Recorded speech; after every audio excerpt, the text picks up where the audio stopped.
everybody, welcome back to Wappleville, and we're going to be doing some more of our nifty Minas Morgul stuff here.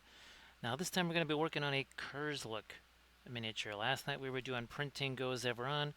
Tonight it's going to be Kurzlook. Actually, most of the figures that we're doing here will be, I think all of them tonight are going to be, because we got some infantry too. Depends on what we can get to. Right, and they're all gonna have the glowing blue weapons, which I thought would be super fun. We do have our fluorescence out here, palette the same as it was yesterday, and it's gonna begin with the dry brushy stuff. Now again, here's those references. Right, absolutely. Those really did seal the deal on this color scheme. Let me tell you. Really fantastic here. So what we are going to do, break out a filbert brush here. You know what? I might use my finer one here. Yeah, let's use that.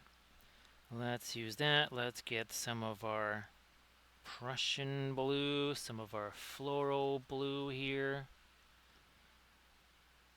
A little more of the floral blue. Yeah, let's get this going here.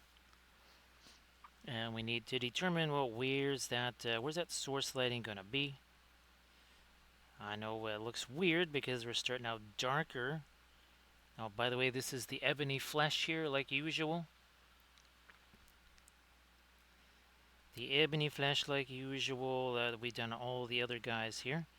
Now, I do have this, which can maybe help determine where that's gonna go.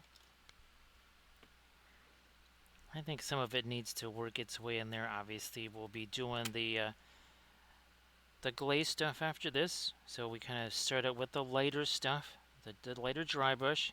This is the, as we like to call it, the inverted pre-glaze.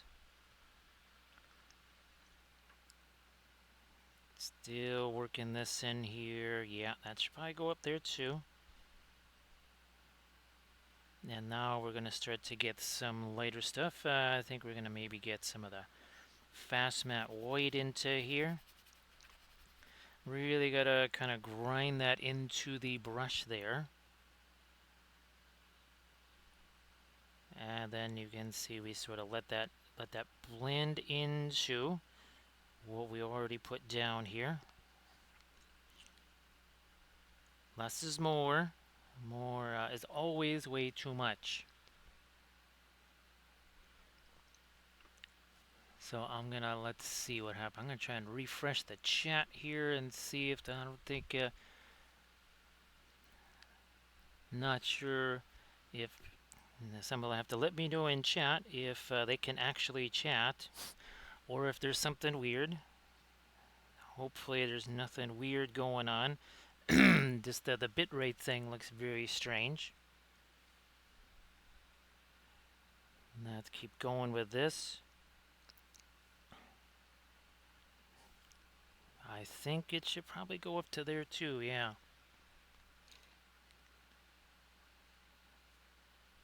Okay.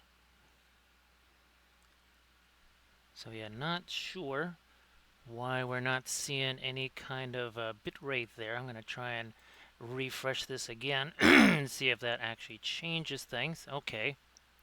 Now I can see some.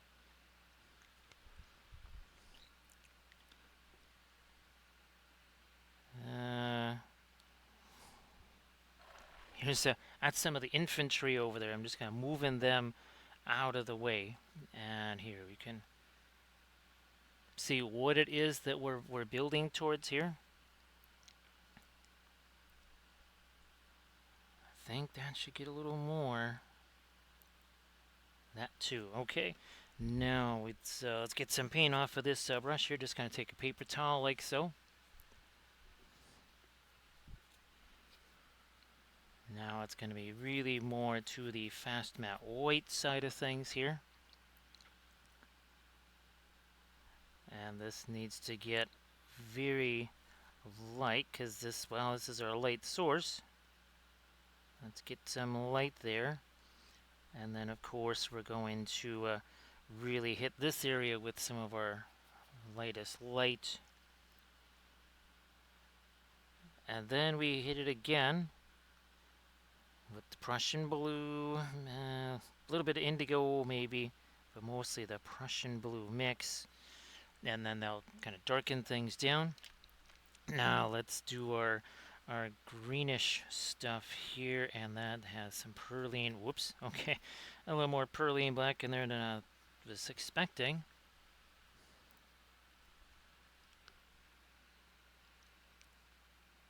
Again, just working in some of this green here.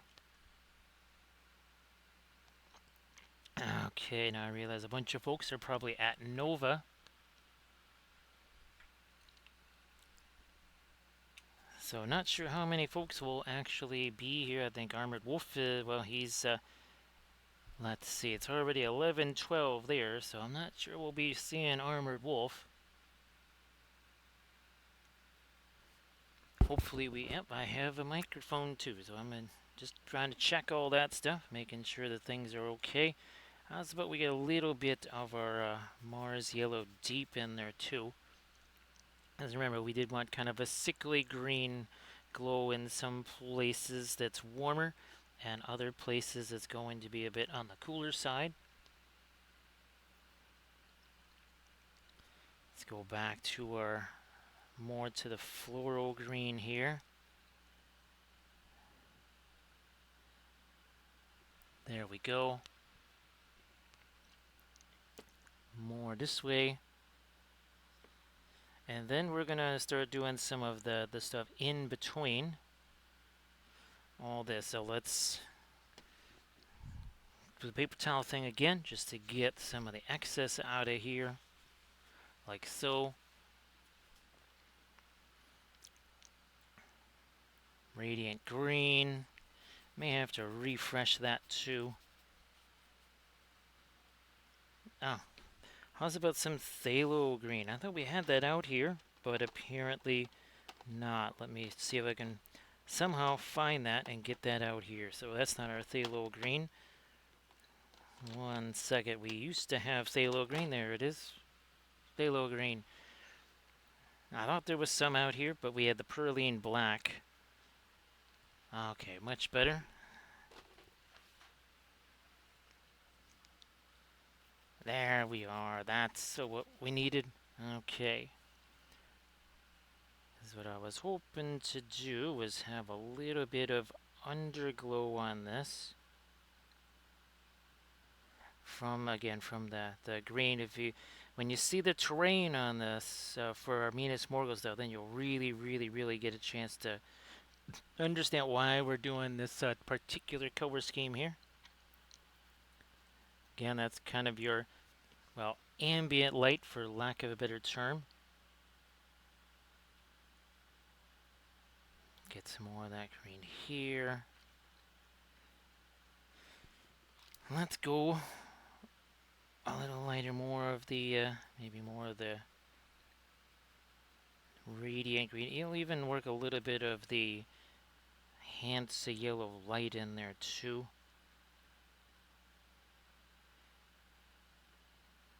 More this way here. And then we'll break out the same little cups that we've been using for all of our other glaze stuff once it comes time for that.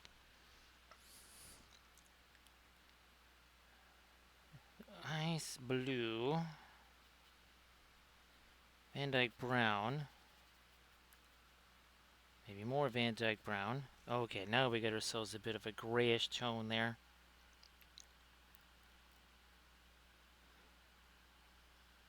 Come on, work in there. Same down here.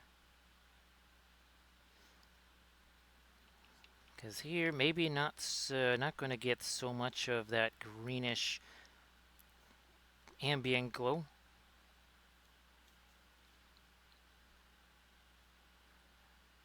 Yeah, I'll do this, and hopefully that's had a chance to set for a little bit, and then we'll be able to do our bluish glaze there. Then we rotate around to the green, then we rotate around to the asphaltum. And hey there, Landrast, how you doing?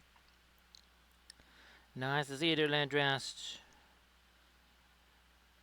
I assume you're doing hobby type stuff there, since don't have to worry about the RPG stuff.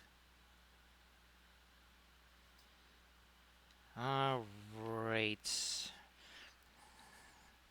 Gonna set you off to the side here somewhere. So you can see all of the darks that we're going to incorporate in here now, right? Let's get to some of those. Just breaking out the these are the ones I'm gonna these are the ones I'm gonna need here. Also, kind of need to get these guys out of the way again to grab this, and maybe that. Start this off with the Prussian blue. A little bit of the well, that's actually, that might be our Payne's gray over there actually. Yeah, Landrest, I don't know, there was something weird going on. Now, I guess let me know if you have any more of that flag stuff, but obviously nothing I can control here, right? It's like, well, whatever happens, happens.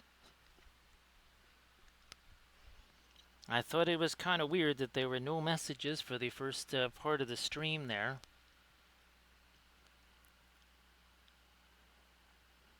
I did the refresh chat thing also. Maybe that's what you got to do is on your end too. We all have to do the refresh thing or something.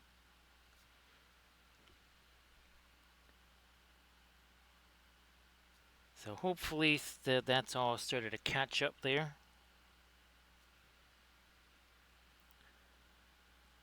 Again, with a lot of folks at Nova and whatever, I figured maybe there's not going to be a whole lot of folks out there. We'll just keep this simple here. Can't doing the pin line washi type thing, like so.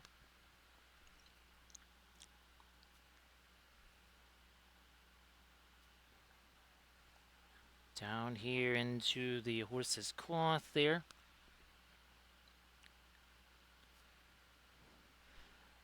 So again, if somebody's typing messages and I'm not seeing them, it's because I'm not seeing them. Because apparently they just don't want to show. Gonna hit that up there.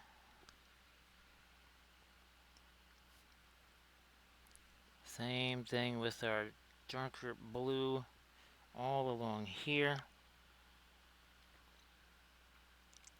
We'll let some of that mix down in there.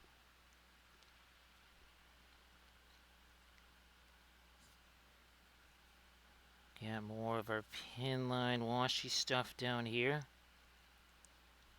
Oh, look at how that really does travel, doesn't it? I mean, that just that really moves. That's pretty wild.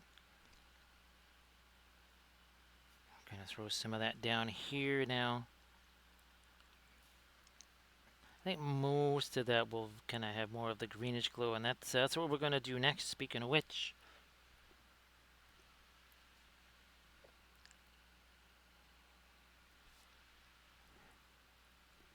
I'll keep working this in here.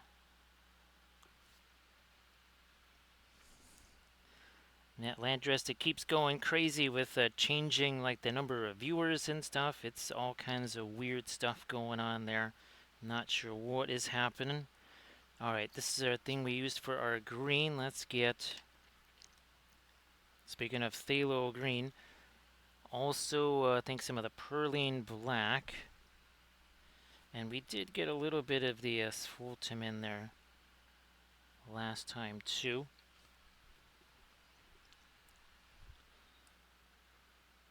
So I think I might need a little more thinner there.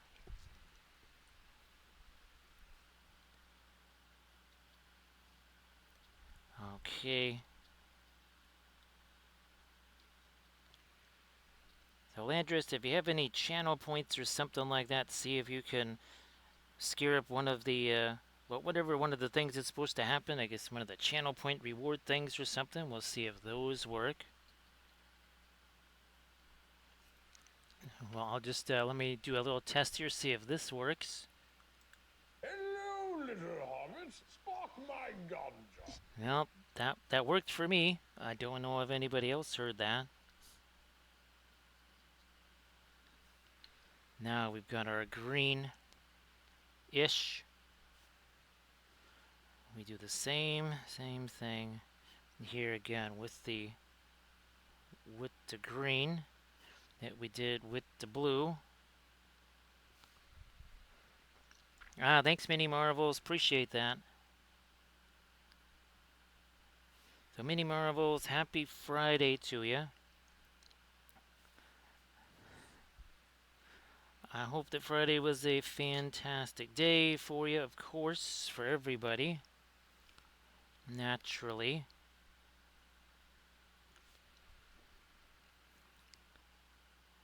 Again, some of this we will also be putting the our darker browns into.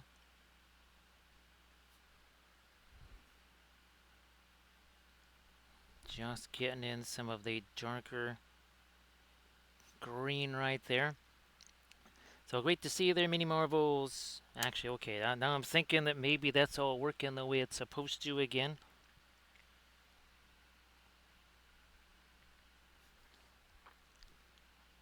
So Mini Marvels, wasn't sure how much. Well, actually, have you been able to do any streams lately there as well? Sorry that I haven't asked before.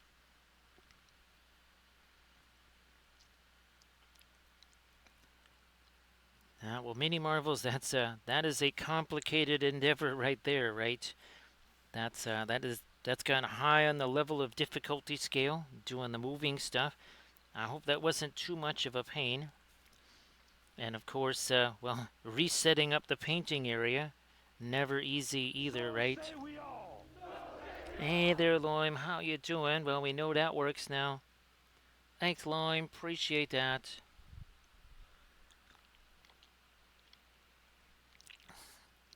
So Loim, this is our Minas Morgul army here, and the whole idea is that they've got kind of the Morgul blades glowing blue, and then this is that sort of sickly glow, right, from Minas Morgul. This is the one we did last night. This one was from the Printing Goes Ever On, right there.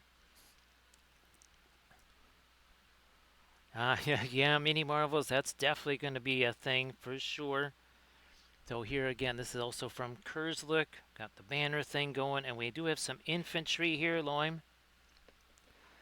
So Loim, gee whiz, I'm sorry I haven't sent you. It's been so crazy, but I think you saw the this stuff with the redoing MESBG. They're redoing it, and that well, you've already seen some of the new plastic figures. Hey, Michael! Holy smokes! There's Michael from ReaperCon. Everybody, please give. Well, Michael, if you want to share links to your classes, I'm sure there's. Even though it's the end of Friday, I'm sure you still have some of those classes left. So if you want to share that link to your event list there, please go ahead and do that. So great to see you there, Michael. I figured there was a whole bunch of folks that I wasn't going to hear from just because, well, people are at at DragonCon, people are at Nova, people are at Reaper. So great to see you. Thanks for being here. I'm sure you're probably maybe trying to get a little bit of sleep there or something like that in a bit. So only one class left, but that is filled up.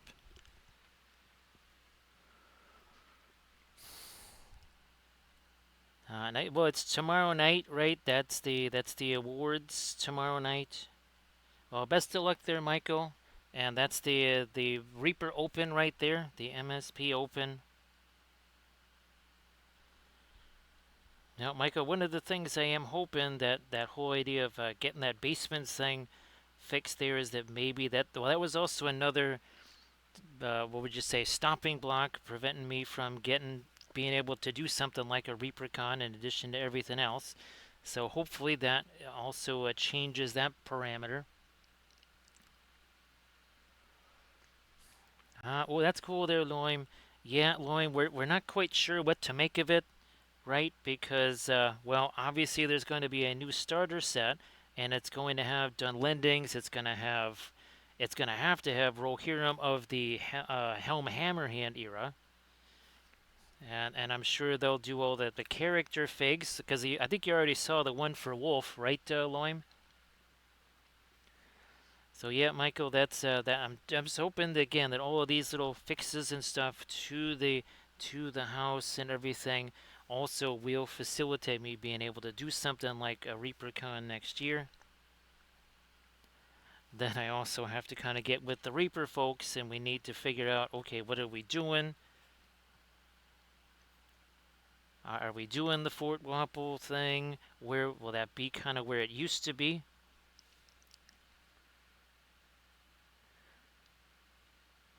Well, Loim, I tried to see that other show that you just mentioned there, and I fell asleep 3 times in the first 10 minutes, so gave up on that.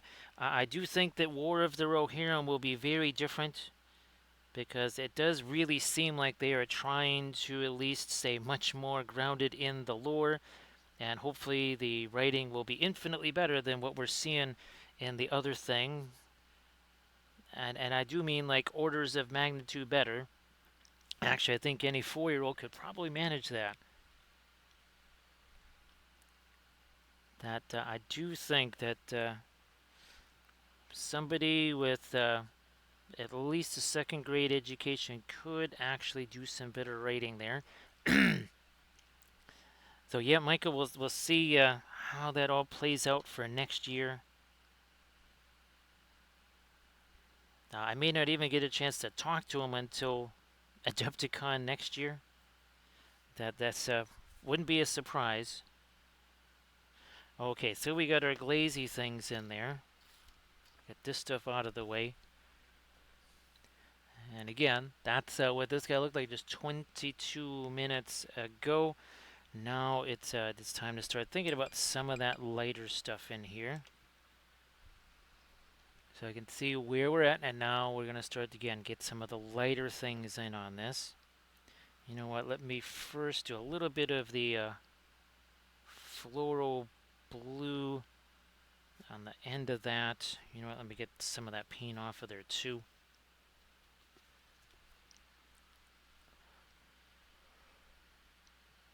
Well, Michael, that's really good news. That's fantastic news. So, Michael, I was really hoping that you know, us mentioning it here might have some kind of a positive effect. I was really hoping that it would. I guess it did.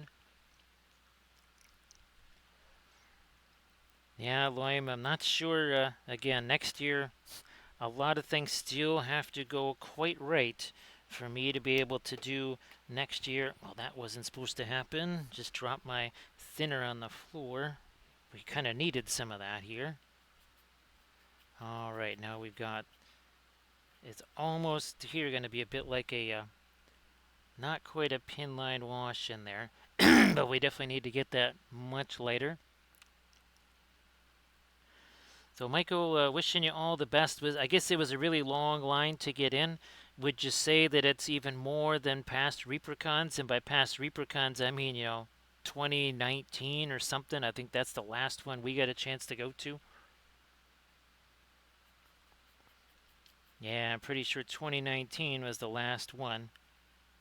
Actually, it might have been. Was it? No, it was 2019. Okay.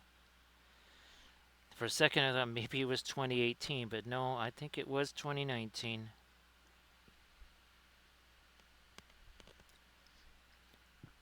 And actually, the other thing too, Michael, I wasn't sure. I think they are still doing the gummy bear painting contest. Yeah, sorry about the voice. It's just doing some weird things here. I was I was filming a video right before the stream. We still have to do the blood effects here, but you can see we've got icicles now, and we've got the snow on those bases. Again, sorry about the voice there. I guess it's just going to be really kind of painful here. Let me try to get some more of this. The lighter stuff in here. That's going to also be pretty much no thinner, given how much thinner is already on here. So yeah, we don't need very much in the way of thinner on this. Hey there, Velfira. Nice to see you there, Velfira. Here's some more of this.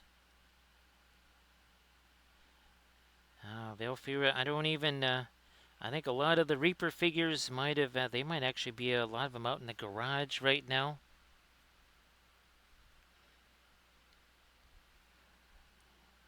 Now, obviously, for something, if I'm able to do it next year, remember the plan would be. Oh, yeah, the Pez dispenser thing. Well, the best of luck with all those, Michael, and I'm sure that's really going to be very fun.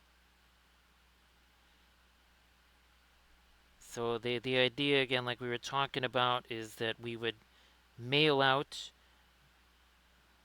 the lights, again, all the stuff that I would need there in Fort Wapple. We would just mail that. That would just live at the Reaper factory.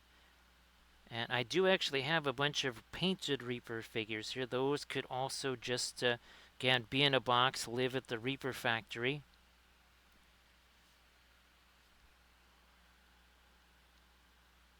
Trying again, scare up some more of the light here.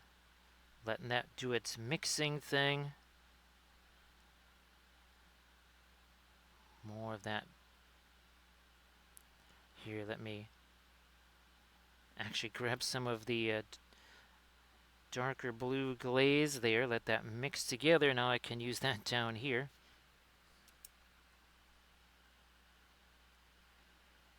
There we go. I might go again. I think you remember what it was like in 2019, where we had and I have a much better idea for displays now, right? With the cases and everything, with the lights and stuff. So obviously it would be nice if we could set up the camera again out there in the lobby like we did with the monitor and such.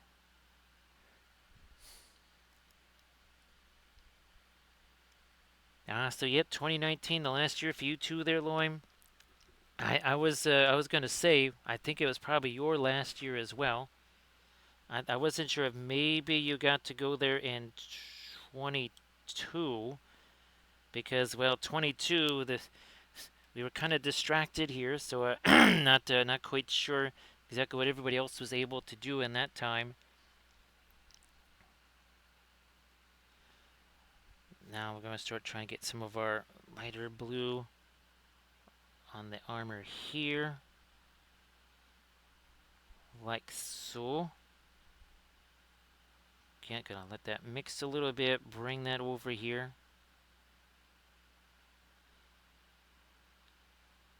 Some of that here too.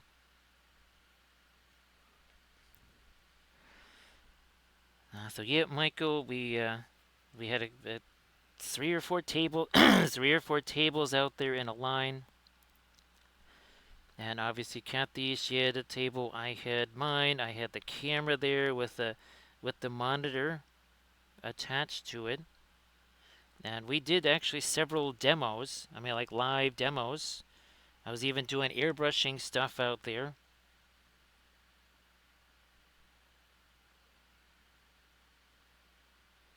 Now, Velfira, you can have all of it.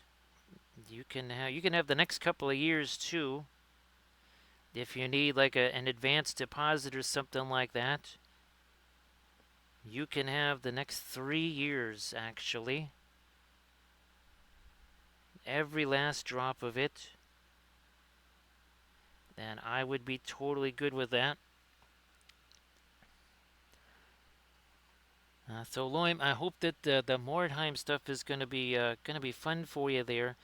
Again, we were a little bit worried because obviously whenever the word, well, we're going to legacy this, that always brings up concern and consternation, for sure. So yeah, not 100% convinced on all this, that's for sure. Just hoping that it doesn't just become another system. There was an advantage in being largely an ignored system.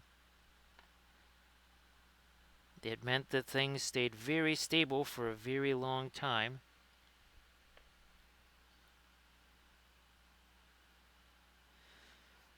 That's for sure, right, Loim?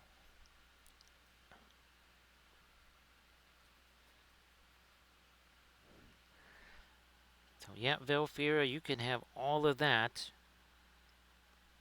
Because believe me, up here, we probably had months worth of it. Yeah, Loim, and of course, you know that the new book, right, is essentially dead on arrival. I'm still going to get it just because, well, what if we have to kind of stick with the old rules, right? Now, the new book, while the new book might be useless, especially by, early next year, useless wizard is not useless. A wizard arrives precisely when he means to, right? Useless wizard, how you doing? Everybody please give useless wizard a follow if you could. Useless Wizard, I know you just finished that stream, but if there's anything you want to post in the chat, please go ahead. Yeah, Velfira, I think he didn't actually do anything. He's still screwing around with his grass. Don't know why. So we are working on more of our Morgul Knights here. So this is what we're looking to. We're going to get the rust effects in there. Now, let's see, 31 minutes and 57 seconds ago, well, he was this. He was just this brown primer. So we're working with the oils, like always. Again, now this is the one that we did last night here. This one is actually from the printing goes ever on. The whole idea is you've got these glowing Morgul blades, and then all of this is kind of that Minas Morgul, just that eerie green light. Yeah, that's what that all is. Here, let me get these guys out of the way. We have some infantry we're going to be working on tonight. And of course, well, Useless Wizard, I don't know if I had any of these. I think I had a few of these at Gen Con, but yes, we've been working on a bunch of these guys. We've done quite the navy on those. So say we all. Thank you so much, Irid. I hope that your stream was a good one tonight. Unless you're still actually streaming and you're doing that and also streaming at the same time.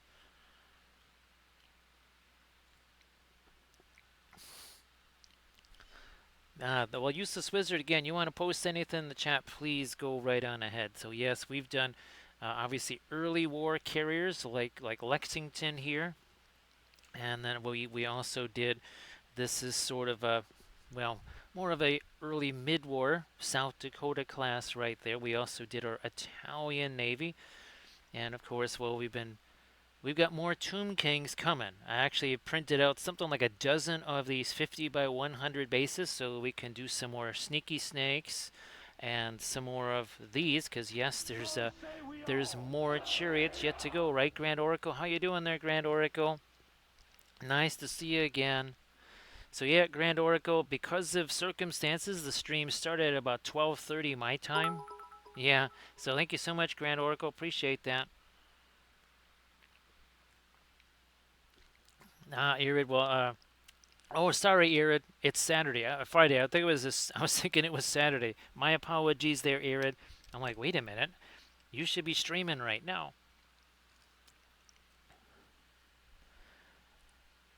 So Valfira, the yard.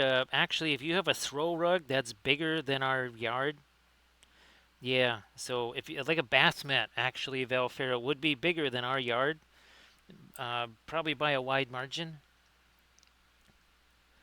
Yeah, Irid. Sorry. Everything is kind of mixed up in my as far as what day it is.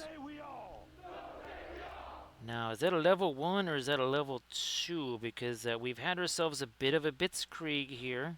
Also, a little bit of we had some sub-warfare. See what I did there? Yeah, we had some of that too. So okay, it's a level one. They changed the graphic on me, so it's a little bit more difficult to see. Let me just do a little blending on this here before we do that. However, there we go. Now that is a sound and fury signifying the Linseed Express. There it is, all aboard. You hear it coming. Now you see it coming right at you. Look at that. All aboard the Linseed Express. There it is, hype train. And of course, you wish to use the oil paints. We are going to hypnotize you and command you. We will compel you to use the oil paints because they do that all on their own, right? Because again, 35 minutes ago, there was no paint on this. So I'm not saying, I'm just saying. So thank you so much, Grand Oracle. Thank you so much. They appreciate that. So, oh, let me see. Oh, good. I still have this thing over here.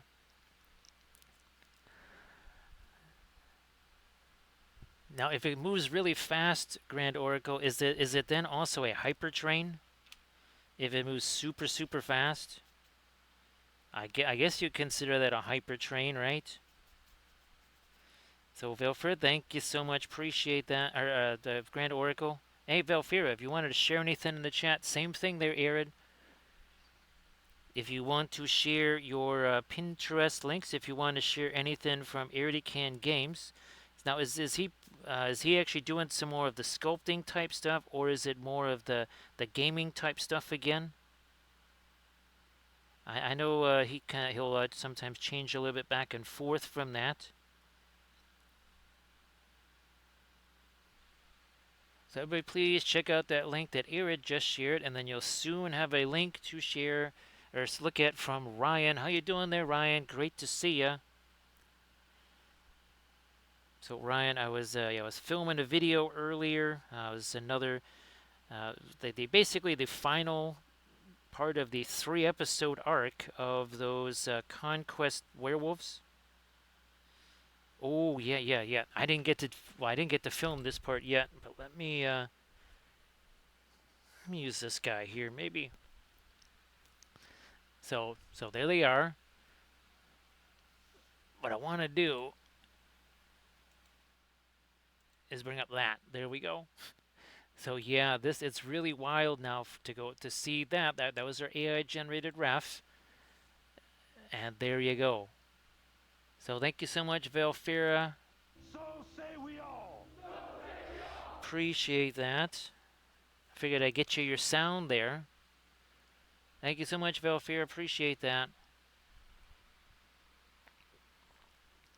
So yeah, we're just using the Marion streets here, Grand Oracle. I just did not have the time to mix up a new batch.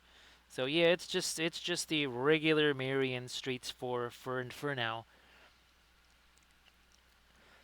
So Elite, well, let me see. Actually, it's week one, right? This weekend or this Sunday. Actually, believe it or not, Elite, there's even a college football game this Sunday. I don't remember the last time I ever saw a college football game on Sunday.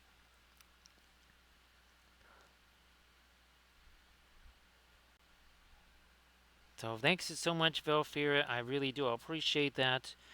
It's hard to believe, Velfira, that I missed the first 3 streams of this month, Thursday, Friday, and Saturday, because I was at Gen Con.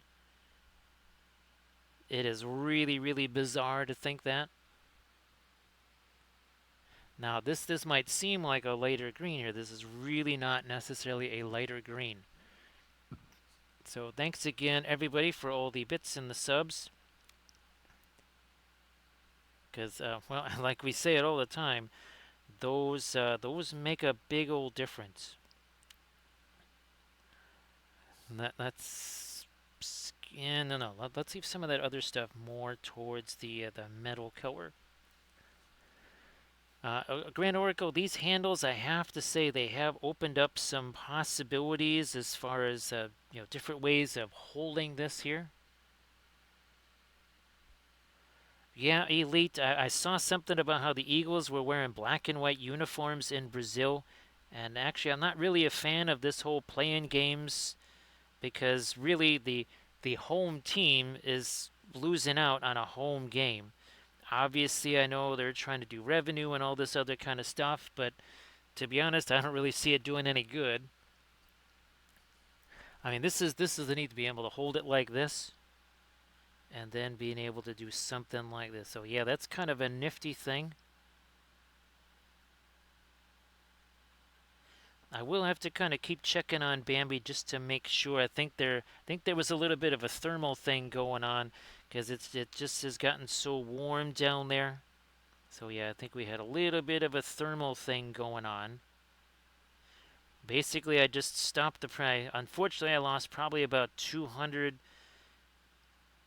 was it kilograms or whatever, of filament because you got a 1 kilogram sprue, right? Thank you so much, Sarge. Well, Sarge, I hope that you're also having fun or had fun at ReaperCon today. And Michael, again, congrats on having the classes filled out and such.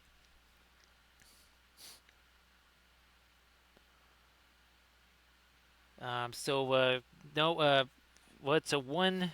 Each spool was 1 kilogram, right? So I guess it's 20 or 200 milligrams. Whatever.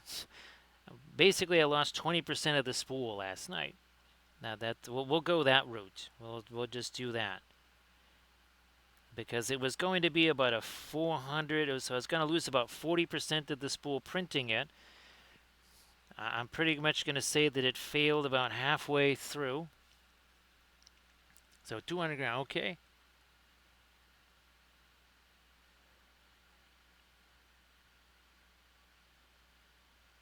So Valfair, it's interesting, but in the winter time, right? There's that's its advantage carbon, right? Now, of course, I don't think it gets quite as cold down there by you as it's hopefully going to get here. Yeah, Grand Oracle. Well, the fortunate thing is that I just happened to look at that at about, I don't know, 5:40 in the morning or something like that.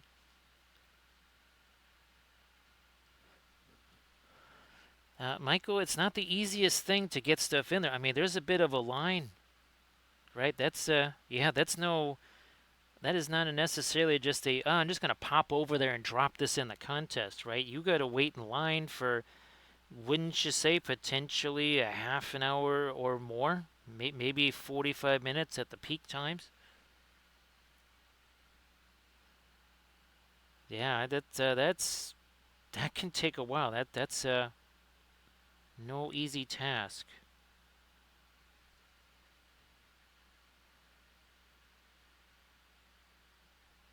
Now, Velfira, I'm still not, still pretty upset about that whole Omni thing, where they only sent me the upright files. They never sent me any of the flat stuff or the crossbars. So I can't make the cases. All I can do is make the uprights.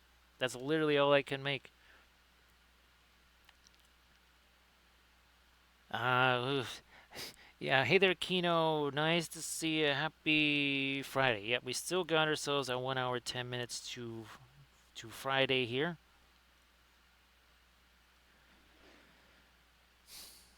Yeah, let me just keep working with this brush here. So again, we're 43 minutes in. That is why we've got ourselves more of these guys. Now that's the baby holder right there.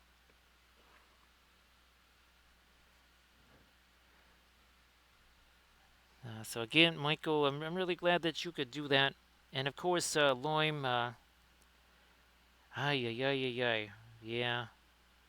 Again, I know that there's just so much stuff going on that ReaperCon becomes kind of out of the realm of possibilities and such.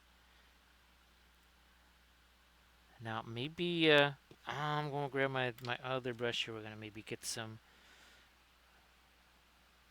warmer, lighter greens in here. Let's try this. Maybe some of our fast matte white as well. Thanks, Elite. It's like we were talking about in the last stream, especially. This is an unusual situation where I'm basically making a color scheme to match the terrain, whereas our Easterlings, right, was completely the opposite. We painted the buildings to match the army. Oh, and by the way, I just printed out a whole bunch more in Easterling stuff from Diwali. Oh, and I also, hey, Landress, did you see the new Diwali stuff? It's 1,000 times better than the sculpts that the GW announced. And it's, well, I mean, the GW stuff, it's expensive for GW. Let's put it that way. Even Armored Wolf he's like, how in the world could you possibly ever even play this game now? And that's the new stuff, not the old, made to order stuff. So Landrest, yeah, they've got all kinds of fantastic Arnor stuff. I would expect that maybe by October or at least by November, they would start having the Current Dune stuff. So yeah, Loim, I don't know if you saw that there is basically a new Angmar army. Well, obviously it's part of the new Angmar book. I was hoping it was going to be the Fall of Arnor, but they call it the Rise of Angmar.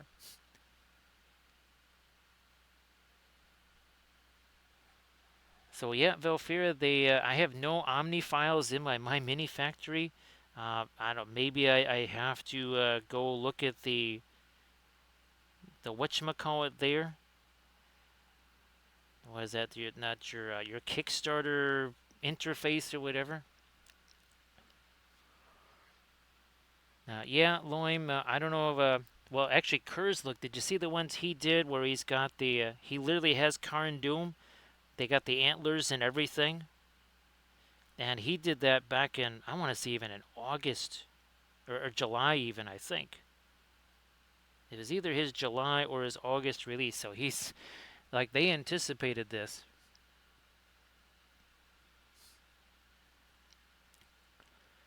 Yeah, Belfair, I'm pretty sure. No, Sarge, was it Winter Americans and German Americans out on the table?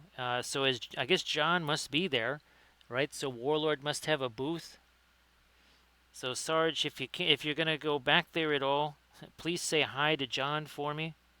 He's the really big guy. I don't think he's wearing his kilt on Saturday. I think he wears that on Sunday. But John is he's pretty tall, and I think he's probably just the only warlord guy there anyway. So yeah, that was probably John that you saw out there. And again, if you could just pass along a hello for me, and hope that he's doing really good. Because all of those the new airborne figures that I'm doing, those well, those are for him, so that he can take those around.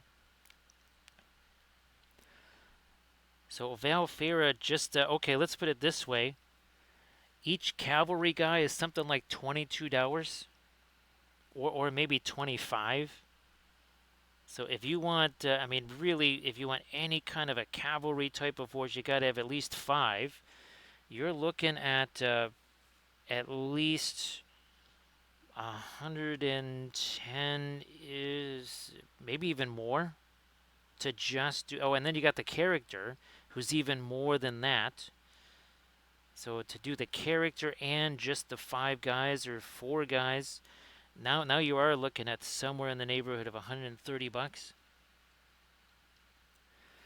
Or I just print out, I don't know, about 20 of these, which look better for, again, it's the fact that they look better.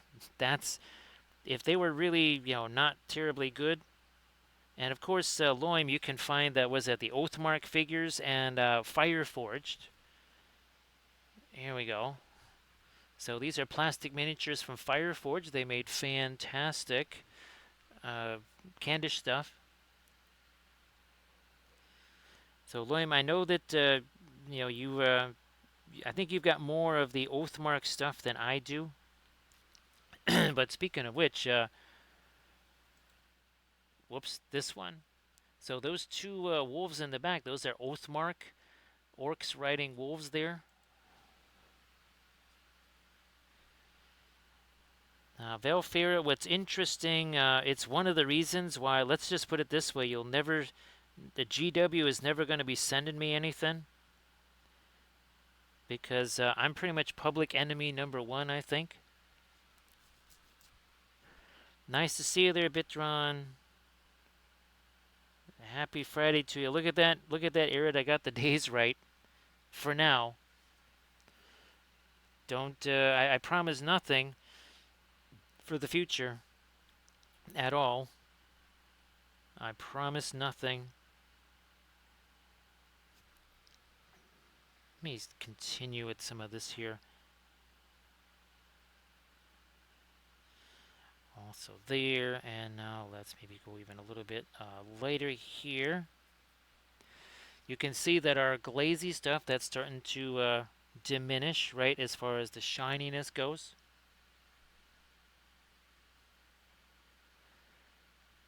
So Velfira, oh gosh, this Mantic. Those are from Mantic Velfira.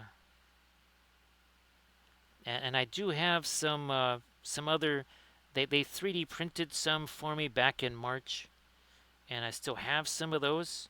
I wanted to do some in a winter theme, Valfira. Problem is, well, everything's been moved around like 1,000 times, so no idea where they are right now. So great to see you there, Bitron.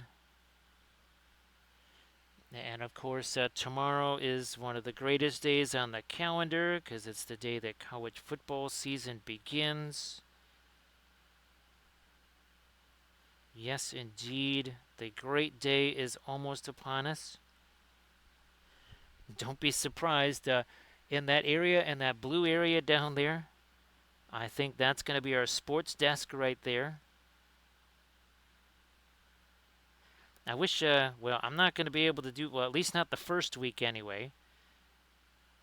But I was wondering if there was a way that I could do a screen capture or something like that and have the college scores be updating there. Not sure how I could do that.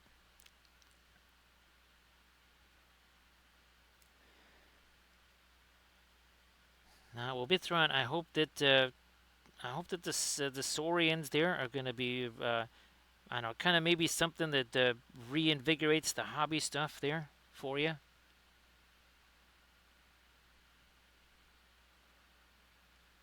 Yeah, Grand Oracle. It's a little crazy, right, with that kind of stuff. And of course, how does that possibly legitimize what you're going to be saying if you're doing all that, right?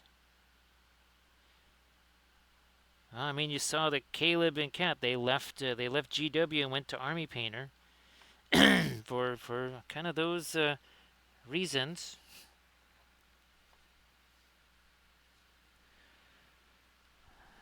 So Bithran, well, I'm glad that you're able to get some more of the OPR stuff. It's really good stuff, I have to say.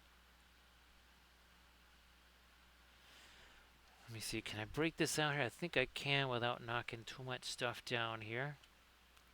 So the War Sphinx here, that is also from One Page Rules. We did what, a 3-part series on that? Yeah, 3-part series on that. Now, so Loim, now that there's 800 teams in the SEC, uh, and apparently, actually, Loim, well, Florida State apparently was making they wanted to rejoin the SEC, but I guess there's a couple of schools that were in, oh, like Georgia Tech, actually, Loim apparently wants to get back into the SEC.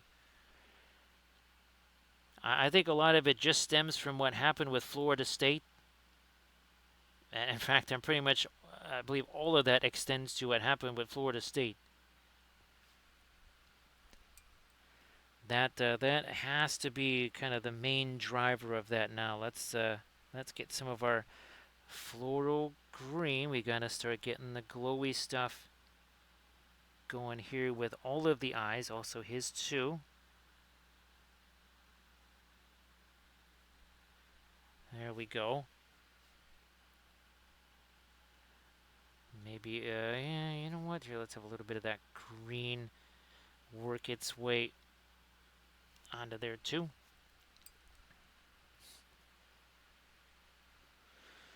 So yeah, Valfira, hopefully you can, I think that's all available now, Valfira, all the Halo stuff.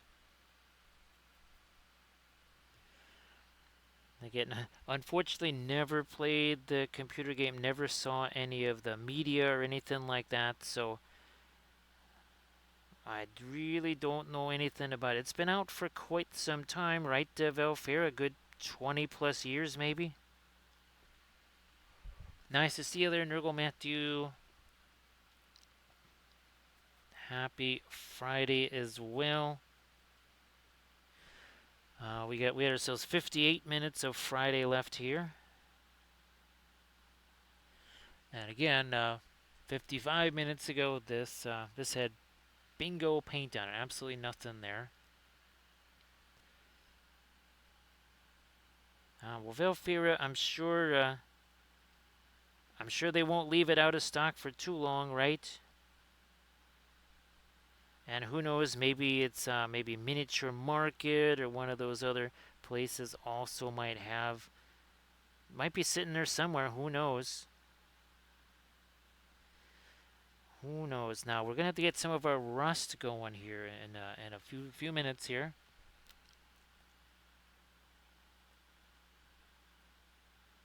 Just a few minutes away from diving into all of our rust color, and with that fabulous new rust color from Richardson, right? Venetian red. Oh, geez, yeah, Grand Oracle. I don't know if you saw the video. Oh, yeah, I don't know if you saw the video yet, but Venetian red. We were using this on the stream last night. This really is. I mean, it is as close to Terra Rosa as you're gonna get. It's also the same price. Hey there, Armored Wolf and Steve. Nice to see you there, Steve. So everybody, again, if you're at Dragon Con, you have a mission. Armored Wolf is there, and what you need to do is march on over to the Armored Wolf. Let's see, 2707, 2709.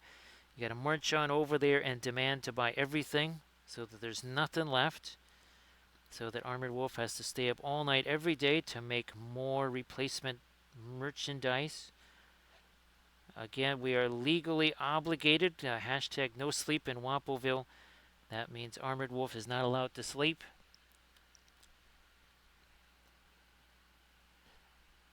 So Armored Wolf, I hope that today was a decent starting day again at Dragon Con. So if you're going to be there again, please hit booth 2707, 2709. Let's try and get that lightest light down here.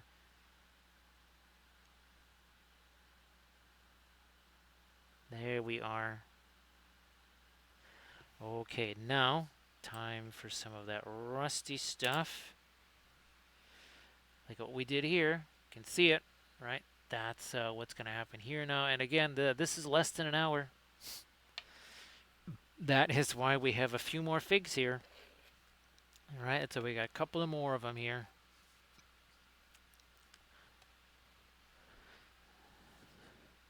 So thanks, Armored Wolf, for being here. I know it's super late there, and it was a super long day. So here it is, Velfair. We're taking that, and of course the asphaltum here.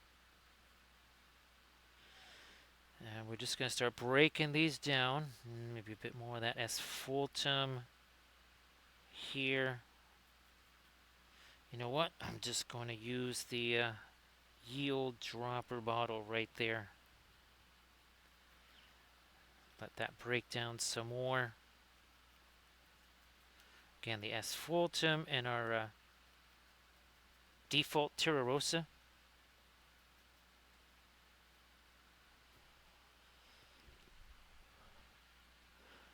That's going to go on our shield here for sure. Like so.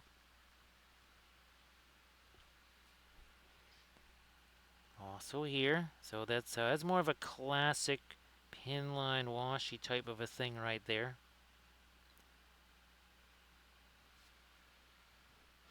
Steve, thank you so much for being here. And again, of course, as always, happy Friday/Saturday. Because I know for some folks it is already Saturday. There we go again. Let some more of that rusty stuff mix in with some things here.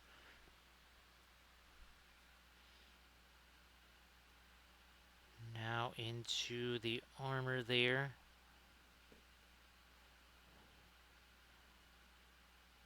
Some of it in these bits of the barding here.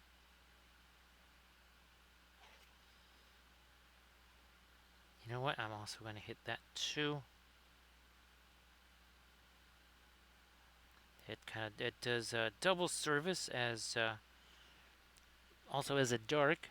Hey there, Mom. How you doing? Great to see you, Mom. Everybody, please say hello to Recoil's Mom.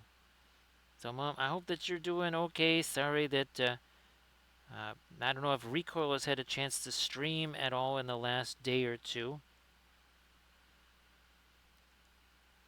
But great to see you there again. Everybody, please say hello to Recoil's Mom. Fantastic to see you again. I'll have to send you some more of the ugly doll pictures. They're obviously they get up to mischief, right? Lots of mischief. That's I think mischief is really what they do. It's what they live for. Here again, just doing a little bit of the pin line washy stuff. Maybe even on that, and we'll touch that over here as well.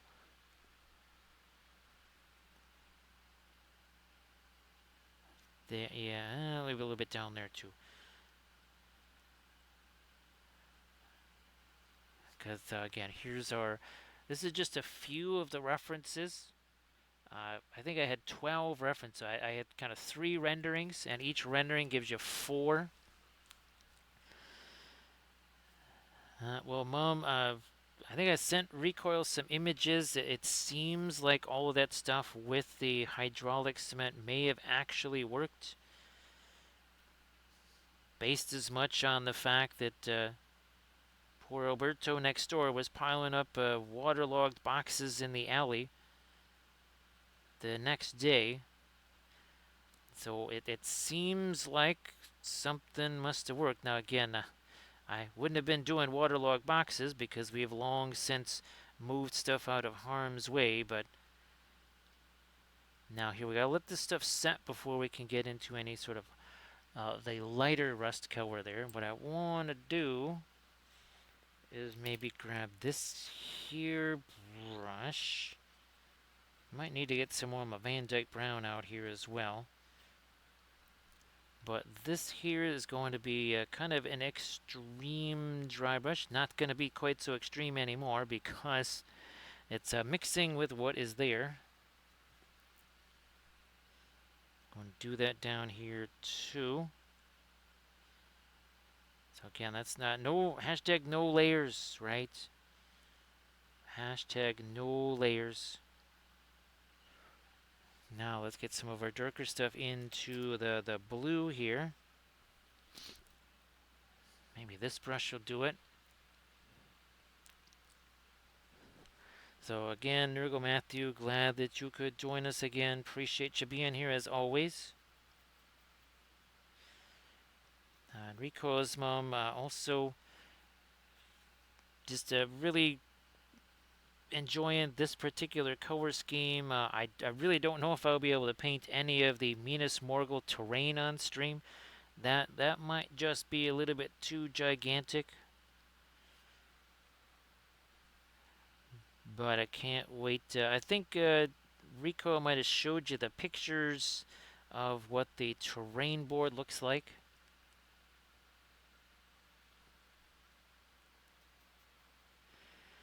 Well, Landrast hopefully doing better than whatever was that, some breakdancer or something like that that had kind of a little bit of a rough go of it there.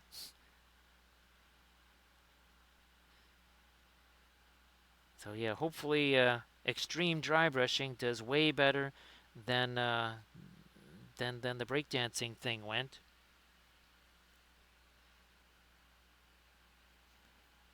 Move it around this way.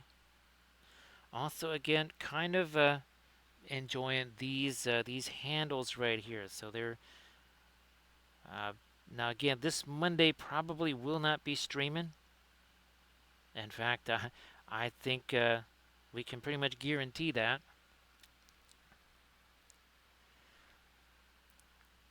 So I might either try to do the Tuesday makeup stream,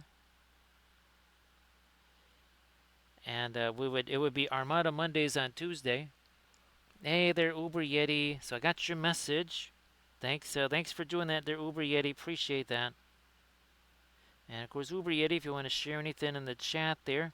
Now, Velfair, I don't know if you had a chance to share your dragon. If you want to do that, that'd be fantastic. And of course, Loim, if you do want to share something that you've been working on in the chat, that'd be a fantastic thing there too. Look at this. See how that's already set? So that's another reason why I'm just thinking, Grand Oracle, that this, and it is different in structure than, say, because it's got the Pigment Red 102 in there. Why that's more like Terra Rosa, we never know, right? It's so weird with some of these colors.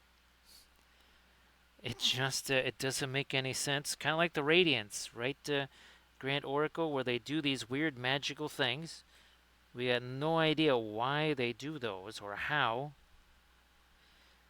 but there's just something about those that is different. So yeah, Uber Yeti, this well, like all the armies that have object source light in them, this goes fast, doesn't it?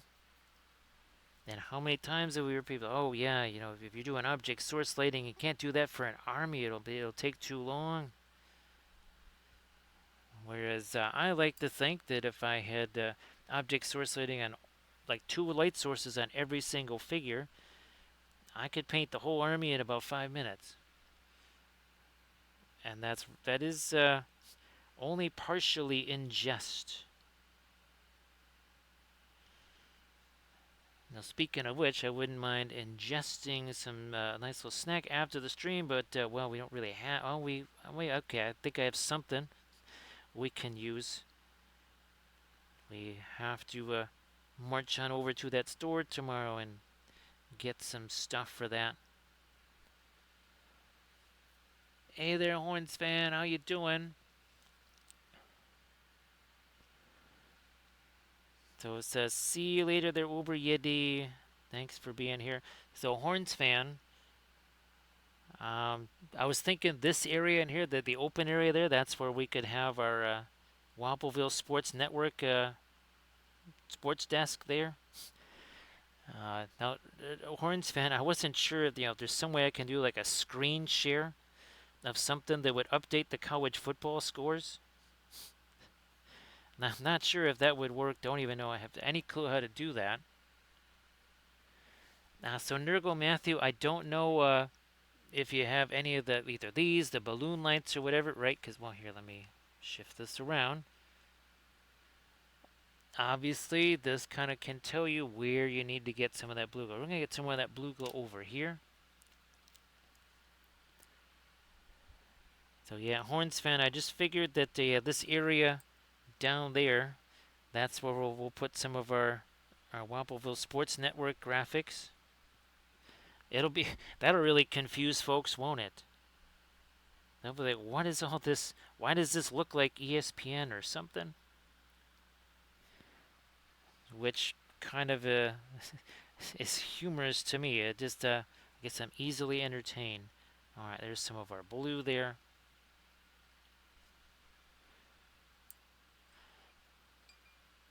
So yeah, Nurgle Matthew, there's here they are. So these are the little ones here. Again, these are the ones that they call balloon lights. They're the same kind of LEDs. Also, too, there's these, and then there's the stuff. If you check out the Insta post there, we got the same lights over there as well. Let me move some of this around here. So Horns fan, I believe it's September It's not this weekend, it's the weekend after this. And I do believe that the doggies, oh, they're playing Hawthorne. They've run into Hawthorne before. Well, actually earlier this season. Now Hawthorne definitely got the better of them. Actually, it was kind of that's interesting, Horns fan, because that was kind of the turnaround of Hawthorne's season. Now, what's interesting? Oh yeah, the Bulldogs. By the way, they started out 3-5, Horns fan, and I believe they ended up 14-9. Yeah, I think they started out 3-5. So obviously the doggies picked things up as the season went along. Horns fan, they also basically had the best defense in the league. They allowed the fewest points. They also scored. They were up in the at least top four in scoring, maybe the top three. So again, blending brush over here on our rusty stuff. Now, Horns fan, what's interesting, and this is the thing where Hawthorne also has momentum, because Hawthorne is they've also been they were worse than the doggies. I think they were 7-9 at some point or whatever, and I think they ended up 13-10 or whatever. So yeah, they won a whole bunch of their final game, including one of those against the doggies. And again, I think it was that win against the doggies that kind of changed the trajectory of their season. Again, this is the AFL. We also have to have our AFL graphics on there too. This Aussie Rules Football Report brought to you by Walpleville Sports Network. You know what? I'm going to get me some more of this darker stuff. They're also over there. Then we'll try and come back in with a little bit more of our rust and such. That should probably also be darker. Where'd my blending brush just go? There you are. That's more like it. So, like I said, where's our infantry? We'll be getting to these guys too. Don't you worry. Nurgle Matthew, yeah, just get him on Amazon. Incredibly cheap. And like I said, you can just take a picture, right, of the miniature. And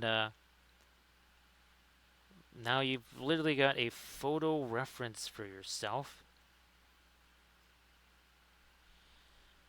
See if I can't get a little bit more of our rust there. Don't want that to necessarily be rust out there. Is this okay? Good. I can use this as a micro blending brush here. Yep, Horns fan. We started this guy 1 hour 13 minutes ago, and he was the same ebony flesh primer. So yes, 1 hour 13 minutes 17 seconds, and a level 1 hype train ago. This was one of those fabulous blank canvas miniatures, right, Landrast? It was a blank canvas miniature. So yeah, Horns fan. Basically anything that you see on stream was started on that stream and then finished. Yes, this is a start to finish streaming environment here. All finishing all the time. Well, unless something really tragic happens.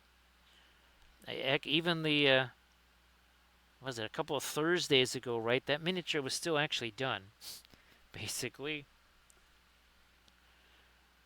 And now, of course, at that time, I basically sort of chose something that if this stream was only going to be 2.5-ish hours long, it could be done. Glad I did, because we needed that. Here, you know what? We're going to do the same thing we did on the other one. We are going to get some of the rust there, and then we'll just do some of the lighter rust on that side. Okay, now we have to kind of let that set there for a spell, and let some of these rust effects have a chance to set. So he's got his, there's his feats right there. Actually, Horns fan, I don't know if you saw the basing video for this, But all of these, yeah, this was just in the last week or so, Horns fan. All of this was a basing video, so you can watch this guy and all the other ones being put on their bases. I'm gonna combo the Mars Yellow Deep with some of the, again, our new Terra Rosa. Not gonna cover up all the darker rust. We're gonna work with some of that.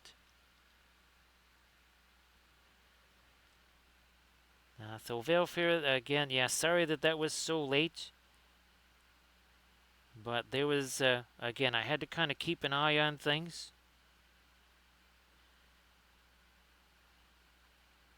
And then I just was like, well, okay, I really can't get, I knew I wasn't going to be able to do any filming. So I thought, you know what, I might as well just do the stream.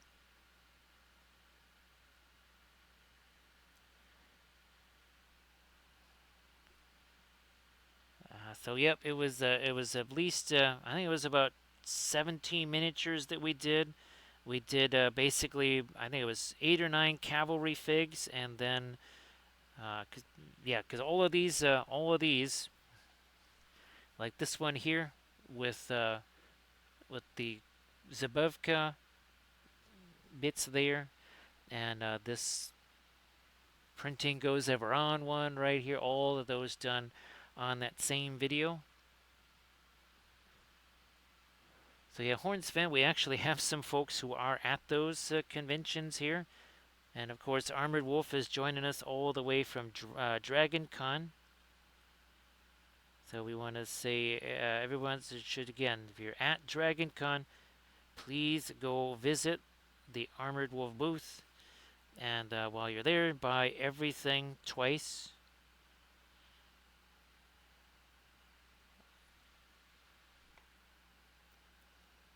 Blending, here it is.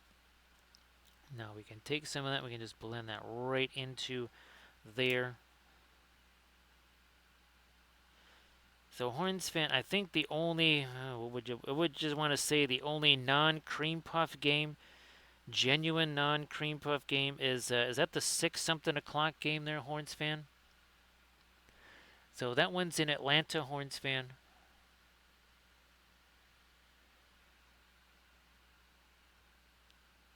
So yeah, Horns fan, that was the original things that I tried to use for that. They worked okay when there was just a few, but that system got completely overwhelmed. Yeah, unfortunately, yeah, that system was absolutely overwhelmed. I mean, that basically the system was originally made for the store bought bit, like the resin cast ones. Yeah, that's what it was originally for. And well, things have changed a wee bit, haven't they, Horns fan? Now with all this 3D printed stuff. Yep, Velfera, Armored Wolf. Once convention season, well, even when convention season's still going, but especially after convention season, Armored Wolf does tons and tons of custom bags, as in dozens and dozens of them. So Clemson, that's right. Is it in Death Valley there, Horns fan, or is it in Georgia? I think it's in Georgia.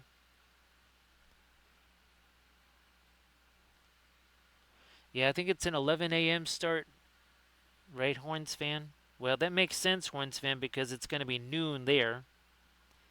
Yeah, now it makes a little more sense.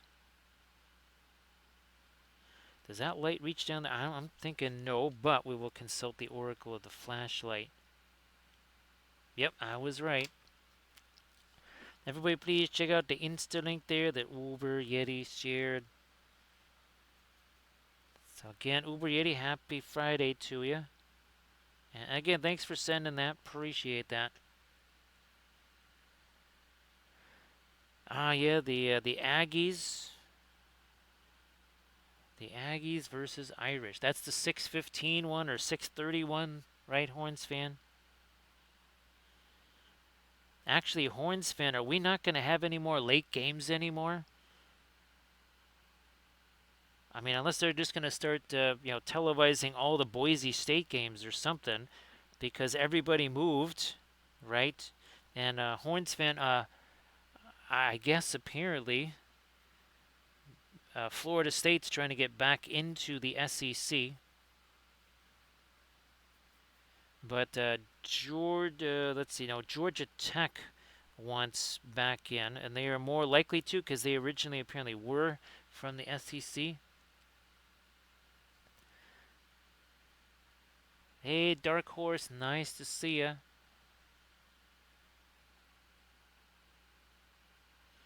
So yeah, Velfair, thank you so much, because obviously Armored Wolf needs all the support, because Armored Wolf has had to deal with listening to me yapping for years now. So we need to give Armored Wolf some help there by again making sure that he never gets any sleep. So again, hashtag no sleep in Wampleville. None of that malarkey. A truly barbaric custom. Let me get some more of my rust on the top of this here and on these things.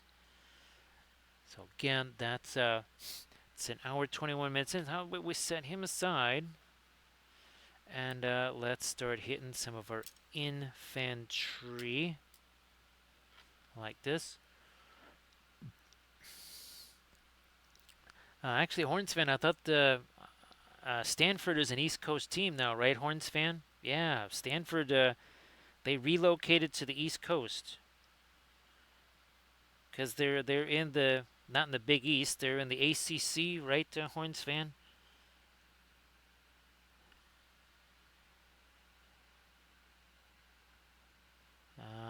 Let's do this here. Again, this is some straightforward stuff right here. This ain't rocket science. This is why object source lighting. Yes, it can be very, very, very, very easy.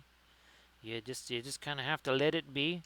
You do the flashlight thing, right? You look at that cast shadow there on the shield and everything. We'll do the same thing with the with those darker glazes over the top of this. I'm gonna hit two of these infantry, and I'm gonna leave a third one with just the primer, at least for now, because that way people can again get a chance to see what these were like beforehand. Yeah, Valfira, that conference realignment stuff has been questionable at best. Farcical, for sure.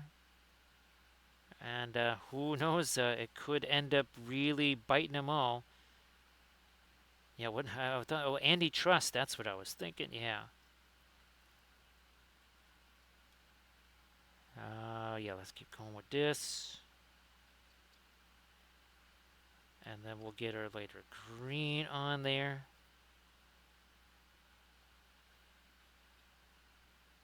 All right, let's go back to you.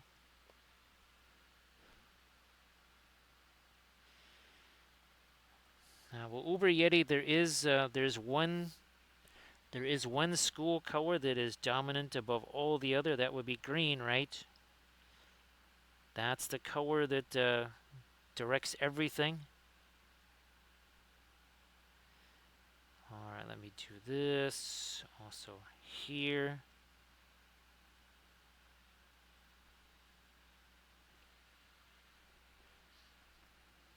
Bit more of our lightest light there, and then this guy, same deal here.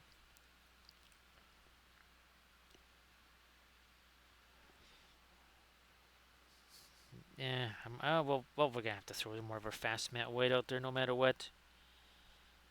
We can do that. Lots of the 3D printed skelly bits here. Again, from Make It Epic Basing.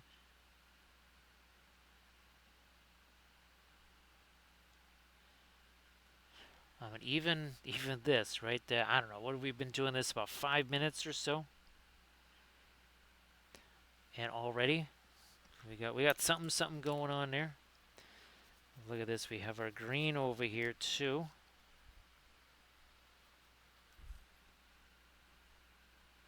We're going to do the same little dry brushy thing on this.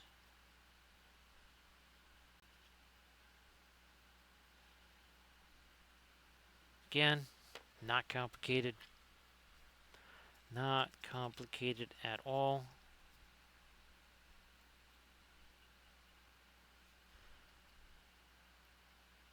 Oh yeah, it's another one of our shields here.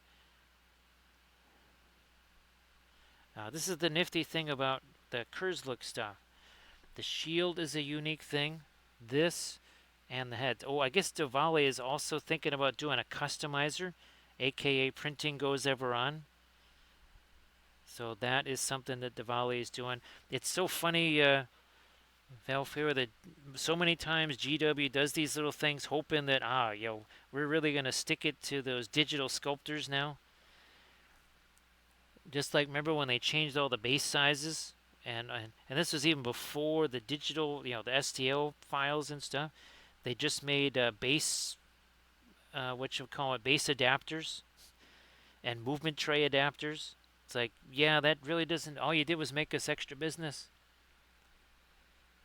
And I think all of this stuff with MESBG is just going to help out all the sculptors that we love so much. So, yay, as far as I'm concerned.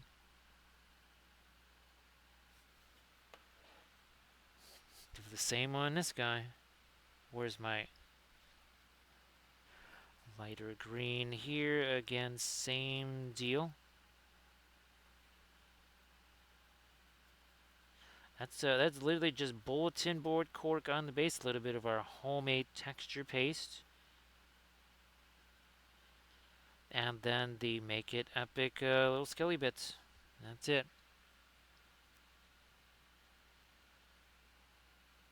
So Dark Horse, I hope that your Friday was a nice one.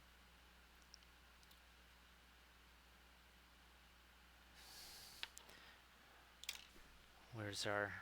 So again, I think maybe it took 10 minutes to go from that to this. And now we're gonna do our little glazy thing here. Give me this. What we going to use for that? Maybe just we'll use this thing here. So yeah, Dark Horse. They showed the the wolf miniature, the mounted and foot version of that. I'm guessing they'll be doing. Obviously, they'll be doing Helm, Freya. Let's see, Hera, Hama, and Haleth probably. So we'll be seeing all of those. I'll just use a little bit of this here. And of course, all based on the new movies. Well, the new movie, the War of the Rohirrim movie. And so I was hoping I would have enough of this left, and I do, for doing this kind of thing here. Again, doing the darker glazy thing.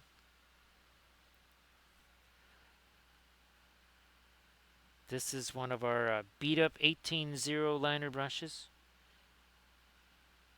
Yeah, it's not one of our frontline service ones here. This one has seen lots of action. Thank you so much, Armored Wolf, for posting a link to the YouTube channel. We do have one of our Bretonians with the freehand. Now you see how this already, again, you must have dark to show the light. By doing this, we're already starting to get more of an object source light effect just by a simple little inline wash. That is all it takes sometimes. Less is more. More is always way too much. Hey there, Sector X, how you doing? And as we mentioned earlier, the holders that we're using here, they are from Battlecraft Supplies. You can go to their Etsy page, check it out. They've been pretty darn handy here. Glad that you're doing well there, Sector X. Yes, last night's stream was a little bit later starting than this one, wasn't it? In fact, yeah, last night's stream basically hadn't started till for an hour from now, which is why there's a wee bit of fatigue, I will say that, going on.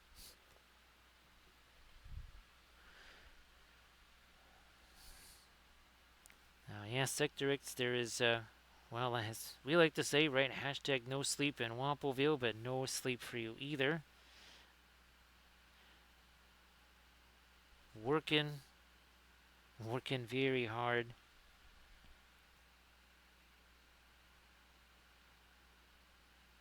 Trying to, again, get some of that darker stuff in there. You can see how it really starts to create, right, that lighting effect really all of a sudden comes to life so quickly by just touching the brush there. Now here we actually kind of we do a little bit of a brush effect there, because what that does is actually starts to blend it and mix the paint together. Also very handy. Like here, see that? Look, we're letting that lighter color mix in with that darker glaze we just put there. It's one of the reasons why we save these 18-0 liner brushes, again, that may be showing a little bit of wear and tear.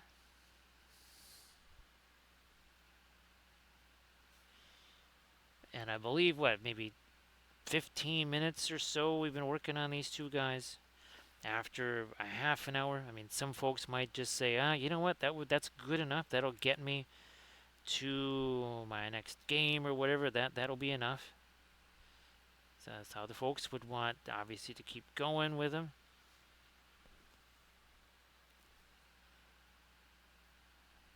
Once again, with some of the darker stuff here, some more of our thinner there.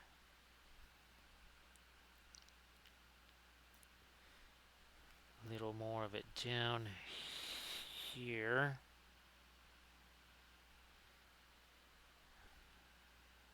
There we go. Oh yeah, that new character, that orc guy that can, if he kills an enemy hero, he basically, pirates his war gear. Davale did a sculpt that's so much better than that guy. Ironically, I do have the official sculpt. That should be coming. Now I did get some of the GW stuff, like the heroes. Some of those, I got one of the Karn Doom, basically units. So we do have some of the official GW stuff coming this way. Obviously, the Rise of Angmar book, I did get that too. No. Let me get a little bit of this poof there.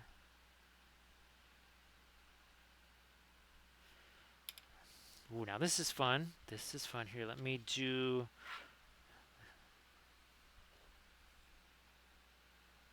Oh yeah, here we are. So look at that. So again, that's the primer. We do the dry brushy stuff, and then we do the darker glazes stuff over the top, and these are all ready. Right? They already kind of look like they have some lighting on them. Now, where's my green? Yeah, we need to mix some new stuff there. Let's do that, shall we? Hey there, Paintwater Sommelier. Great to see you. Everybody, please give Paintwater Sommelier a follow. So, Paintwater, please post some of your stuff in the chat there if you could. Now, Paintwater, I was been printing out their Easterling stuff, which is fabulous. But I don't know if you've seen. You know what? I need to get me some of my asphaltum out here. Let's get your asphaltum out here. I don't know if you saw some of their other well, the vampire, the werewolves. So I can't wait to see what they do for Karn Doom, because obviously that was just a little brief sneak peek. So I'm guessing, wouldn't you, well, how did you like the riders? Don't they look fantastic? Their Argadir looks so much better.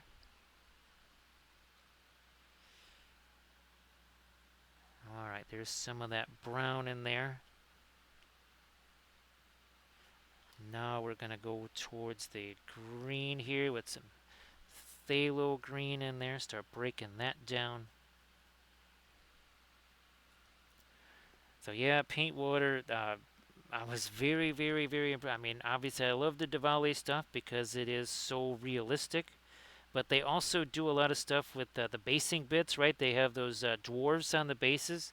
So I was thinking I might actually maybe do a different color scheme on those, since they will be beaten up on Erebor dwarves.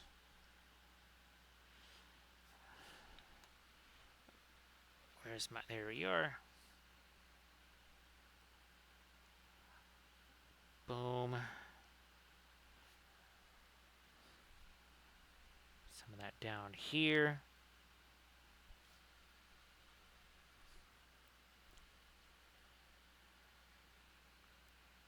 So yeah, these definitely the dynamism on the Diwali ones. Oh my gosh, it is absolutely incredible. And of course, no fiddly Forge World stuff to deal with.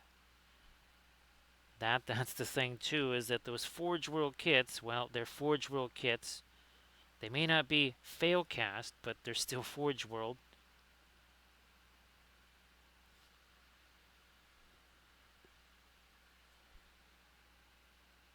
So they've so Dark Horse. I hope that again that your Friday was a really good one.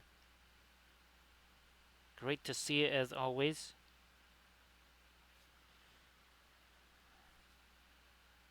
Just gonna hit you again with a big old greenish glaze. Let that mix a little. Boom, and there.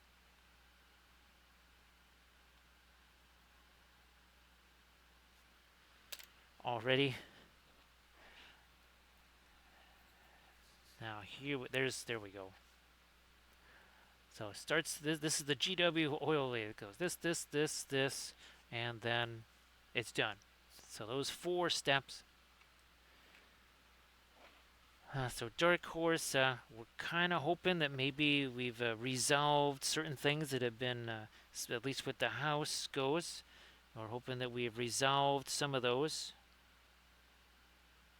And that might make things a whole lot easier moving forward. Now, let me get that. Is there any of this left really? Nah.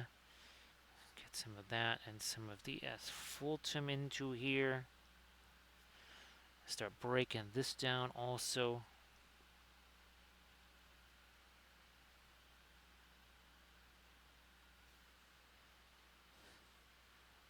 Move you off to the side. Now that's great there, Dark Horse.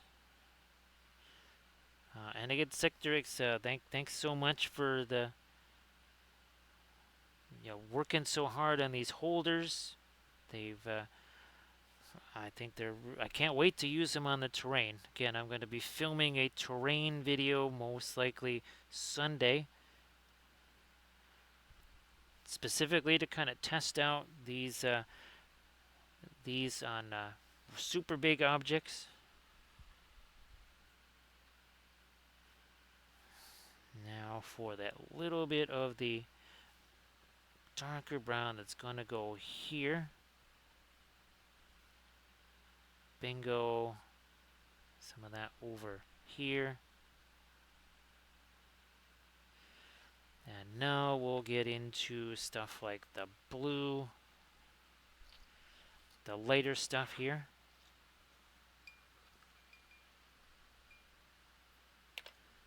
So now we're going to try and get caught up on some of this. Actually, no, we're going to let those two set. That's why we have the advantage, right, of working on multiple things. Let's go back to this guy here. Because I want to try and get some different colors in my greens here. I guess I'm going to need me some more of that fast matte white, maybe even some more of the phthalo green.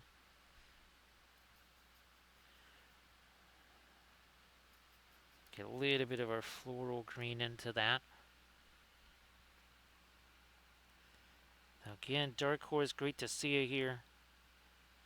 Last night's stream was a bit of a late start. Did not start till 12:30. I think it ended at 5 a.m. Yeah, it ended at 5 in the morning. That was one of the later endings.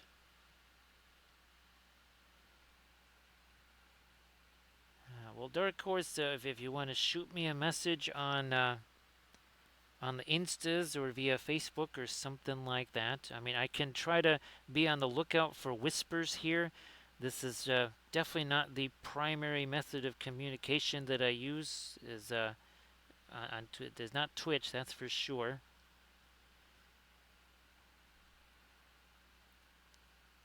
But you can shoot me a message, and I can just kind of say, well, here's some things.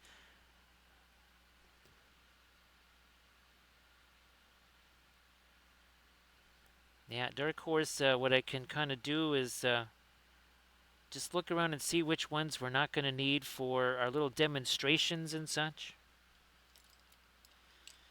And there will come a point where some of the, what would you say, some of our older demo minis, which are, might be replaced by new ones. I was thinking at some point later this year where I just say, okay, if some folks might want to snag some of these, here's some of the ones that we painted on stream, because I think those would be the most fun for you, right, Dark Horse? Where you actually maybe had a chance to see it being painted. I think that would have much more satisfaction.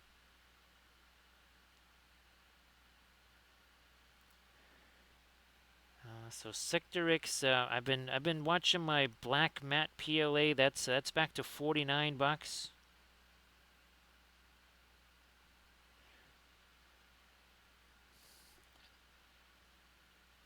No problem there, Dark Horse. Yeah, it's tempting. It's tempting, right? Sector X. The thing is, the lost time for me, anyways, in having to paint over the white. So by using the black, I save exponential amounts of time. And obviously, then you would have to, well, either be using primer or you'll be using the spray cans or something. Hey, Eep Jeep, welcome back.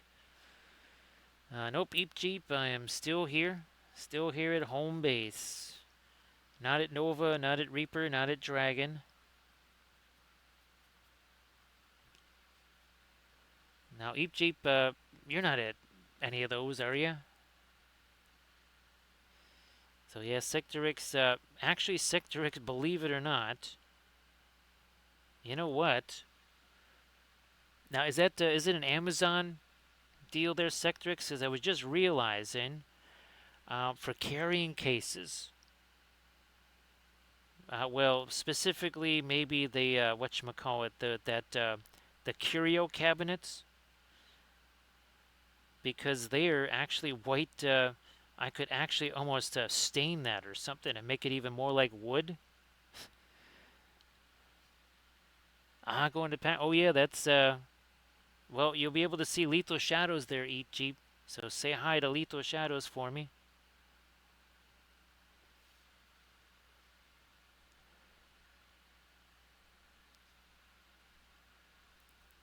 So yeah, I think I have.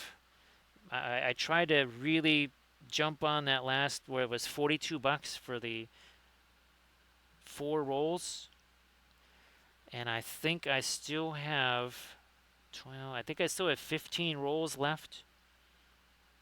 Obviously, we lost a little bit last night with the crazy, what I think was probably a thermal issue.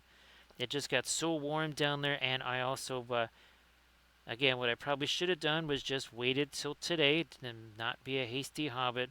I should have waited till today to start up the next print.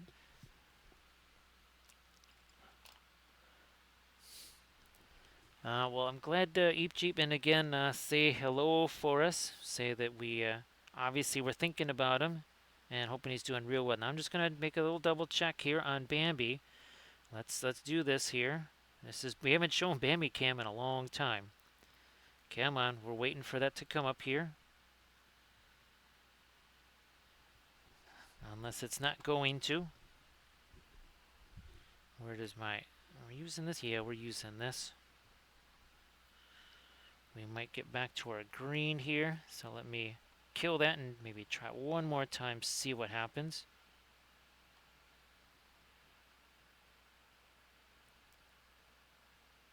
So it's not really showing anything there, which is very strange.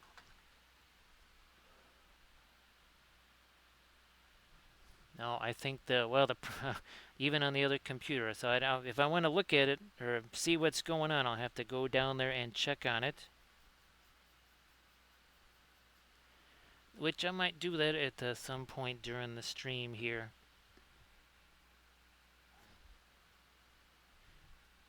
Just to double check and make sure it's doing what it's supposed to. Every so often it just kind of does that.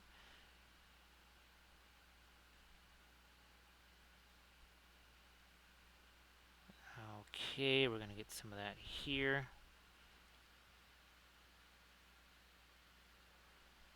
Valkyria, that happens a lot. Generally only when you really need it. Here, let me do this here. It also has a nasty habit of... so you do a print overnight or something like that, and you go to make a new build plate or something like that. You're in the slicer, and the slicer has a tendency to just bog down and crash. And you basically have to kill it, control out, delete it, and then restart it again. So hopefully some of those things, maybe those are corrected when the next version comes out. So Oedip Jeep, say hello to Runic Raccoon as well. Everybody should also give Runic Raccoon a follow. Because Runic Raccoon, another fellow painting streamer.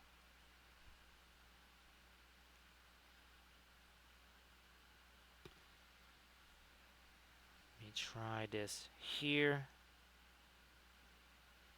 Alright, now let's go back to our infantry. Yeah, see how that's not... we've lost an awful lot of the shininess there. That means we can get down to business here.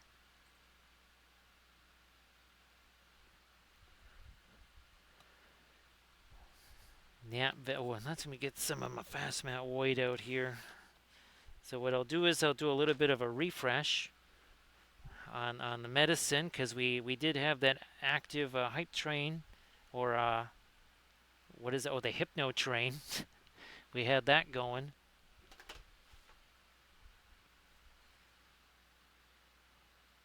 And yeah, that ate up a little bit of our medicine, so we'll try to go refresh that too.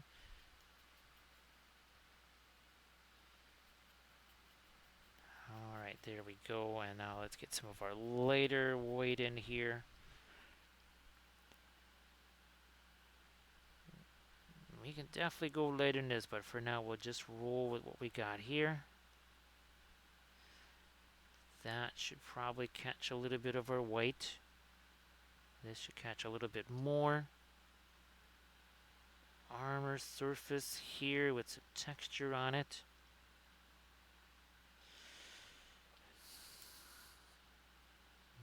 We'll use this as a blending brush there.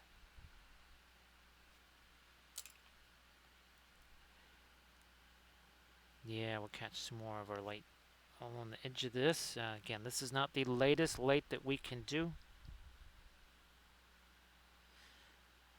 We can certainly go later, and then I got to work my way around that sword sticking out of the ground there.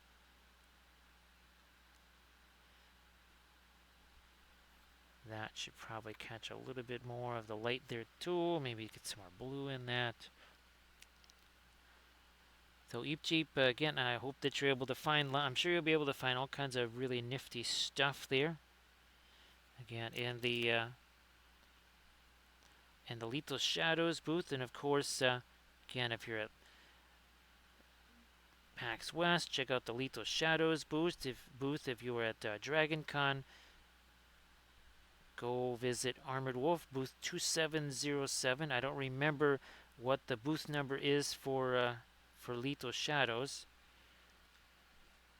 I think they're like right at the front of the vendor hall or something like that. I think it's supposed to be some really easy to find, like one of those almost impossible to miss kind of things. Okay, we're going to get a little bit more of our,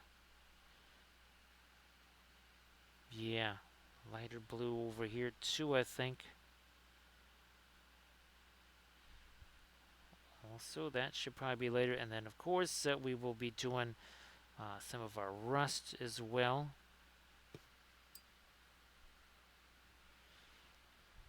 Let's gear up some much lighter stuff here on that sword.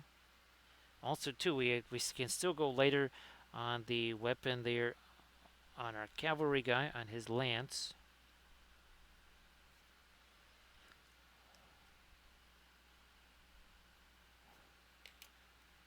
Same on this side.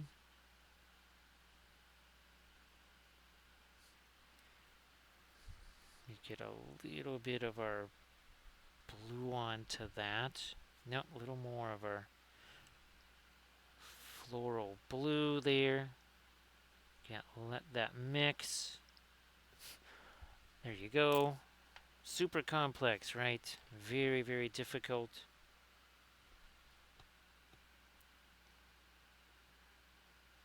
Need to get our light on the top of the blade there. Also, some of it there.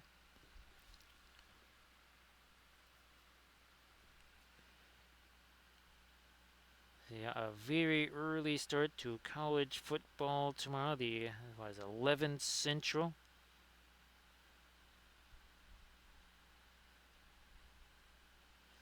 So, Mom, hopefully, Recoil is still having fun doing the streaming thing. I'm just please give Recoil 13 a follow. I just realized that. Yes, give Recoil 13 a follow, because Recoil, I don't know if is Recoil moderating. Rottweiler's probably at either Nova or Reaper or something. That's right. And there's probably not that many people streaming tonight, as they're probably all somewhere. Now, where's our... Ooh, yeah, look at this. So again, there's your primer, right? Then we got the lighter dry brushy stuff, then the glazy stuff, and now we're going back in. See how that's a... Look at the difference between these two here. Look at this. You can see how that already starts to have the glow versus what we've got on the other side.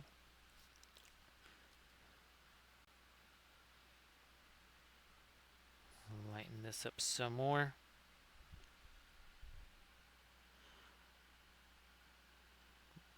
Definitely here on the spear.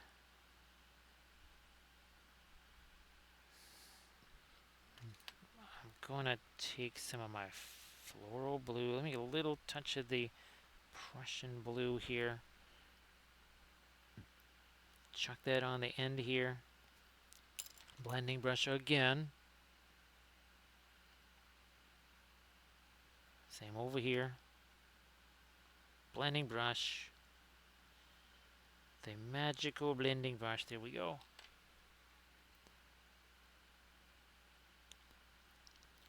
That should, yeah, we'll just lighten that up too. Get that blade there over here as well.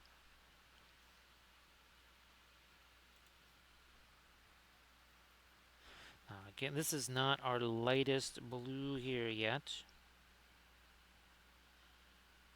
We can still go lighter than this We've also got all the rust that we're going to do.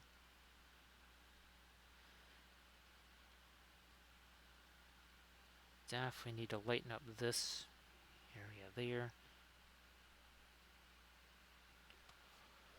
Let me see what we can do with the armor plates right here. Yeah, well, we can go back in there with a really dark blue. We've been already getting these Skelly friends pretty good with that lighter blue. Got some more armor over here to do. Obviously, we're going to do some rust effects on there. Yeah, more blue. More blue here. Like so. Maybe now we try some of our lightest light blue here for OSL.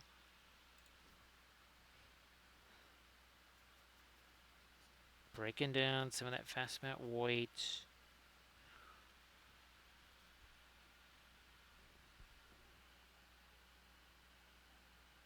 Right here, again, some of the metal here.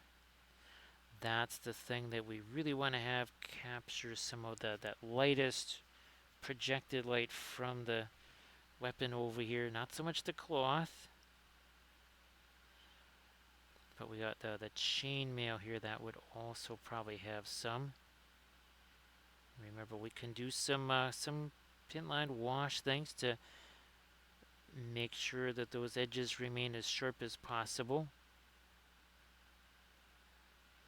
I think what happens is people, they use way too much paint in their pin line washes, and they're not using a tiny little liner brush like this. They're probably using a much bigger brush, and they're probably treating it more like a standard glaze. You sort of can do that if you are trying to specifically manipulate it that way, but in general, you kind of want a pin line wash to be a pin line wash. Again, a little bit more of the light on these skelly friends here.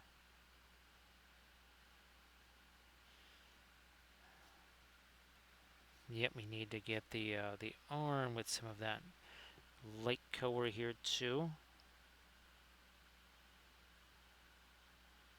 Right there.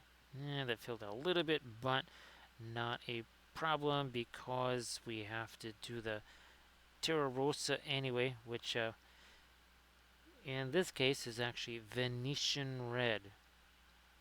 So that's the fabulous substitute that we found. Okay, I'm gonna say that is good for our. Nope, nope, nope. Let's try and yeah, I think we did the latest stuff on the sword. We have not done the latest stuff here. On this, it's a little bit more tricky. I mean, is it a halberd? Is it a spear? Hard to tell necessarily. We'll see whatever the keyword is. I'll have to go back and, well, for as long as it's gonna still be good, the Minas Morgul section of the armies of Middle Earth. I don't know if there's really, well, there's, I think like Blackgate opens, Legendary Legion, Black Numenorians like this are probably in there. Again, some of that later, you know what, let me catch some of the later blue over here on his shoe. And that's more of a dry brush type of a thing there. So now these two all caught up. Now we've got to do some of our lighter greens here, I think. Man, wait a minute. Let me see. That's going to be too light. I'm going to go back a bit to something like that. Blending brush here. And we'll just push that around. Remember the Oracle of the flashlight did show that it's almost like a little cast shadow there. See how we've kind of painted in a bit of a cast shadow. Maybe even darken that some more.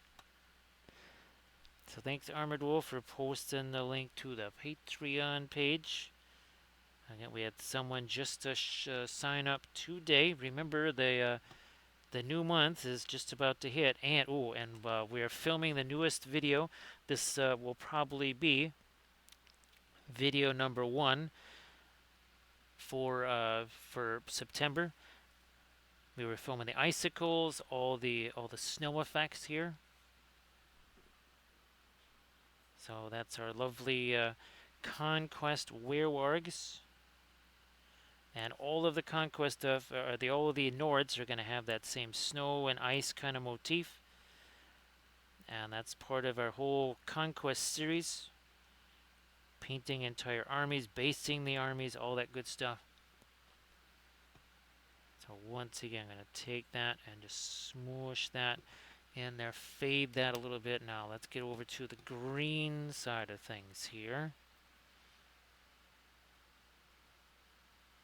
A little bit more of the phthalo green here.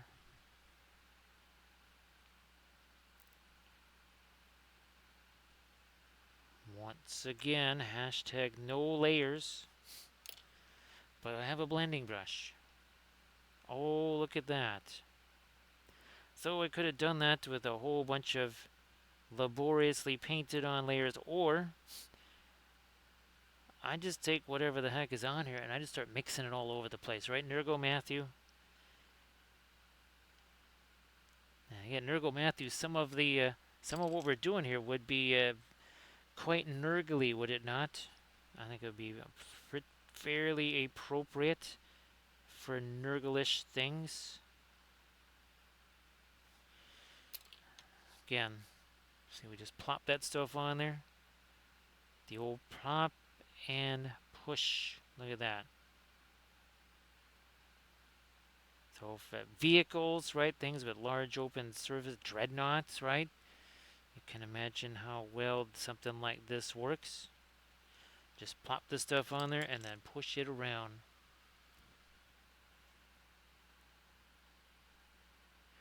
And remember, we haven't even done any of our rust stuff yet.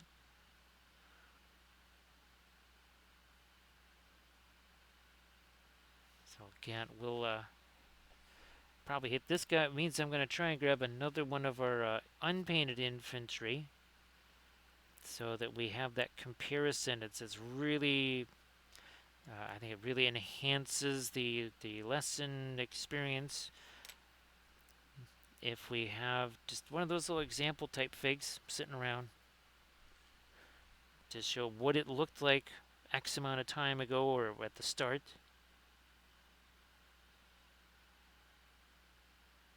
So we've got ourselves, that's again,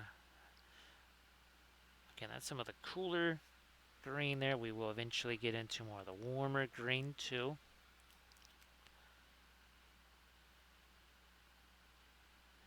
We're going to invert this a little here. We're going to take this brush, stick it on its side. Look at this. See that? Here we're going to hit it again.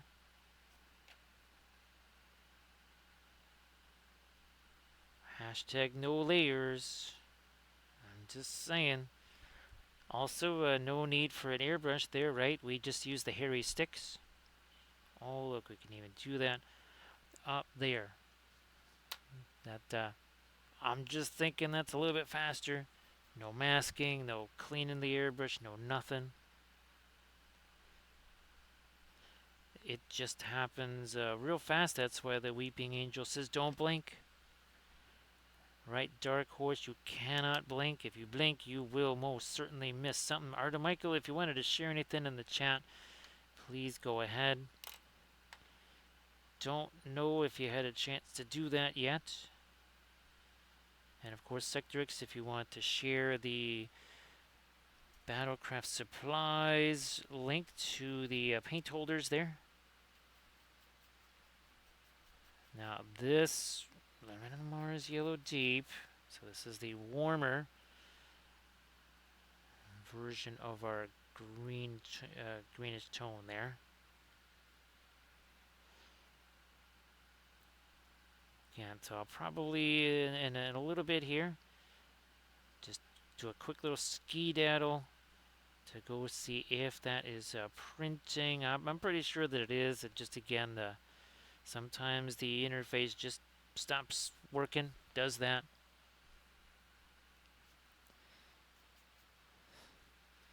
Don't know why, just does. Alright, got our warm stuff there. See you later there, Starge. Again, I'm just glad that at least you can be there. I know it's not ideal, but Sarge, I mean, hopefully now that you actually had a chance to be there, experience it, you feel a little bit better about that. And I was just kind of hoping that, having a chance to kind of regroup there is good. Now, what I'll do before I go run down, I want to do some of the rust type things here. So, boy, oh boy, are we gonna? Oh, we did put some more of the asphaltum out there. That's good. Let me just grab a little drop. Oh, thinner there. Couple of drops. Start mixing this together again. This will be our darker or darkest rust slash corrosion color here. More of that dark.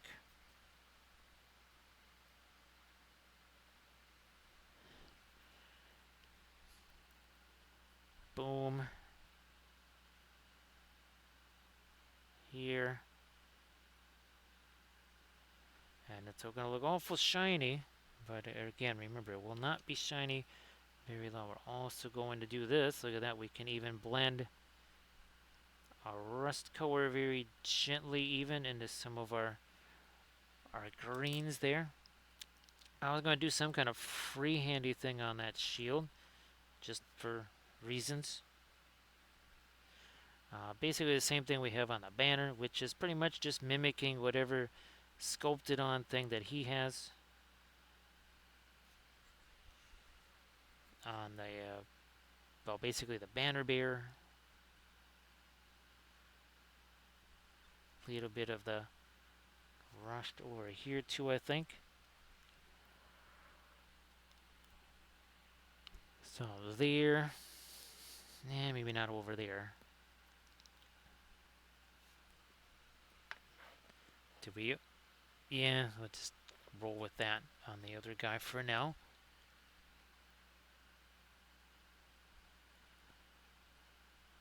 And then do the same thing, basically kind of a pin line washy type thing here. Maybe even more of a pin line wash. There we go. Again, some colors just take a little bit more to create a thinner to create that true pin line wash. But remember, it's kind of a touch and go thing. You touch it on there, you got to leave it kind of go where it's going to go. I know that can be a little worrisome for folks. They're not really used to something like that.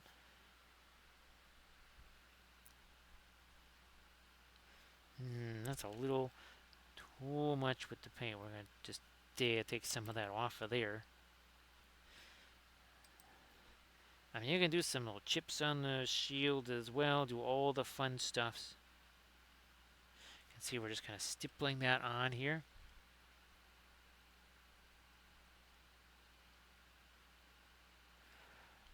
So again, what I might just do is give these a minute or two just to have a chance to set, so they're not going to be quite so. I mean, look at that. It almost looks like it is dry. It is. Rest assured, it's not dry. So what I'm going to do here again is just, well, I'm going to go check on that printer and get myself some more medicine.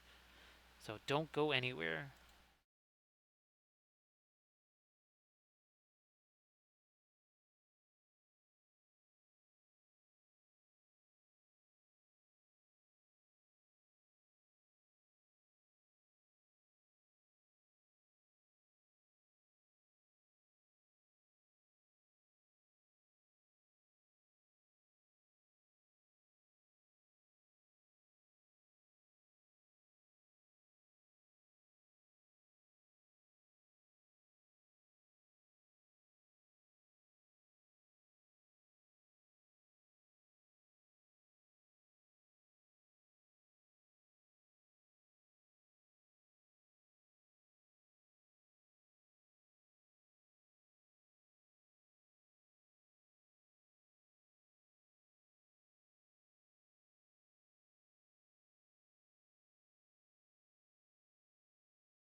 So the printer's doing just fine. Nothing weird going on there, except that the Bambi can didn't want to show us anything.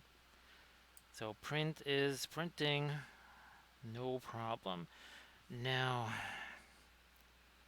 you know what? Let me do that little symbol here.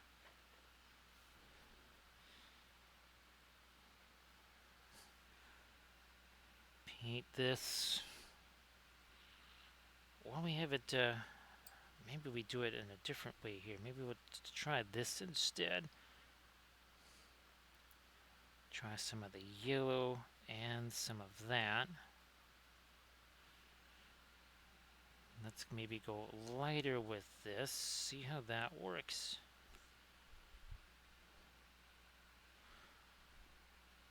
That comes down, yeah, straight this way. Either that or do we want to have, I think we're going to switch this around. Yeah, I'm going to do a little change-a-rooney right here. Yep, I'm going to change that a little bit. And let's do kind of a Minas Morgul looking scene here, perhaps. Yeah, I don't think I have one of my paintings anymore. Let me see if I can find that in here. So yeah, I'm just gonna maybe paint a little Minas Morgul scene or something like that. That's what we should do here on the shield. I'm just trying to find one of my references that I used to paint up all of our landscapes there. Oh, almost there. At least I think so. Shouldn't be too hard to find, because I know we have a whole panoply of references for that. Oops, no, that's Dogol Dur. I saw that. I thought, oh, there we go. That's what we need, and we'll just do this right here. Okay, that's good. That's all I need. Why? Yeah, I like the idea of doing this.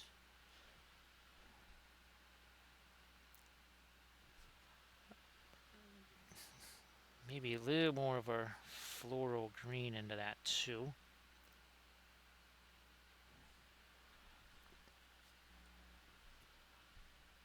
Can I zoom in on this one? I know, I think I'm zoomed in all. Yep, I'm zoomed in all the way.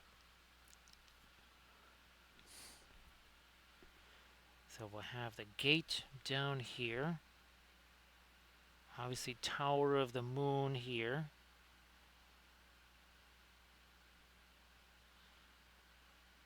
Like that. And then obviously these things kind of cut like so.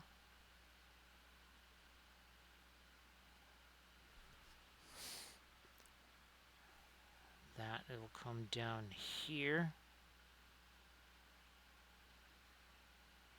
Like so.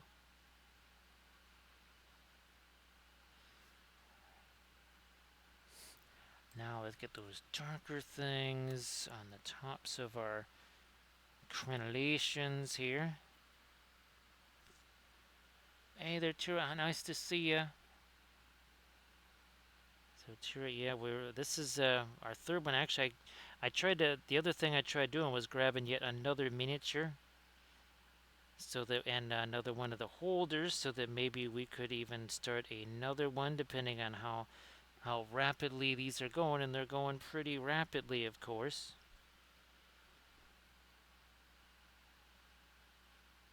So that should come this way, and then like so. And then there's our Tower of the Moon, which now becomes the Tower of Darkness. Spiky things here now.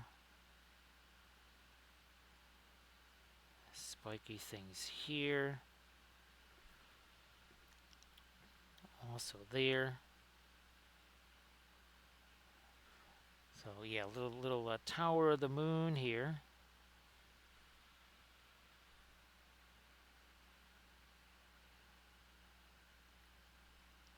Darken that down on either side of that, and then under here, just basically using Van Dyke Brown here.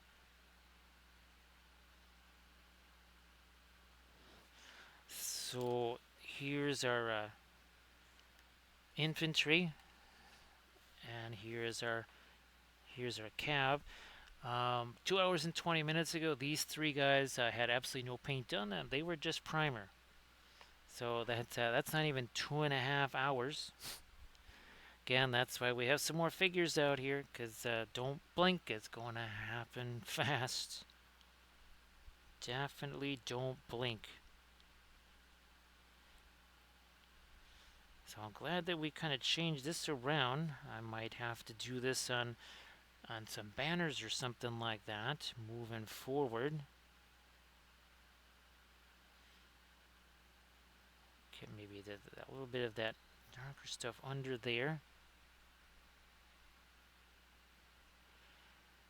I mean, we can have some little cut marks on the shield too. I mean, I know that's all the cool kids like the battle damage stuff on the shields. So it's here. Nice to see you again. Happy Friday, of course. I hope that you are doing really, really, really well. Like everybody else. Again, I hope that folks maybe had a decent day or a really good day. Maybe a spectacular day. And here's hoping that everybody's Saturday is going to be also glorious. Of course, it's college football, so Saturday will be glorious. Should be, anyways. I mean, obviously, early season matchups sometimes, well, maybe they're not always spectacular.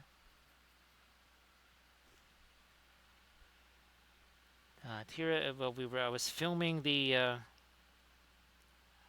snow and icicle effect on those werewargs, and after I get this lighter stuff on here, I'll show you. It's kind of neat to see, and I'll be actually including this in the video when I film the last segment there with the blood effect. But when you see what those AI images that we used, and then you see what the painted guys look like, it's really, really wild to see what the finished painted figures look like compared to the AI references.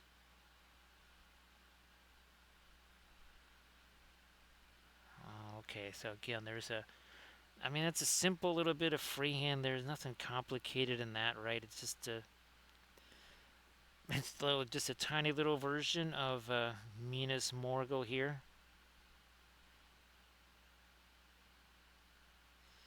So again, no fuss, no muss, no big deal here. A super simple design. Where's my blending brush here? There we go.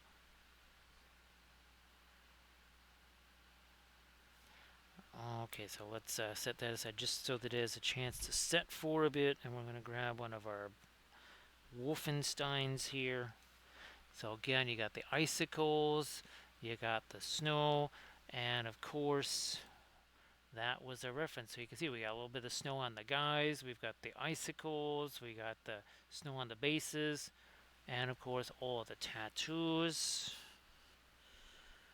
And that video that'll be going up on the 1st of September. Oops, wrong one. This one here. So yep, that'll be our first Patreon video for September. And I try to have sometimes 10, at least 9. There's always at least 9 videos. And this month we still somehow managed to get to 9 even with Gen Con. That was a push, I have to say. It was a wee bit of a push just to get to the 9. we're not in ring rates after all, so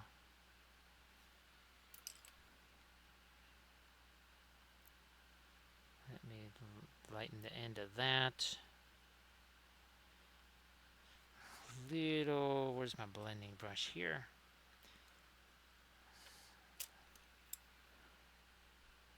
Take that, pull that down a little smidge there. Get a little bit more light on these, some of these little skelly friends here. Hey there, Drexia, great to see you again. Happy Friday? Nope, happy Saturday. Well, at least it's a happy Saturday here. Thank you so much, Drexia. Appreciate that. Thank you so much.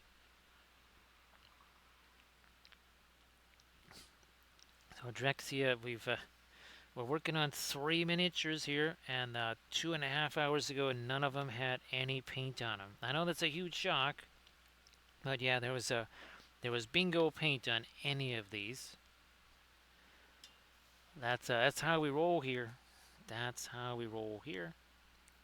So great to see you there, Drexia. Of course, if you want to share anything in the chat, please go ahead and do that. Same thing there, Tara. If you wanted to share something in the chat, things that you've been working on, please go ahead. I don't want to lighten those up too much. Yeah, we might have painted Minas Morgul about 3-4 times. Oh, wait a minute. Do I have... Can we reach some of those ornaments here? Are they in here? Ah, well, look at this. It's the very first one. Look at that. So I'll make a little bit of change then based on this. So there's Minas Morgul right there. Yeah, let me do a little bit of a change here on our tower then. No problem.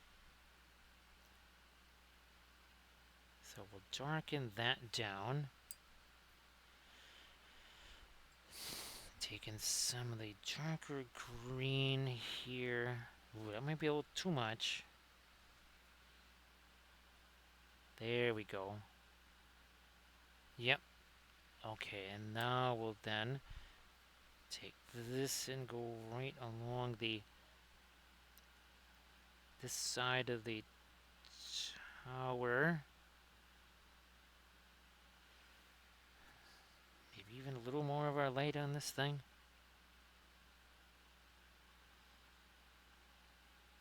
Like so. So yeah, this was that's one of our ornaments right there. We had a blast doing that. Well, holiday season will be coming up fast. We can always do some more of those. Oh, that actually, Drexia, I thought you were saying you were spending some time with Lethal Shadows, because Lethal Shadows is at PAX West there. And of course, again, Drexia, you want to share anything that you've been working on there in the chat? Please go ahead. And of course, thanks as always for the sub there. That always makes a big difference. It definitely does. So we appreciate that. Especially with that whole thing where you gotta reach a certain amount of subs every single month in order to get the 60-40. Otherwise, yeah, you're back down to the 50-50. Trying to get some of that lighter green in there. Now I'm going to try and do some of the lighter rust, I think. That is the new, fantastic new Venetian red, which is, again, closest thing I've seen to Terra Rosa, that's for sure. And remember, we're not doing it in as many places as we did with the other rust color. We kind of do a little bit less and less and less. We're also going to take that and we're going to blend that a little bit.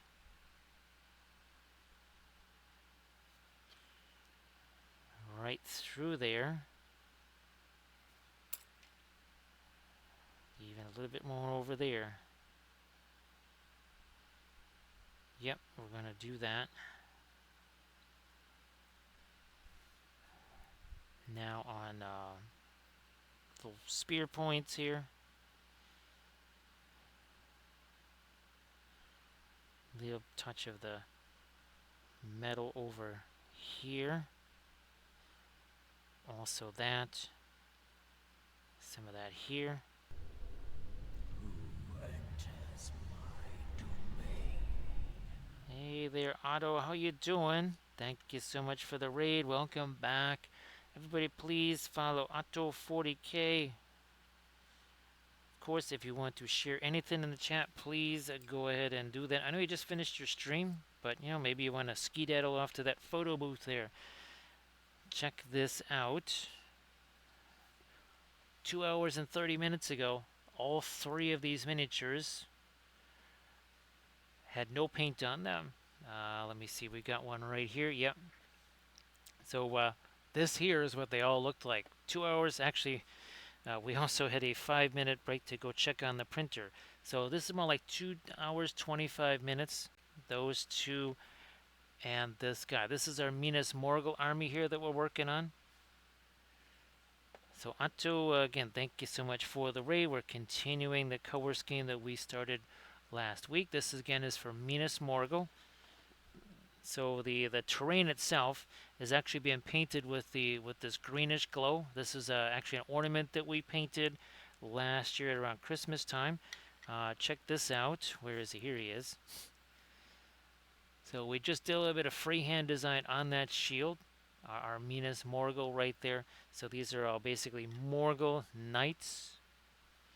Yes, indeed. Now, of course, freehand with the oils works just as well, say, on some 40K figs, like here. Like so. Here, let me move this more out of the way. And we also did this on a vehicle here. Where are you at? Where? There, you're hiding over there. So same motif, again, all painted with oils. Thank you so much, Anto. Appreciate that. Oh, this is our latest 40K series that we did, also with the oil paints. 3D printed sharp crystals. Actually, we did a combination of 3D printed Howling Banshees and ancient, early, well, like 1990s Howling Banshees. So it was very much old and new in combination. So thank you so much, Otto. Appreciate that. And of course, again, you want to share something in the chat, please go ahead. And of course, thank you so much for the raid. We appreciate that. We're trying to get a little of more of our rust worked into a few areas here. These are traditional oil paints right out of the tube. Right out of the tube. So say we all. Thank you so much, Drax. Oh, a little gift sub to Otto. Thank you so much, Drax. Appreciate that. Thank you so much.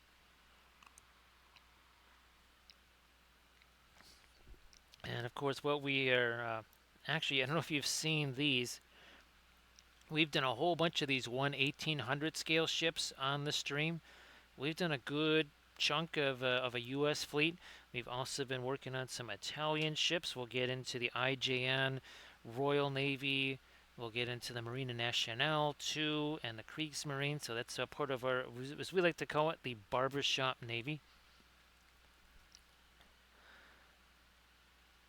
So see you later, Otto. Again, thank you so much for that raid. And everybody, please give Otto40K a follow if you could. That would be sensational.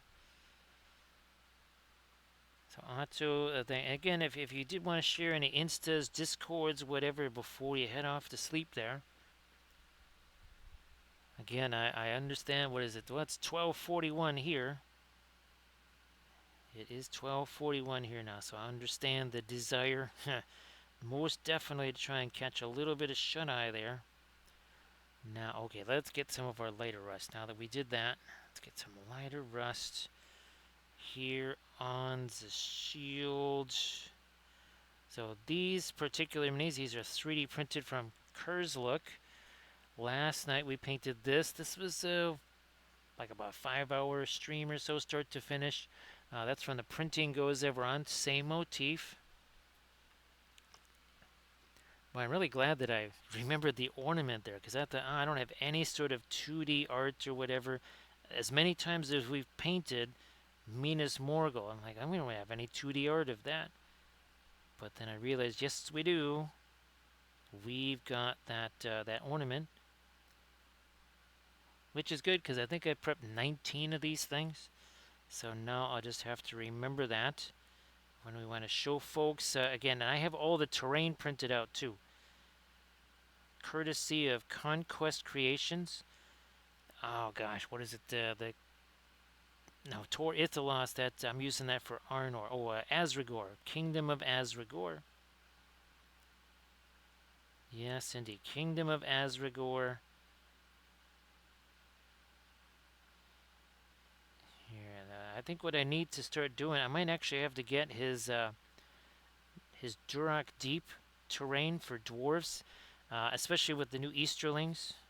I think I might just have to do that. And was Printing Goes Everon also has basically Dale.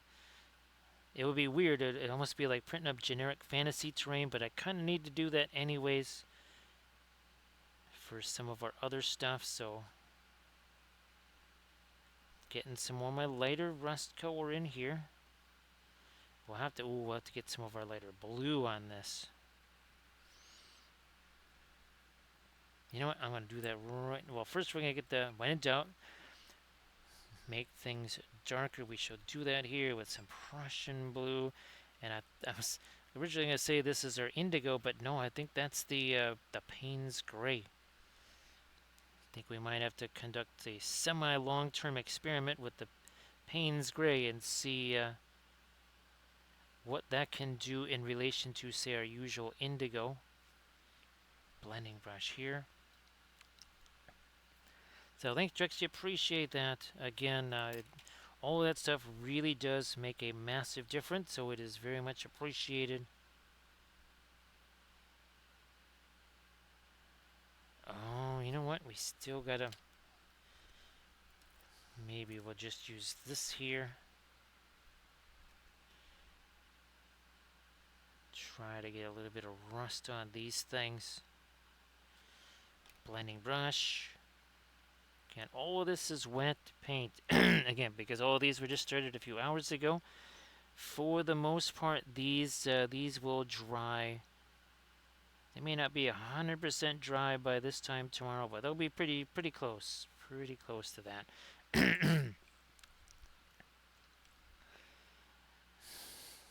Back to my Duric here.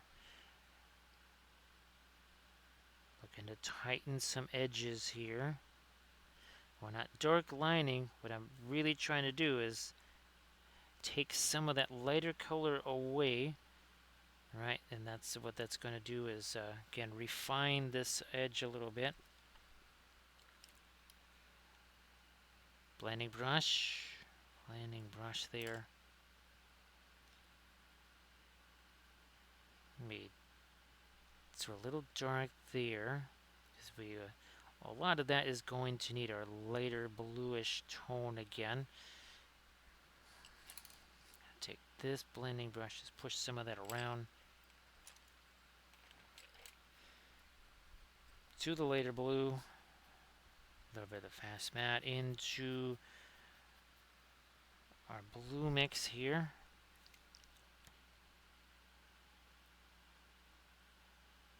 There's at least 3-4 armor plates here, which ended up more as rust color. We don't want the rust color. We need more of a bluish color here because it's facing our light source there. I think, yep, there you are. Something like that. You know what? That up there probably should be a little lighter too.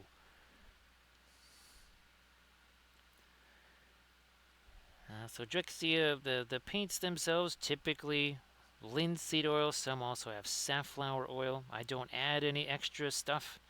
It's now sometimes I use the alkyd oils. Those are from either Griffin. Obviously, the fast matte white is also an alkyd based white. but don't use liquid. Now, I think you've heard the story of a really good friend of mine. We actually went to high school together, did all the art classes there, and then went to the academy together. And he actually used liquid. He used enough of it to turn his oils into virtual watercolors. Now, I like to just use the thinner to do the same thing, but he actually used liquid. He really loved using that stuff.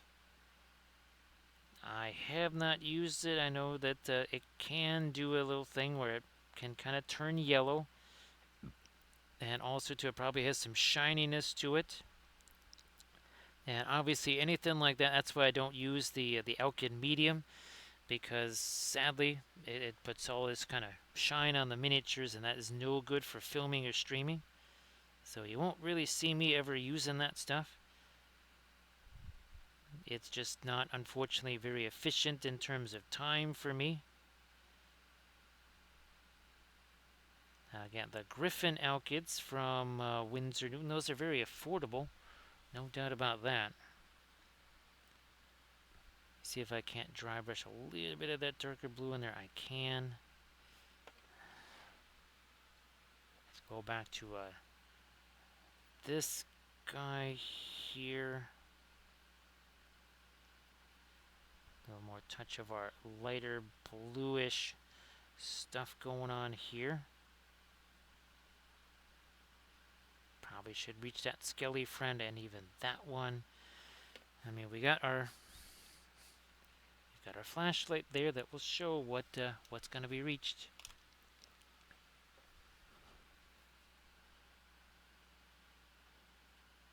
More of our blue. Oh yeah, that's what we want to do here. We are going to get to our fluorescent blue, some of our Prussian blue. This side as well. There we go. Where's my... Well, I think our blending brush needs a little bit of a clean there. We'll just take this and we're going to try and get some of the paint out of there. Paper towel here. Can't use it right away though, because again, that has to be completely dry. We're going to use that as a blending brush. So Grand Oracle, we did at least 2 of them. Remember, there was one to test. I think it was the walnut-based stuff. Remember that Grand Oracle? I don't know, it was Michael Harding or something like that, or Michael Graham. One of those two, whatever. Michael Graham, whatever. There was that one, and then there was the Galkid. Yeah, Grand Oracle. We did one on the Galkid stuff. So like I said, there's 2 of those. One is one's the Galkid stuff. I think that was the second one, wasn't it? Yes, the walnut oil was the first stuff. Yep, walnut oil was the first one. And then the next one was the where we tried to use the alkyd or Galkid stuff. Now, of course, Grand Oracle has been used. You've been using the alkyds for how long now, Grand Oracle? Again, if you're not filming or streaming, there's you don't really have to worry about that kind of stuff. So there's no reason why you should say, "Oh, I'm not going to use that." Again, unless the shine and all that kind of stuff is kind of a deal breaker. So yes, you can use the alkyd stuff. The other thing it's going to do is it does take away the staining properties of colors. Just so you know, and that's one of the reasons why we kind of stuck with the darker primer method here. Now I do have myself another horsey, and I might get him on another one of our holders here. I think I got me a holder right here. That's the one I was actually using for the bust, and here's another miniature right here. So I think we might do this guy also. Let me stick him on here. Okay. Well, it's getting crowded in my sky here. Let me move some of this stuff. Yeah, we'll move you over there.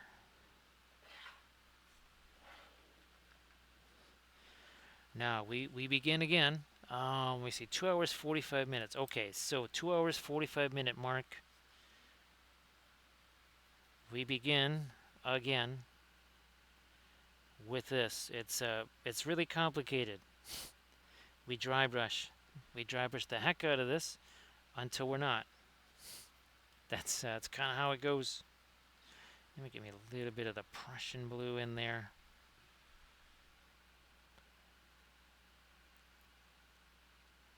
We'll do this. We'll do the green. Then we do the stuff that is not either one of these colors. And then we're going to do the glazy stuff. Then we'll let him have a chance to set, and then we'll go back to the other ones. And then we'll come back to him. We always have multiple figures that we're working on, of course. Again, this is how all the other ones began. And that's why we have, what, 3 of them basically almost done after 2 hours 46 minutes, plus taking away time for the check-in on the printers and also the level 1 hype train, because that's how we roll here.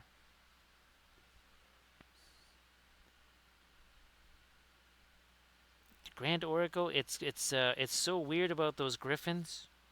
You would almost think that they were Winton colors with the pricing, and of course the labels look different, but they're definitely the artist oils. They're not student grade or anything like that.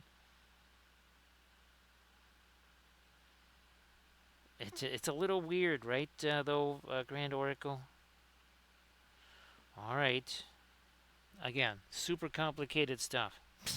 Yeah, or not. Yeah, not really complicated, is it? Not at all. Because dry brush.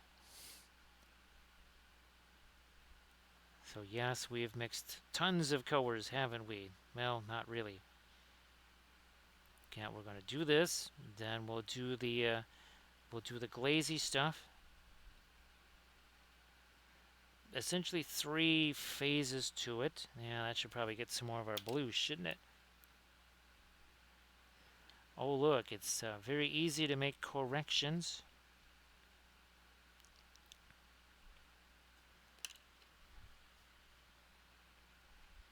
Let me see. So yeah, Drexia, you can use the for sure.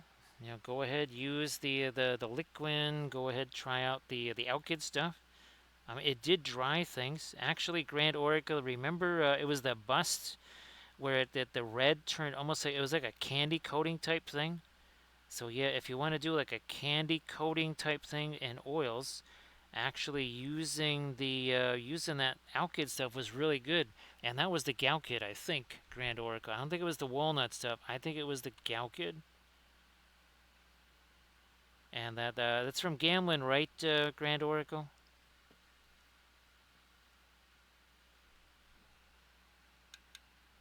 So we really appreciate it when folks like Grand Oracle and Pun Expected, Stila, Ryan, when all of those folks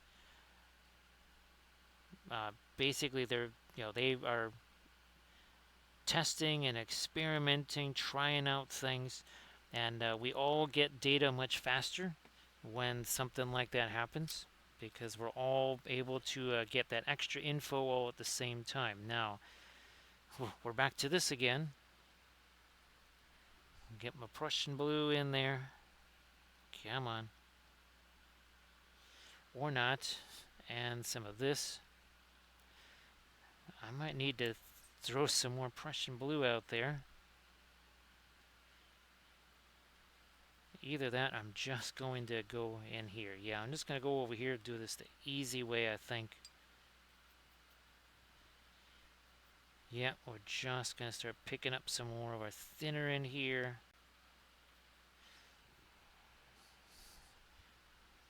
Actually, just gonna throw a dot of thinner right on the Prussian blue there. Start breaking that down even more. Pin line wash this thing. Here we go. Fills in the crevices.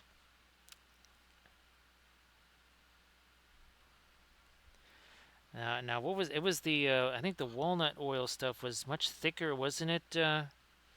Grand Oracle. Again, it's been a while since I did the videos, so and again, not really going to be using that stuff anymore. Not for myself, but other folks definitely should feel free to give that stuff a try and see. Could work really well for you. So see you later there, Grand Oracle. As always, thanks for being here. Thanks for helping to kick in the Z hype train there. So we appreciate that. Again, all of the hype trains do make a colossal difference here. So we appreciate those, of course. Thank you so much. So there's our blue-ish stuff almost taken care of. A little bit on the top of the horsey's head here. Also there. Now, what about our green? There is some of this left here. Except, I think we're going to throw more of our perline black and some more of the phthalo green in there. See what this will do. We're going to need to set that on its side here, I think. There we go. Again, we're just going to hit it like this. Then we let it set. Bread in the proving drawer, as always, right? So we even let it mix a little bit with our lighter, dry brushy stuff that we did there. And we give this 10-15 minutes. It's not going to look all shiny like this. So again, I know that's another thing that is a little bit disturbing for folks, but trust me, ain't going to stay shiny like this for very long. Getting some of that green everywhere here. Going to take the extra bit of thinner into that.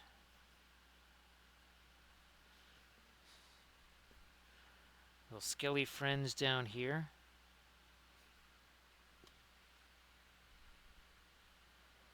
Hey there, Boomits, how you doing?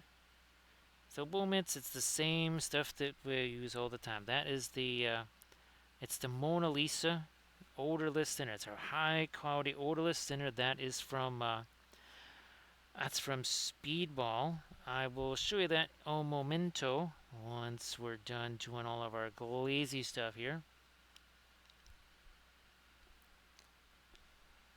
Yeah, GW is not a fan, right, Grand Oracle, of what we do here whatsoever. They are very much aligned with big acrylic against us, for sure.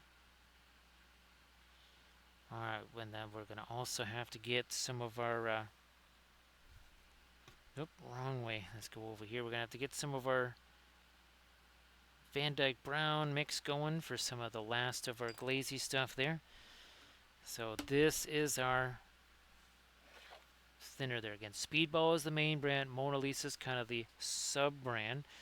And we're not using much of it. This is it. We got a little bit in our dropper bottle because we're doing a bunch of extra glazy type things, but that's usually all we've got going. And of course our brush cleaner here, Winsor Newton. Oh look, it even works for dried acrylics too. Yeah, Boomits, I've heard some folks using the Gamsol stuff. Okay, whoops. Some of that Van Dyke Brown. Very quickly chuck in some of the thinner. some Mars black if we can manage that too. Trying to score a little more of our thinner into this. We don't need a ton of it really.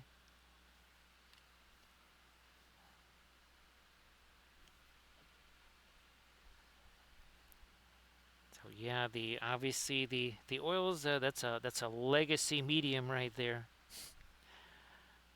that you'll pass on to your kids and their great grandkids. Me, maybe not so much because we're using a little bit more of it than the average folks do, but even me, some of those tubes can really last a long time.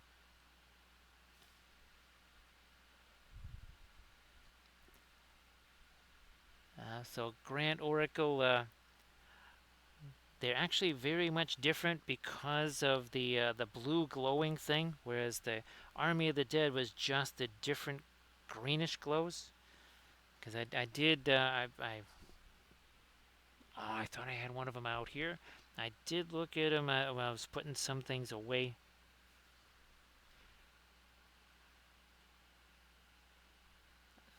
More of our really deep dark in here. Gonna get the rest of it on the horsey in here. Just literally shoving that darker stuff in there because whatever's, you can't see it. That's why we do the darker primer.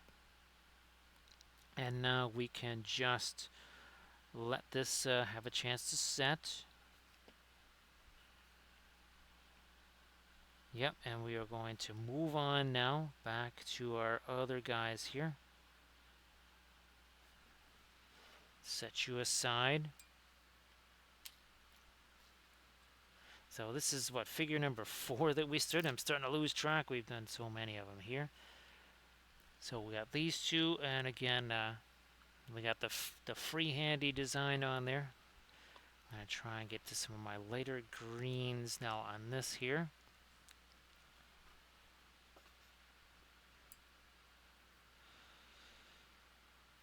Might need to go get some more of my fast matte white out there too. We're running a little low on that. Again, we've got ourselves a bunch of figures we're working on all at the same time here. 2 cav and 2 infantry.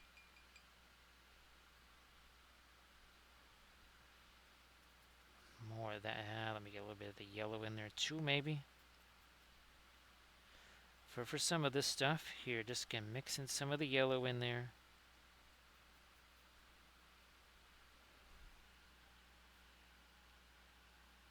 That's gonna go on this part of the shield here. There we go. Makes that start to stand out a smidge. Start getting some of that lighter greenish stuff on the armor too.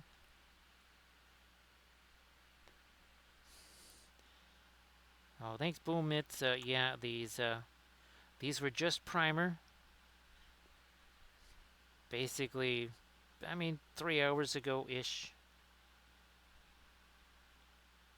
Like the Weeping Angel says with the oils, you best not blink, because you will definitely miss something for sure. No doubt about it.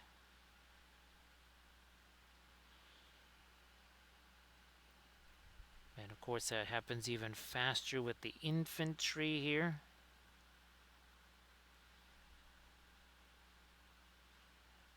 Let me see what we can do on the top edge of that. Yeah, you know what, that does need to have a little something on there.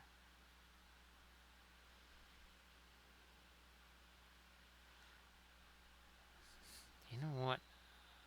I maybe have to, yeah, I'm gonna have to get some more dark in there too. Yeah, again, you must have dark to show the light. Also, blending brush. This is now sufficiently dried. Yeah, we can start to use that.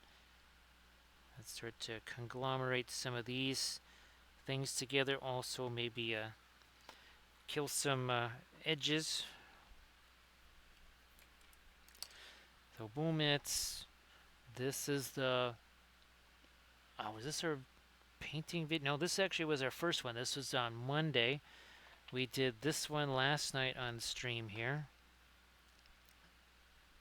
So that one was from last night.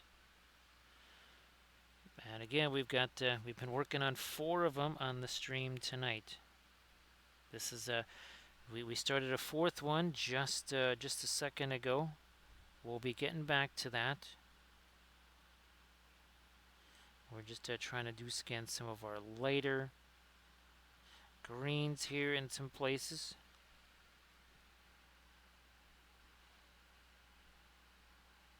And of course, as we keep doing these, the efficiency, the speed's just going to increase, because now we're way past a color test figure. Now we're into full-on production mode here. This is 100% factory procedure now.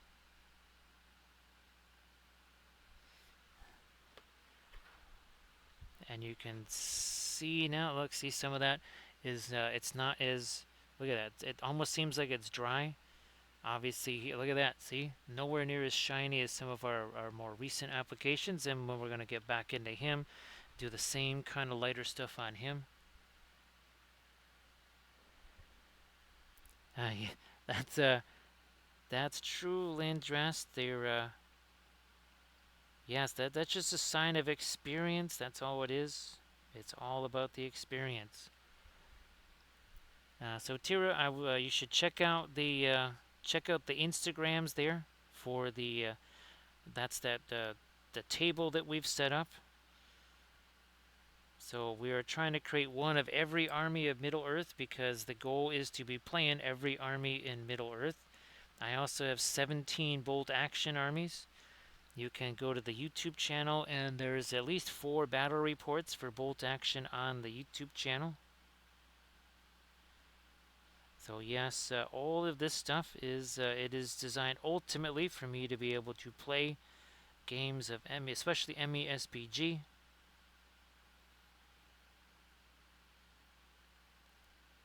I'm also making conquest armies with the goal of trying to do some conquest gameplay videos. Hey, there's surface tension.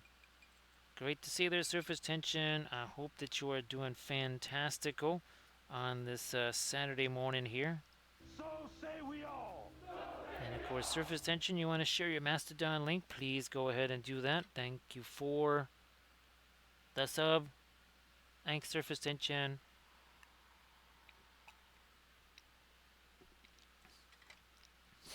And then, of course, there's all of the. I need to actually get this stuff back. All of my Armada stuff here. Yeah. I have, how many fleets of that painted up now? So actually, I have to get that back from Chris, or is it Pete? I think it's from Pete, so that we can try and again get some gameplay videos going of that.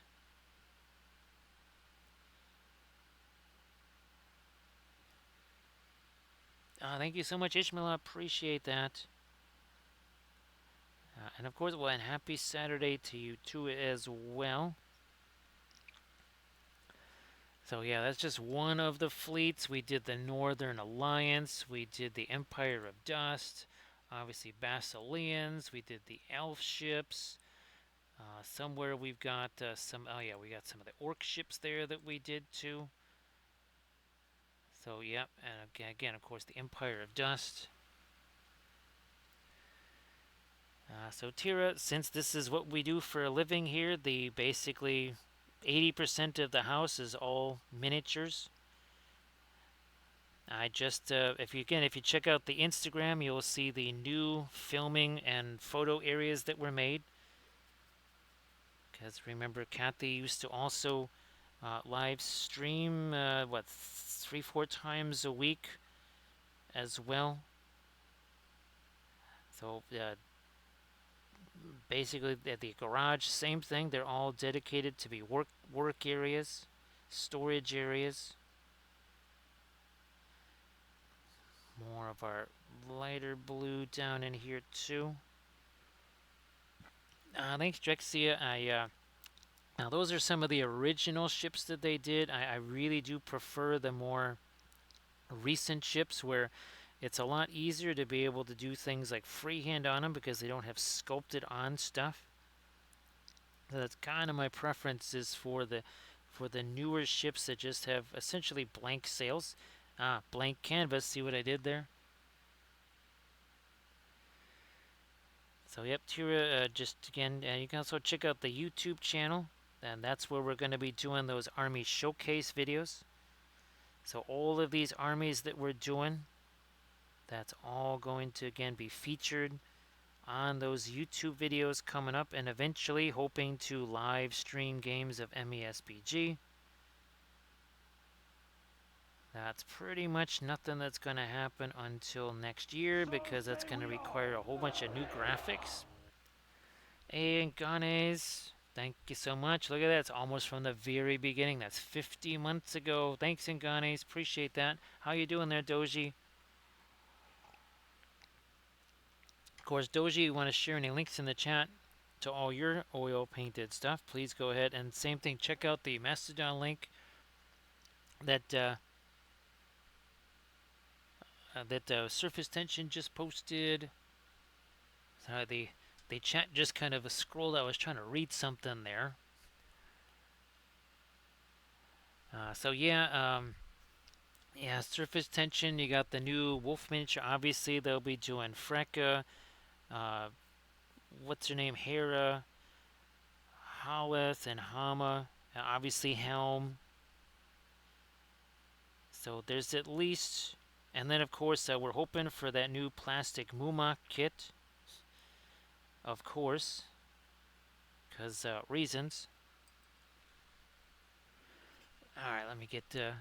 There we go. I'm glad you were able to do the bakery run already there, Doji, and I'm sure it was super, super delicious.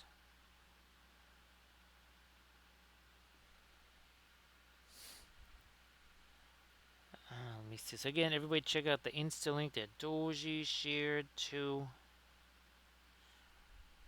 So again, we just did a little quickie freehand here, nothing crazy, just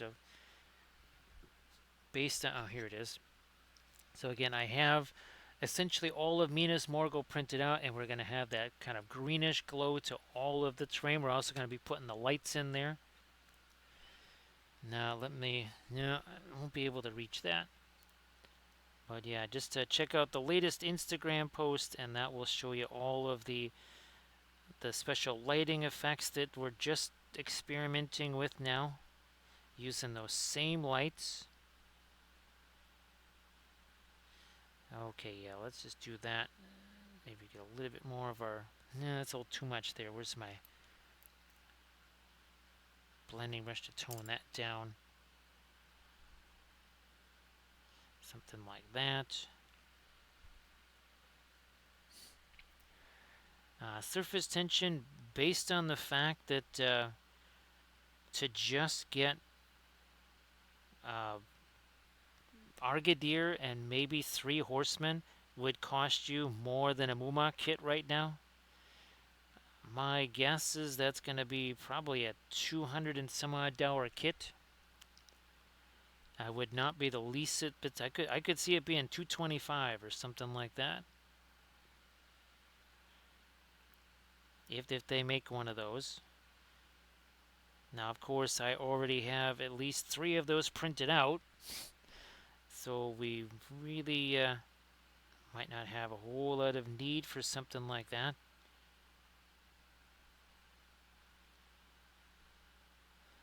Let me get this down here. A little more of that light over there. And of course, those look way nicer than the old GW. Now look at this. See how that is really started to go nice and quiet there. That means we are going to get into our lighter blue stuff now. Again, this is miniature number 4 here. In 3 hours and 9 minutes. that is it. And again, you can see we did not go one little step lighter. We went much lighter there. Remember, we're going to get our rust effects on here too. So we're just kind of getting into this part of the process that we've done on our other guys already. You can see we're almost doing a little bit of like a dry brush kind of thing there. So again, everybody please check out that link that Doji just shared.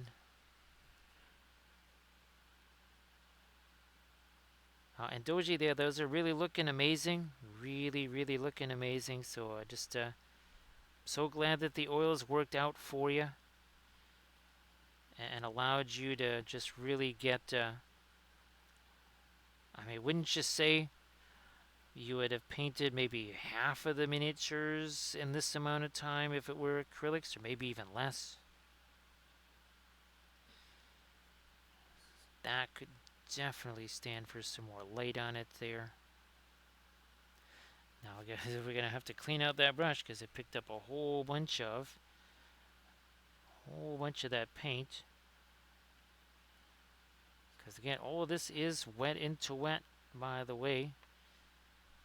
But that's why we try to have multiple figures to work on. Right, so that we can just let that paint have a chance to set, as always. That's fantastic there, Doji. I mean, it just obviously Orion. Remember, well, we haven't seen. Well, I think it's just where the stream starts so late, and that's why we haven't seen Grumdy. I actually got to shoot Grumdy a message just to see how he's doing. But remember, what he had 5 Best Painted Army Awards with his Daughters of Cain that he painted with the oils. And remember, he said how durable they were, so that kind of was just, again, another bit of evidence that we've been compiling all along here, that the oils are far more durable than the acrylics. Now, I am liking these things because I can just set my hand there, right, and now do something like this. So these miniatures 3D printed from Kurzlook. The basing bits are from Zabavka and also from Make It Epic Basing.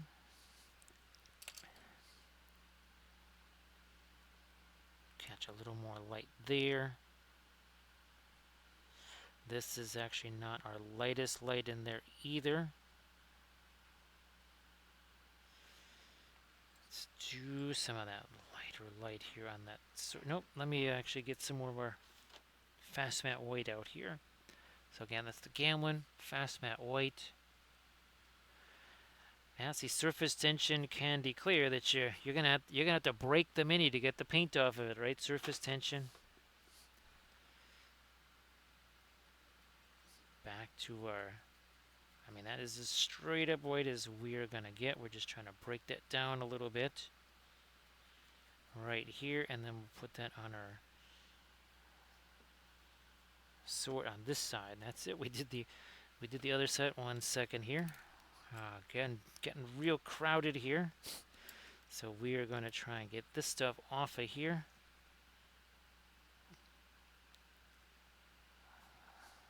Like that.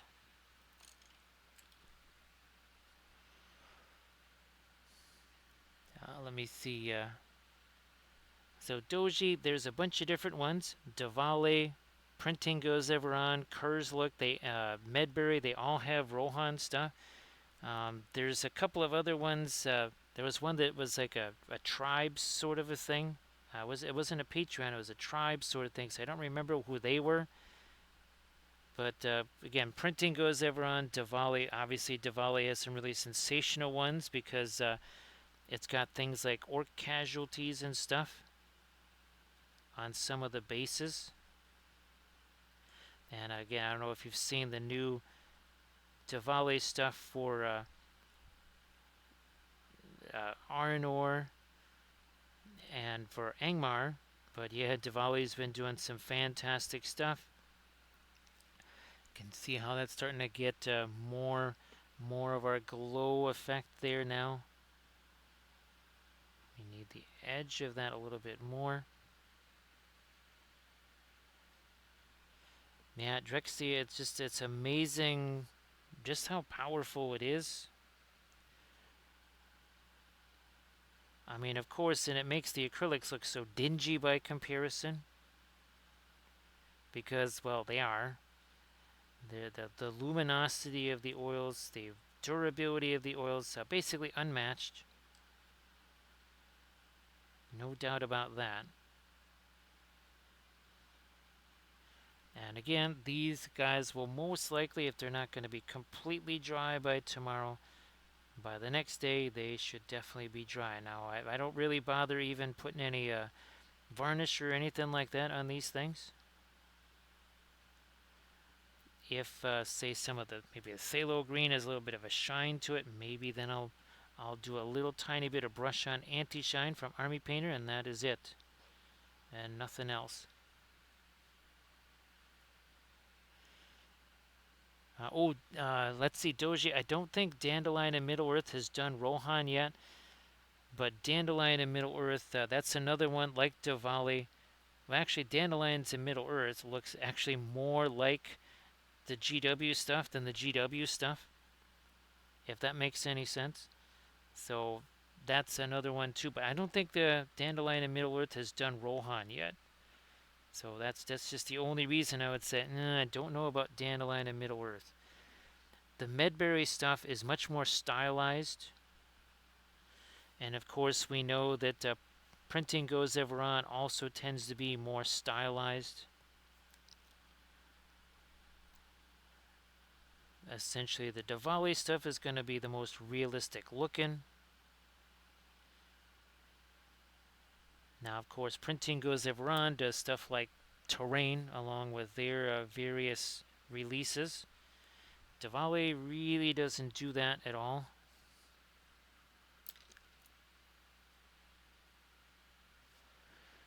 Now, surface tension, well, the one of the key things, and where's our Blood Angel over here somewheres? No, here he is. Actually, well, this was when we were doing the pre-glaze. Pre-glaze on that was Perlene Black. So actually a dark green pre-glaze, and then all of the middle tone and lighter reds, well, those were actually red. But everything else was actually a very dark green. And I might suggest that for you. I think that might go a long way. More of our lighter stuff there on his face. Again, we also we'll make sure we get that rust in there too. So again, if sorry if I missed anything in the chat there. A little bit of fatigue also setting in here. Because again, we were streaming until 5 in the morning last night. I think it was a little after 5 in the morning. So that was a bit of a late one there. All right, we're gonna get the add a bit more of our lighter blue down there. Now let's also have our floral green on the horsey's eyes here.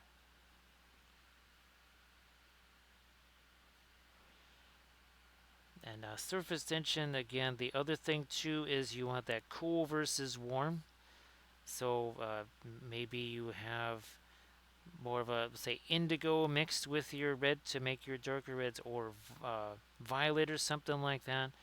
And then your lighter reds are on the warmer side. Or you go inverse, where the shadows of your red, maybe you've got more of a like a Van Dyke brown or asphaltum, something like that mixed in for your darker reds. And then for the lighter stuff, maybe you go cooler, where you maybe even mix in some radiant magenta, or even, that mixed with the quinacridone magenta, whatever.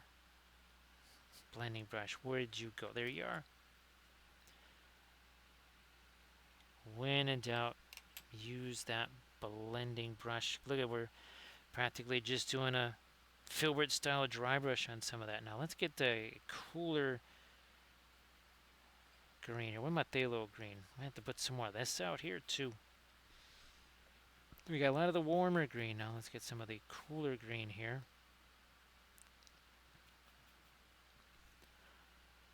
That will go here now. Again, you can see that's not a slightly lighter thing. Why? Because I'm just going to do this. I'm going to use the blending brush. Why? Because, well, we want to get these things done right quick. Now, let's say you're painting these for a contest or whatever. Well, if you get them to a certain stage really rapidly, all of a sudden now you've got more time for delicate freehand or little extras that maybe you want to add to it. You have more time for that now than maybe you would have had if doing the go slow approach. You don't want to do the go slow approach. That's the what's that? That's the big acrylic way right there. This is the way of the linseed here. So yep, surface tension. If you cool down the shadow areas, well, guess what, right? Then those your lights, when you get that orange and stuff mixed into your reds, that's really going to beef that up nicely. Be a nice little contrast. Also, too, this right here that looks so incredibly light, it is not all that light. It's maybe a value 4 tops. It's nowhere near a highlight color. It's just a testament to how efficient we were at establishing our darks. And again, we're just going to take that and push that around here like you do. Blending brush here. Some of it over there.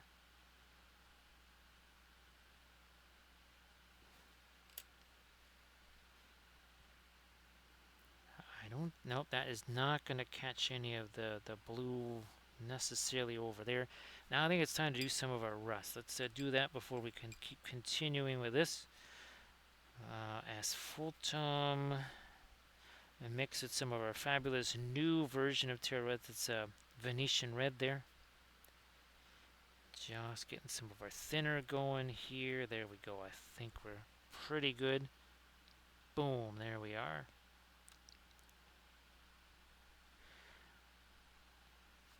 Starting to get some of our rust colors on here.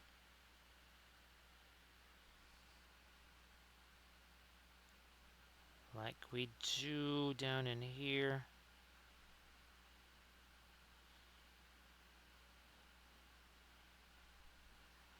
Yep, surface tension, well, just like white, right? When people have a white robe or something like that, or when they have a white light,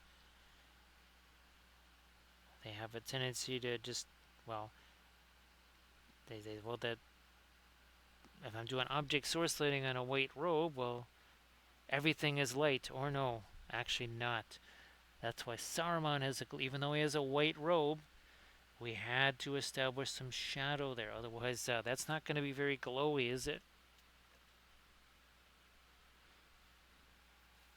Not terribly glowy at all. So again, here we're just trying to establish a little bit of the rust color here. Come on. Boom, right there.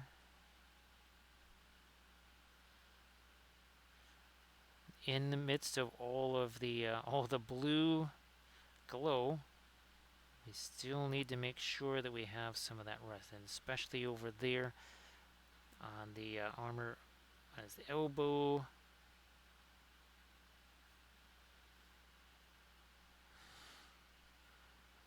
Oh yeah, down here. Let's do that as well.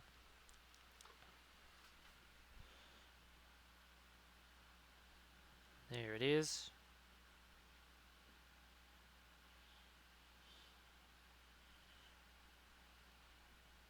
And of course, again, we'll get that lighter rust in there. We need to actually start coming in here with our darker blue again. Yep, I'll do that. That would be kind of the Prussian blue mixed with some of the, and that's not actually indigo. I just realized that is the Payne's gray there.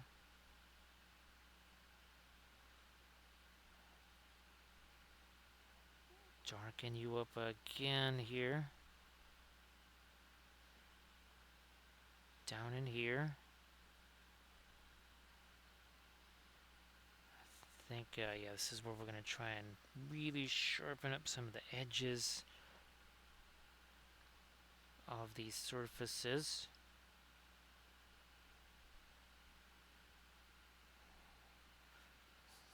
Okay, let's get some of our lighter blue in there, and that's going to be a little bit more like what we have here. So see you later, Doji. Thank you so much. Oh, and happy birthday there to the young one. So as always, thanks for being here, Doji. Appreciate that, and have yourself a fantastic Saturday. And we'll see you Sunday. Thanks, Doji. Appreciate that. More of our light right there. So this should be more of a middle tone. Yeah, that's about in the middle there. I didn't want that blue to be too light. Come on, get a little bit more in there. And that ultimately will have some of the lighter rust color going. Should have some of this blue on the ears. Okay, we did get some of that, not too bad.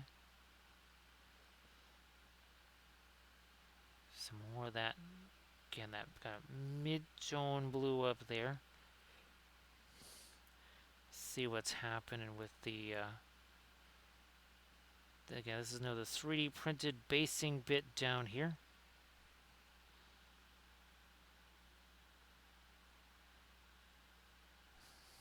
I don't know, is this, do we need to get more dark down here? Maybe we do need to go a little bit harder with the light on that.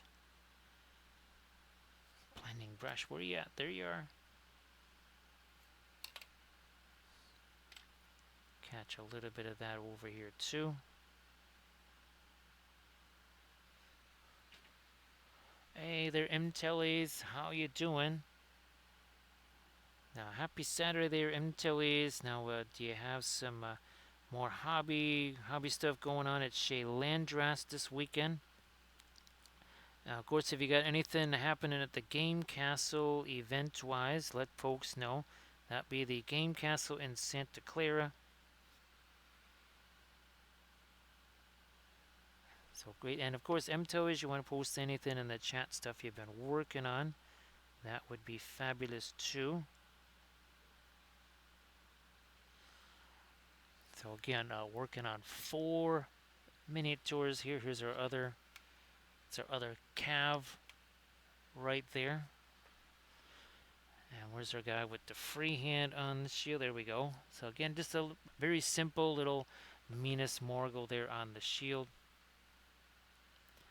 So this is all from Zabavka. We did the latest basing video was this. So yeah, all those basing bits are from Zabavka. The building stuff is. We used them on our Gondor army. We used them on our Arnor stuff. We've used them for a bunch of different things. So yep, our latest basing tutorial was using those bits. Let me do a little double check here. So everybody, please check out that Instagram link there that MTellies just posted. Actually, MTellies, were you going to be doing some more streaming there? Because I think you were streaming, right? Some of your Tomb King stuff. So everybody, please also give MTellies a follow.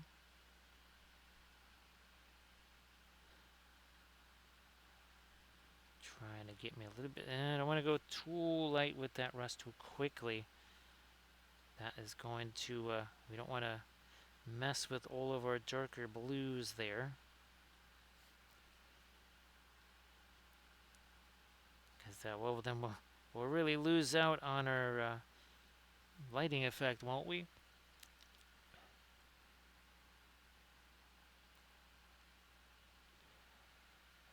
So very busy this week and the next week. I mean, I know that there's PAX West going on as well.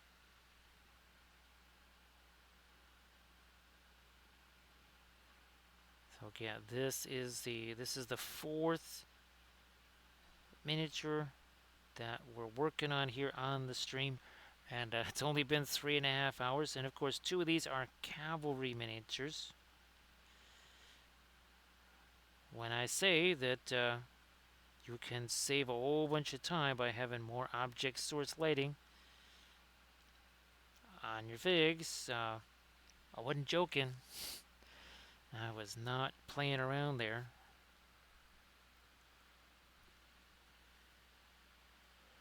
I'm always going to be part of a charity stream. Oh, that sounds fantastic there. Definitely please share that in the chat there, Mtellies. Actually, it's still only Friday there. What is it, 1:38 here? Yeah, it's still only Friday there. I see that we're starting to inch our way finally closer to 8,900 on the follower mark there. So we appreciate all the folks that have done the follow stuff today. Yes, we're sitting at 88.92. We finally got past 88.80. It was like a huge, weird stopping point for whatever reason, because we would get to like 88.90, whatever, and then lose a bunch of people. So everybody, please check out that Instagram link there that MTO has just posted. Please go do that. Now, how's about we get something lighter here that's not necessarily just the rust color out here on some parts of the horse's armor. Blending brush again. Kind of incorporate those together.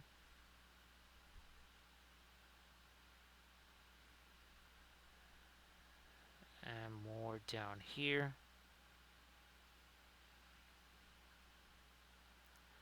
Also over there.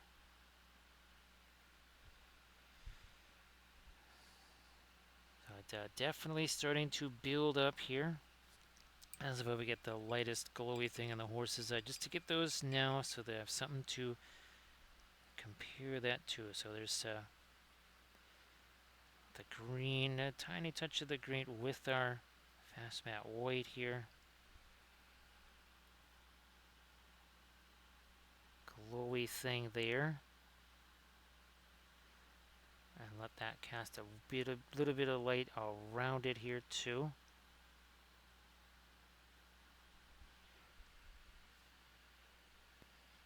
Surface tension, the crows. Remember the was for our done lendings, the the Creebane. Those were also from Zabavka. Their forest bits are nice. Use those. Now the one thing I will say, surface tension. If you're going to use it for, say, Lord of the Rings stuff, or even maybe some old world fantasy stuff, you might want to shrink some of it down. Like the whatchamacallit, those the sewer pieces there that I got for the Skaven stuff. I printed those out, and they turn out to be really gigantic. Same thing with the more modern day stuff that I was trying to print out for bolt action.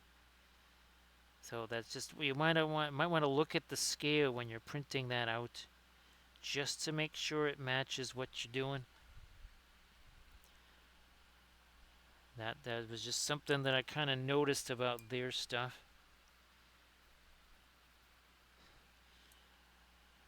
I'm gonna try and get a little bit of my darker blue in there. Where's that blending brush?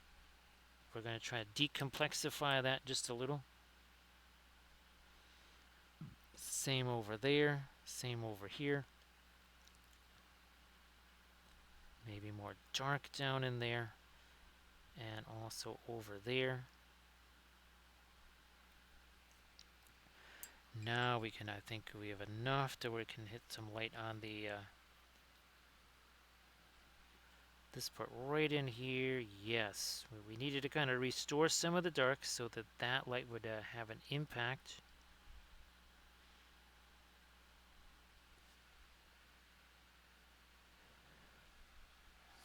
Yeah, actually, that is something I've tried to do for myself. There was some casualties, surface tension, that when I printed them out, they were more like Song of Ice and Fire scale. They were darn near Conquest scale. Yeah, the like the female casualties or whatever laying on the ground were bigger than this horse. And I went, well, I guess we need to scale him down just a little bit. So everybody, please check out that Twitch channel that MTO is going to be on and stream what, Monday? It looks like, yes. So everybody, check that out. Please give MTO's a follow if you could. That would be sensational. Get this going here. Also there. Yep, there we are.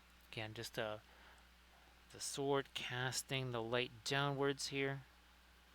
Now we got to get some regular light over here, not the blue stuff, not the blue stuff. Let me. That's actually got some of our fancy yellow light, some of the green in there. Because these really don't have much to say over here. We need to bring these up a bit. We've been doing so much on the other side where the blue is. Let's not forget this side too. You also have to get more of that cooler green going here too. Where are we at? We're over here with the yellow stuff.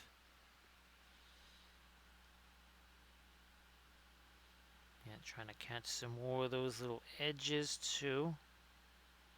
Like some of those. Do that, some up there.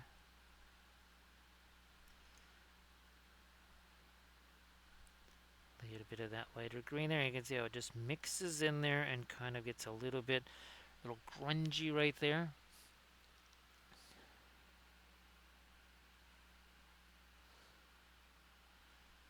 More of our saddle.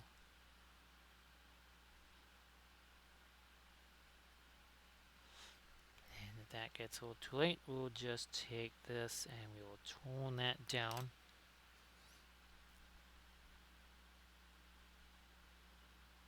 This is a get layer that. See, I don't even have to do any layers there at all. I mean, it's the same deal here. Right? I mean, it's basically just shading itself. Ask not what you can do for your oils, but what your oils can do for you. Breaking down some more of our fast matte white here.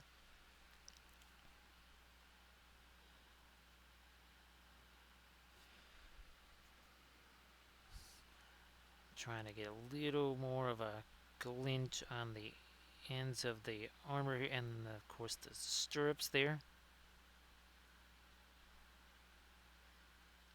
Also a little something on that. That is also some chainmail there.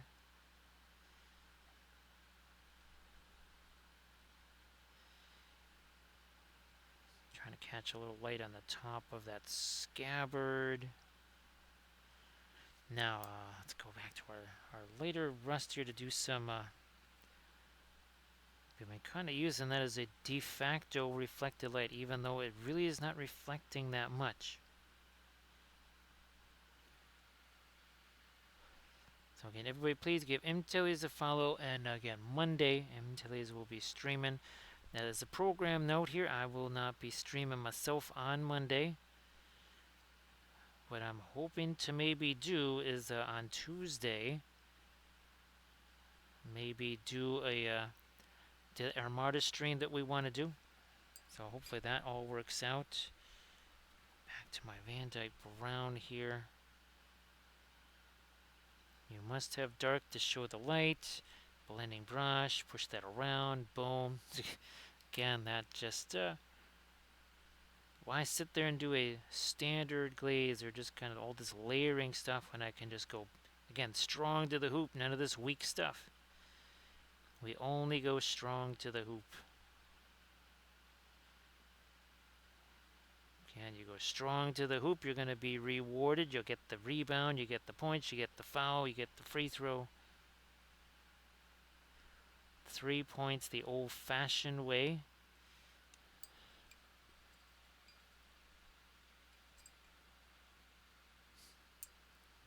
Yeah, surface tension. There's definitely a wild variety of stuff.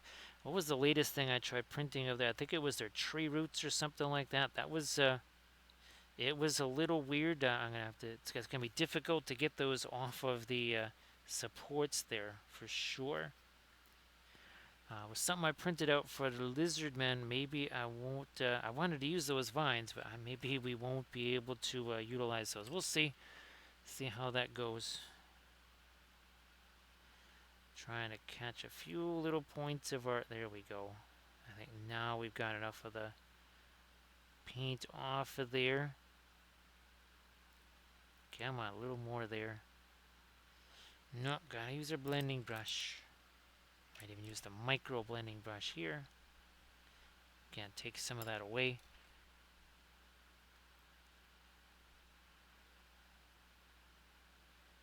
All along here. Why? Because the sword is sitting up there.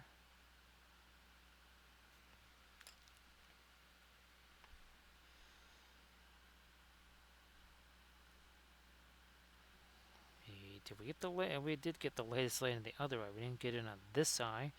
Now we're all good there. We need some of our lighter edges on our armor up here. Blending brush again. And here we go.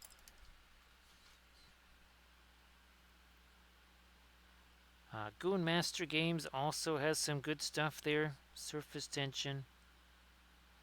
Now, I haven't looked at Make It Epic basing stuff in a long time. And sometimes by a long time, that's just like 2 weeks. Because, again, Make It Epic basing has fantastic stuff.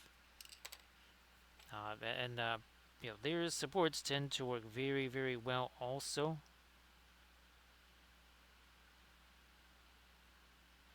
Actually, Bitron, you want to share anything in the chat, please go ahead. Not sure if you've had a chance to do that yet. We did have a few Gandalf sightings early on. I think we even had a few rolls on the Gandalf set. Or was that last night? We had a lot of 4s and 5s last night. Well, this morning. not really so much last night. That was this morning. And I want to say thanks to everybody, again, that kept me company on that stream, even though it was a very unusual start time. Again, just been a lot of unusual circumstances here, so we appreciate all the folks that joined us on that.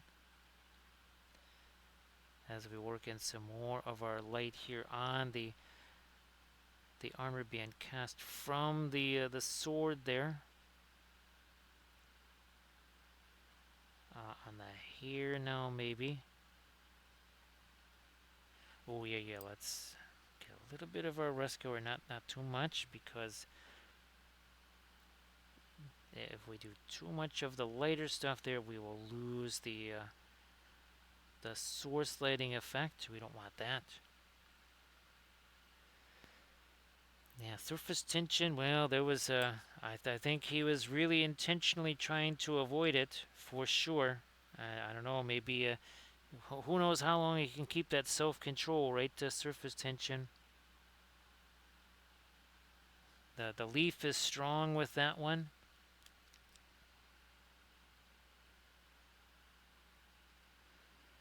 And Rexy, I was hoping that especially for our European friends that would be a nice thing for them because maybe they wouldn't have to be up so insanely early in the morning.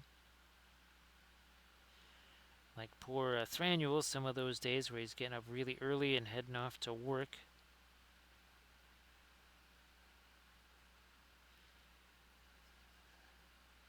Okay, now we're getting somewhere on here. Again, this is our second cavalry guy. We did 2 infantry.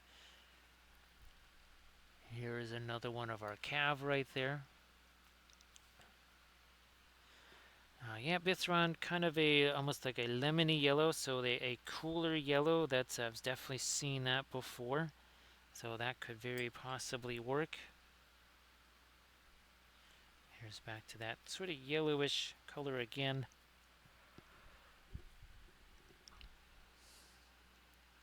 Too much paint on that brush. We're gonna get rid of some of that. There we are. Yeah, just looking at that like that's a little too much of the paint on there. We need to get rid of some of that.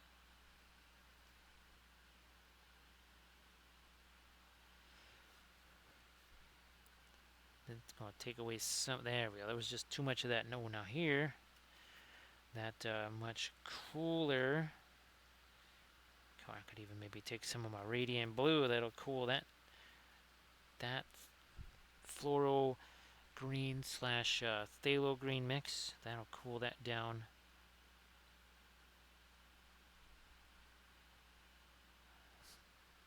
Blending brush. So I need to print out some more of these. I'll definitely have to print out the guy with the open shield again so that we can do more of that freehand design there. Geez, thanks Armored Wolf, appreciate that. I know it's super duper late there. It is 3 in the morning there. Again, everybody that's going to be at Dragon Con, that dealer's room will be opening in about 7 hours or so. Be sure, of course, to go see Armored Wolf, booth 2707, 2709.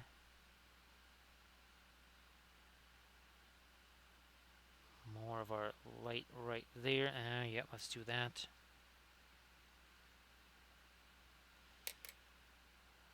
Also here, again, trying to get some more of that kind of greenish color into this. Not so much the blue. Taking our blending brush there. And again, we are working on a new Patreon video. That's our first one for September.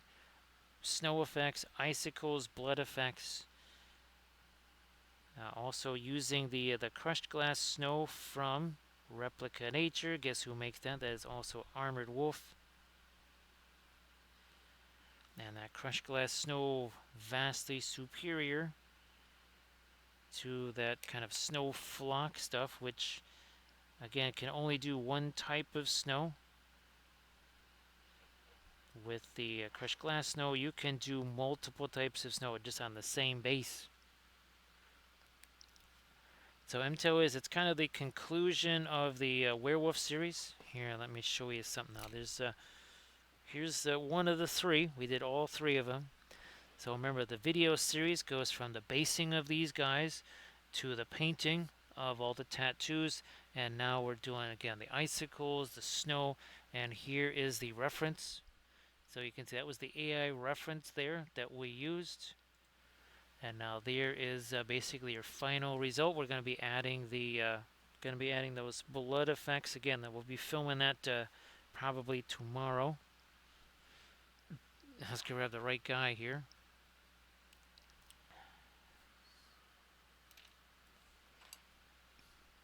More of our cooler green, not the warmer green, more of the cooler green here. And more of that on the cloak and on the horse's barding, I think. Let's do that.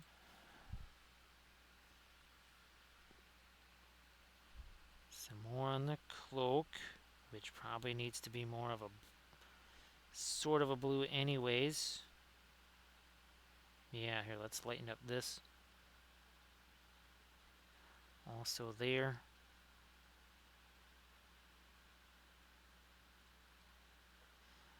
A little bit of light on the tail there as well.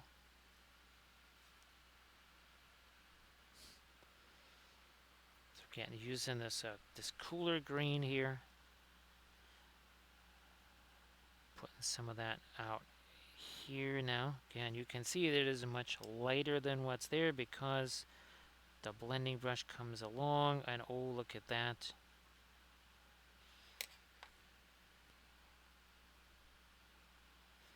And again, we can definitely go lighter than this.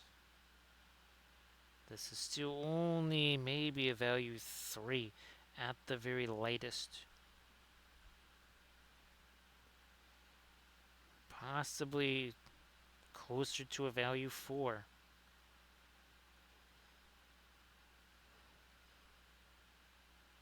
And we'll do some more of this up here. Yep.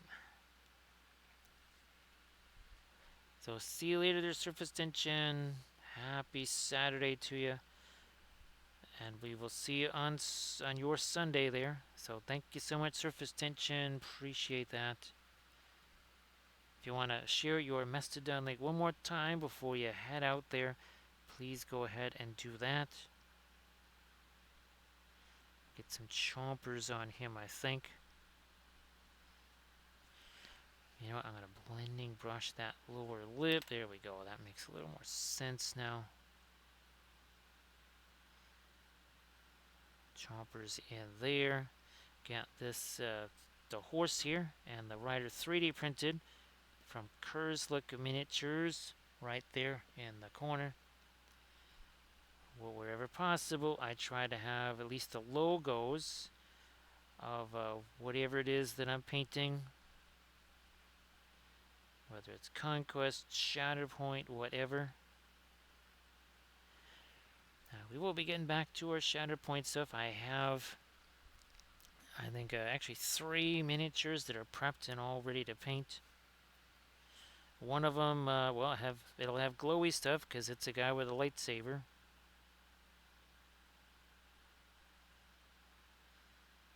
Okay, we got that. Try to maybe do a little more light on this thing here. Right there. More of our bones sticking out.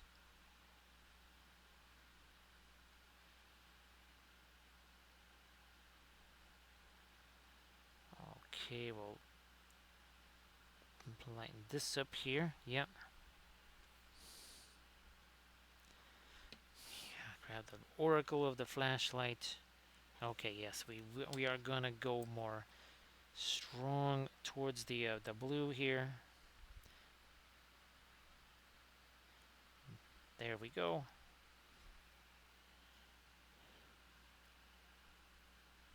I mean, it's the same kind of light, but just gonna change the hue of that again more towards a blue here. Less towards the green and more towards the blue. Hit that bottom part there too.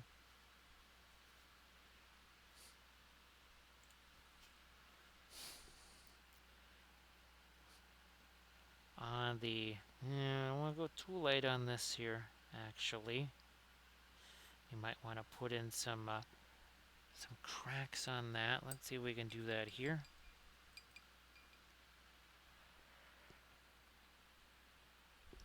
Van Dyke Brown. Just gonna go right along here.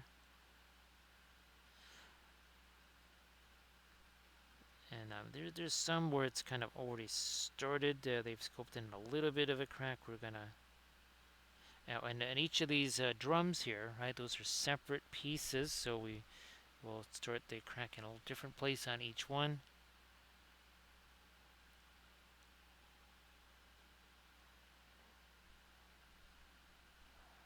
So, and there, well, if we don't really like that, I am just going to do a little bit of blending brush and we'll make that more of a stained drum right there.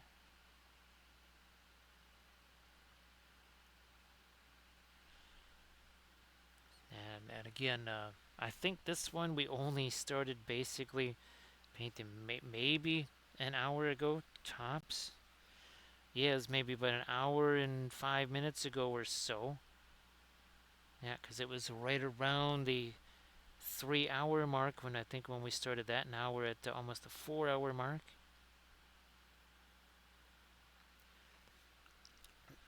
I'm just gonna use this to do some dry brushing. Where's my Fulton here?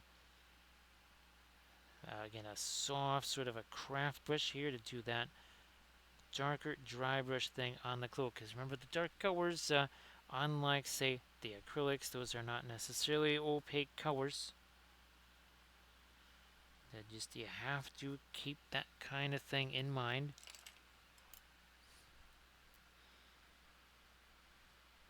Do we still? Yep, we have none of our little bright glinty light here on that stirrup, even though you do have the sword kind of raised above that.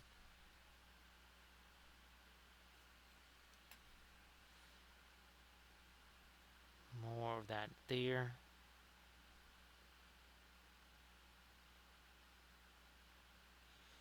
And we're going to, yeah, get a little bit more of our light right there. No, that's not our blending brush. Yeah, here let's get some of this paint out of here first. Yeah, okay, that's better.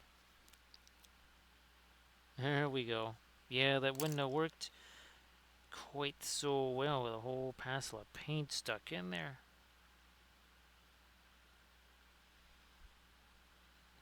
I'm going to try and get a little bit of light right in there.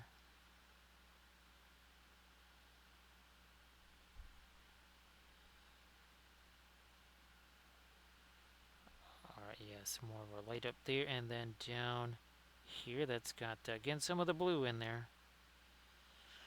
Now, we will, I think we're going to do a similar dry brushy thing here on the end of the cloak here. Yep, now it will sort of separate a bit. Ah, there we go. Yep, we need to separate that a little. Also, you know what?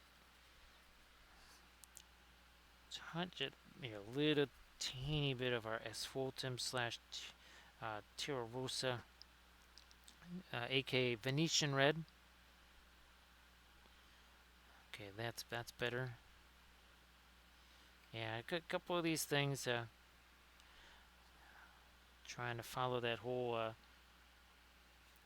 Sometimes you just gotta make things darker.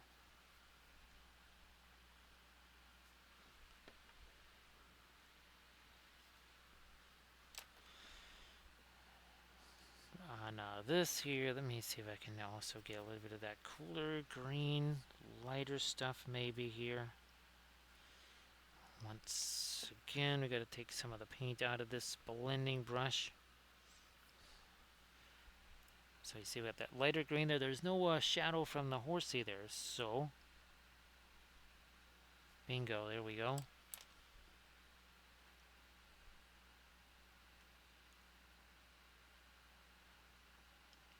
More of it right along there. Again, that's another one of these Zabavka basing bits there, all of this architectural ruin stuff. I think they're just called Gothic ruins or something like that. Thanks, Jinx. Appreciate that. Everybody, please give Jinx her to follow. Hey, Jinx, look at this. Yeah, this is extra appropriate here. Where's the one with that's got the ad? There we go. Yes, how appropriate. We got Skellies, Jinx. Look at this. Hey, no mana, man. Great to see you. Boy, it's been a while. And good night there, Horns fan. Here, we'll get you one more of those Hook 'em Horns. And, well, I won't say anything about tomorrow, Horns fan. Let's not jinx. Ah, see what I did there? See what I did there? So, I know you'd be hugely surprised. We've been using the oil paint. Hey there, AD. Everybody, please give Jinkstart and AD Creations a follow. So here, let's show off these two. So 3 hours 59 minutes ago, these two guys had nothing on them. They were brown primer, no freehand, no glowy stuff. Oh look, two more.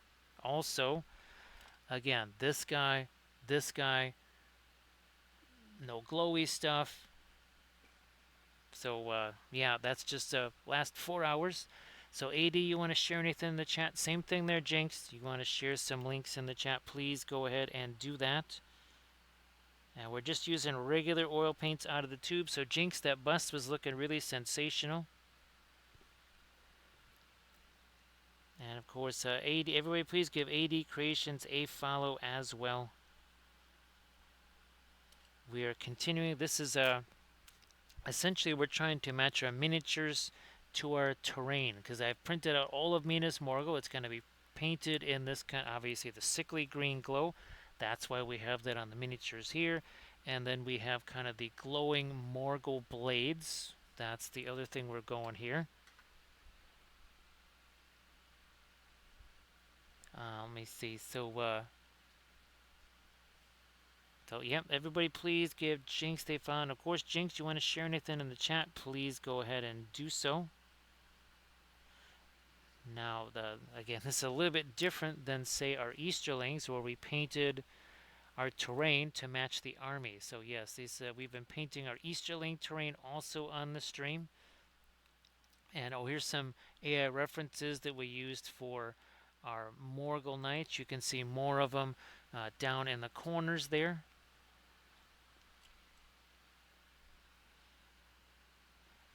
So no man-to-man because there's been a massive influx of bots and other things. We've had to put things at ultramax setting. So yes, there's the bot scourge has been very strong. So that unfortunately means that we have to have the auto settings very high. So let's do this again here. So that was not me. Did not do that. Was an armored wolf. That was just the auto setting again because there's a lots of bots now. Now let's get some more of our green over here.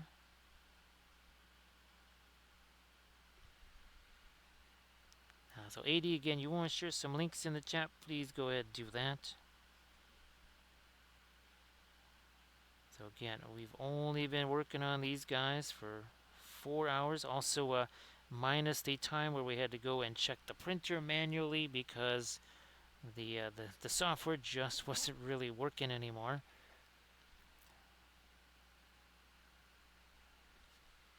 Let me refresh this over here.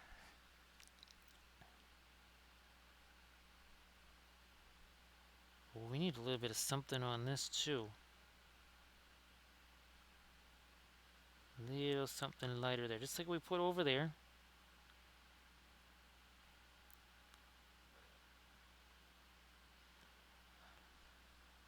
Alright, let's get some more of that light over here now. Yep, a little bit more there.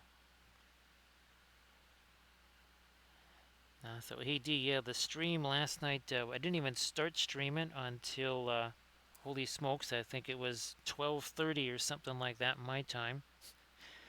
And I believe it ended somewhere around 5-ish in the morning. That was an intense day right there for sure. Now we need to get some more of our glowy stuff on that. Darken this down. You must have dark to show the light, and that's what we're going to try and do here. Now let me see if we can get that glowing green in here.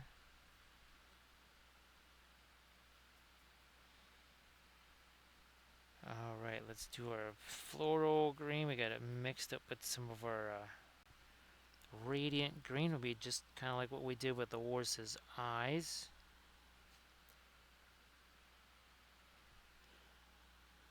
Again, using the AI generator references was very, very helpful. Same thing that we used on our Galadrim elves, our Arnor army. There we go. Now we're finally starting to see some glow there.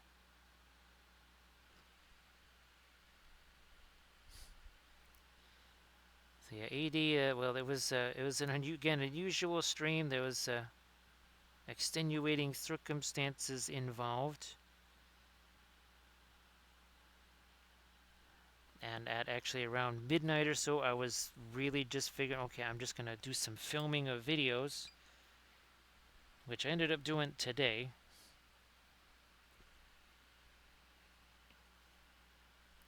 But we ended up painting.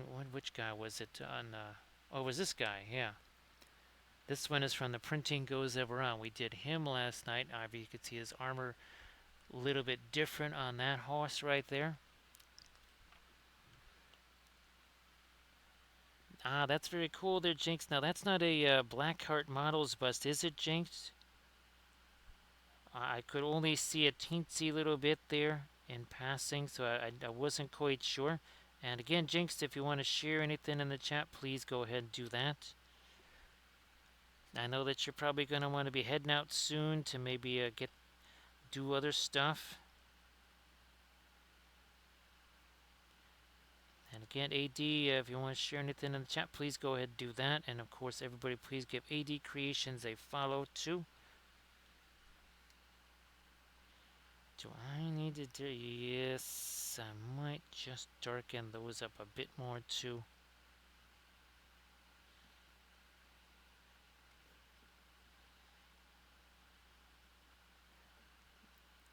Throw some of that down there too. Yeah, let's get some rust down there.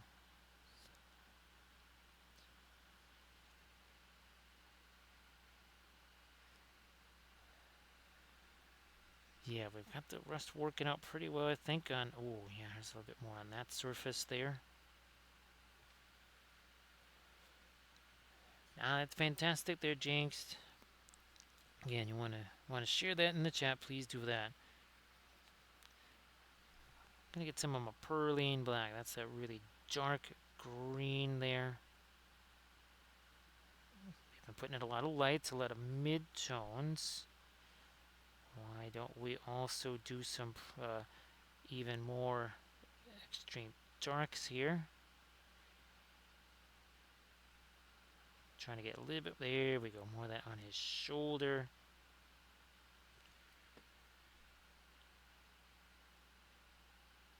And again, for all the folks that are at Nova Open, ReaperCon, DragonCon, you must be up late doing some stuff, because it's 2:14 here. Obviously, for DragonCon and Nova, it's even later.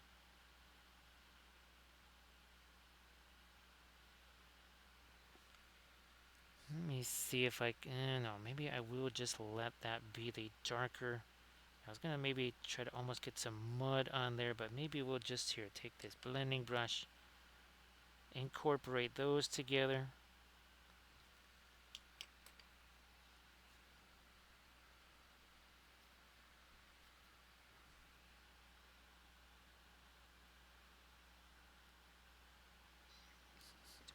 We were going to do some of the cracks on here, weren't we?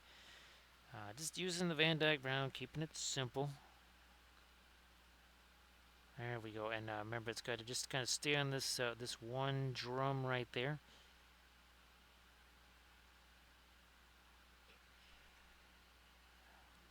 Maybe we'll get a little bit more of our dark on the underside of some of this here. Tighten up those edges.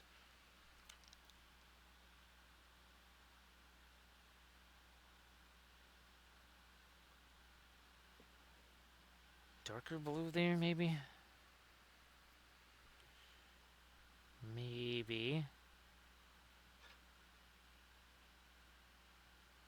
Now we'll let you have a chance to set there. Maybe I might even throw a little bit more of my dark there. Yeah, that kind of helps to make, again, the eyes stand out a little bit more.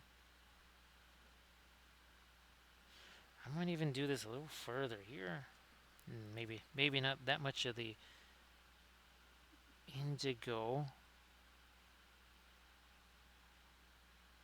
So the whole glowy eye thing, again, that was in our references that we did. Here's again those werewargs. That was for a tutorial video series. We also have been painting them on stream. So take a look, see at that. And then here is the result. So again, you got the tattoos there. We got the snow. We have the icicles. The last part of the tutorial is going to be the blood effects. We even have the snow right here on their backs. That's going to be an entire conquest army. Was the Nords? Yeah. Where's our guy with there it is. Here's our guy with the shield. We need to do some of the lighter rust again here. Now, these two guys, taking the Mars Yellow Deep, mixing that with their fabulous Venetian Red, which again, that is the closest substitute to Terra Rosa that I have seen yet. That is another Richardson color. So we're just starting to incorporate more and more of those Richardson colors. Let me move you out of the way here. Now, again, the fabulous miniature holders here, those are from Battlecraft Supplies. There's no STO files available right now. You can get the printed ones off the Etsy page. That they maybe they will eventually do the STO files for folks, but right now they just it's on the Etsy page as a printed object. I'm gonna try and snag me a little bit of rust on there too. Also down under there. Again, this is our lighter rust here. Just using the Mars Yellow Deep to help create that lighter. There we go. I mean, we don't want to go too crazy with that. Don't want to do too much of the light rust over here, right? Because then our source light not really going to look terribly light, is it? Where'd my blending brush go? I think that, yeah, it's a good thing I did the cleaning on that because there's a whole bunch of our asphaltum and Van Dyke brown in there. So we are going to also grab a paper towel here to get all that stuff out of there. Again, we're not using thinner to clean the brushes. We're using the Winsor Newton brush cleaner here.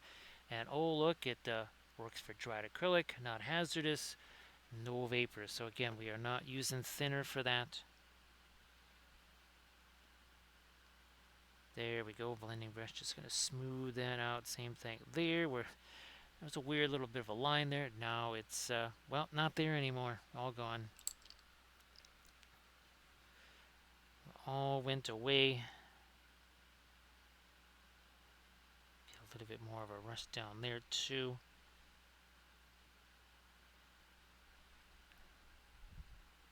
Maybe a little something there. And then perhaps a little something up on top of here. So again, that's just a quickie little design that we painted. It was just based on one of our Christmas ornaments that we painted. Yes, that is a Christmas ornament there. We did a whole series of those. Obviously, well, we're going to do some more. We'll paint some more Christmas ornaments this holiday season here. I also definitely want to try to make Christmas cookies. I don't think we'll be doing a cookie decorating stream. There's just too much of the oil painting stuff around in this area, and there's even less space than there was the last time I did one of those.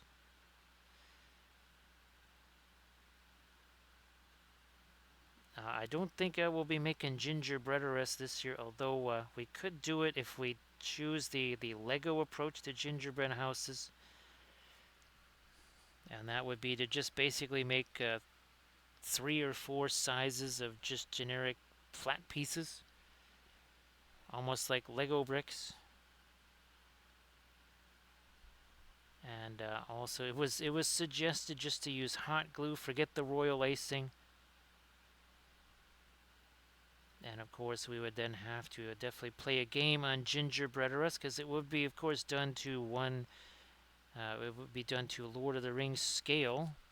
And well, with the War of the Rohirrim thing, it's almost like that has to happen even more. Yes, indeed. And of course, that's why we're going even stronger now on our MASBG stuff because, well, the times they are a changing now for MASBG. They're going to be redoing all of the rules. There's going to be a new starter set.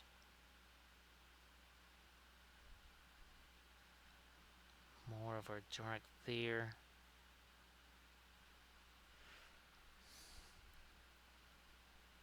Maybe even a little bit more of the dark here. Let me get some more of our kind of indigo type color there. And that's, oh, there we go. Yeah. Darken that up. Sharpen the edge. Same over here. Some of those a little bit softer on as far as edges go. And try and tighten those up. Where's my blending brush here? I'll just use this one here.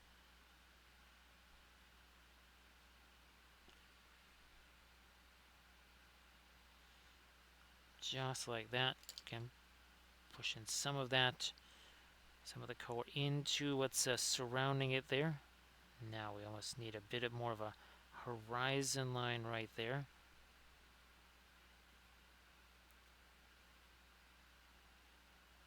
No, I think we're good along those edges. I don't really want to lighten those anymore. Maybe we'll do our little cut marks in the shield because that's what all the cool kids do, right? A few of those. We either have to go really light on his hand. Let me try the really light stuff for a sec here.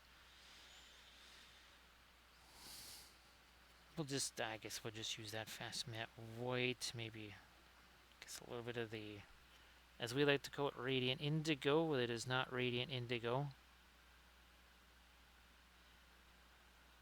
Oh yeah, so what that does make a big difference there.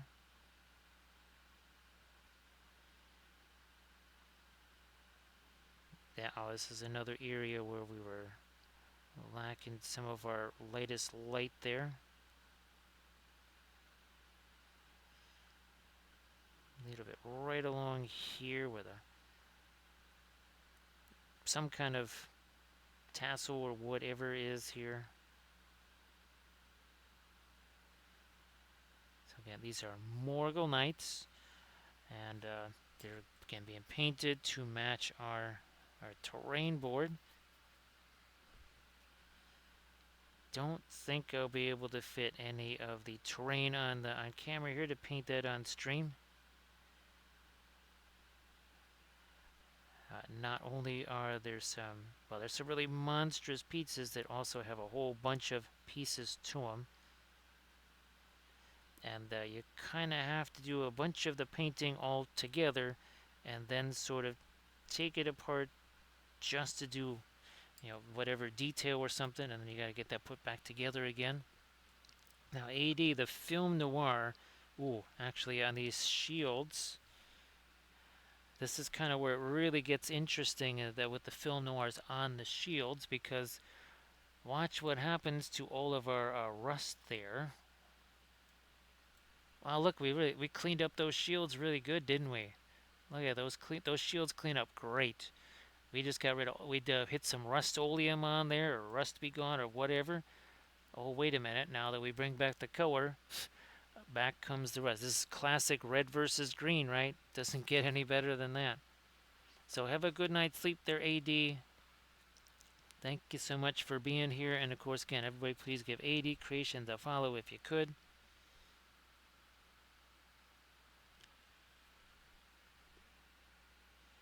We're going to throw a little bit more of our darker stuff right along there.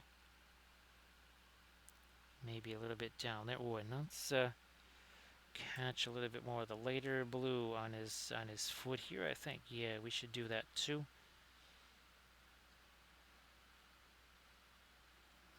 There's my fast matte white over there.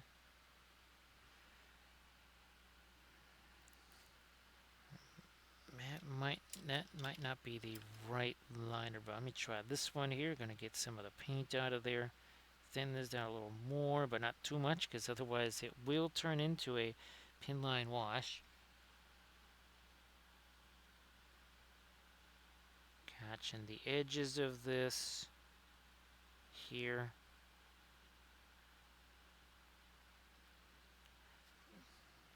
Blending brush. You know what, let me see if I can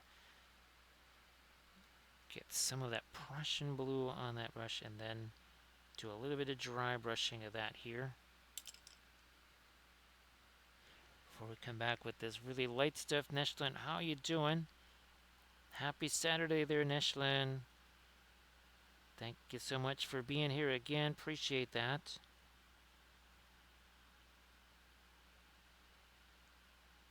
So, Neshlin, I hope that you're doing great. I think I'm just going to kind of keep painting these, some more of these guys tomorrow instead of the Camel Raiders, because the palette and all the graphics are set for this. I mean, we have, I think, what was it, 19 of these guys. They're all prepped and based and ready to go, so we have plenty of them. So happy Saturday there, Neshlin.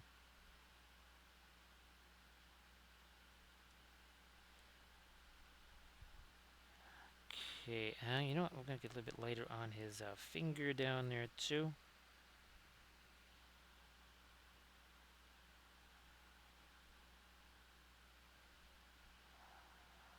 Good enough.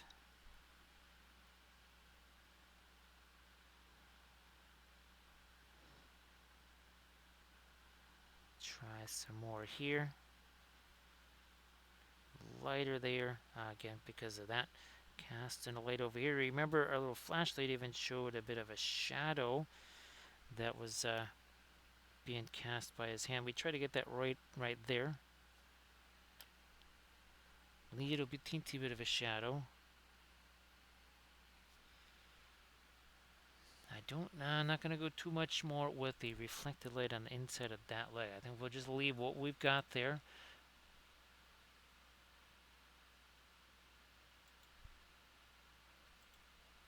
Let me see here. Oh yeah, let's get a little more light along the edge of that too. Now we're back to our original first guy here. And I'd maybe get a little bit more of our lighter blue in a couple of places here.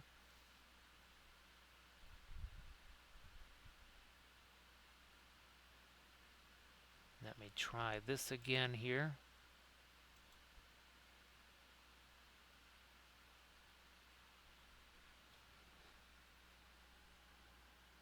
Yeah, I think we're going to get a little bit of our light along this top edge here too. And maybe some right in there. Yep, like that.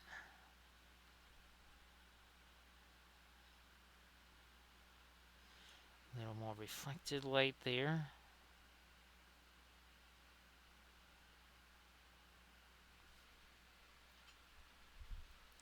Let me try this down here. A little bit lighter on the bones. Now this down here actually was a mix of the old green stuff world. Actually resin cast. I think they called them crunch times, but they were texture plates. So it's maybe like a 5-inch long by 3-inch wide thing, or was it 4.5 inches long, something like that.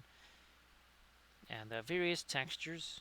Now again, if you don't have a 3D printer, maybe something like that would work for you.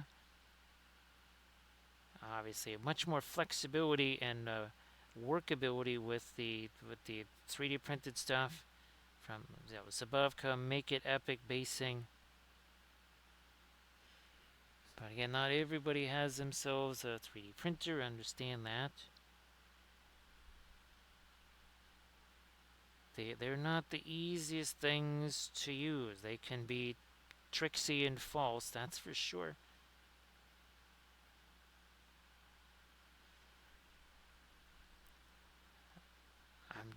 Okay, let me see what happens if we go a little lighter there on some of these surfaces. Let me try this metal here. No, this is a bit more of our fast matte white there. So see you later there, Jinx. Thanks again for the raid. Everybody please give Jinx Art a follow. So Jinx, maybe we see you next week there. Again, everybody please give Jinx Art a follow. And Jinx, again, you want to share anything in the chat one more time before you head off to sleep there? That'd be fabulous.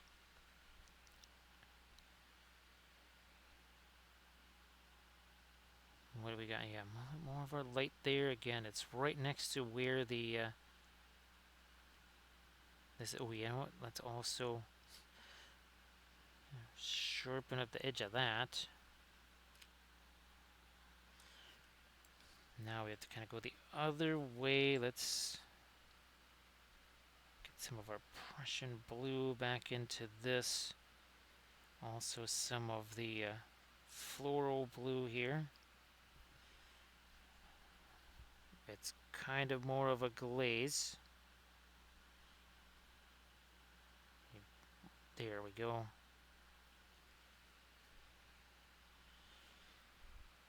A little more of a Prussian blue there, sure.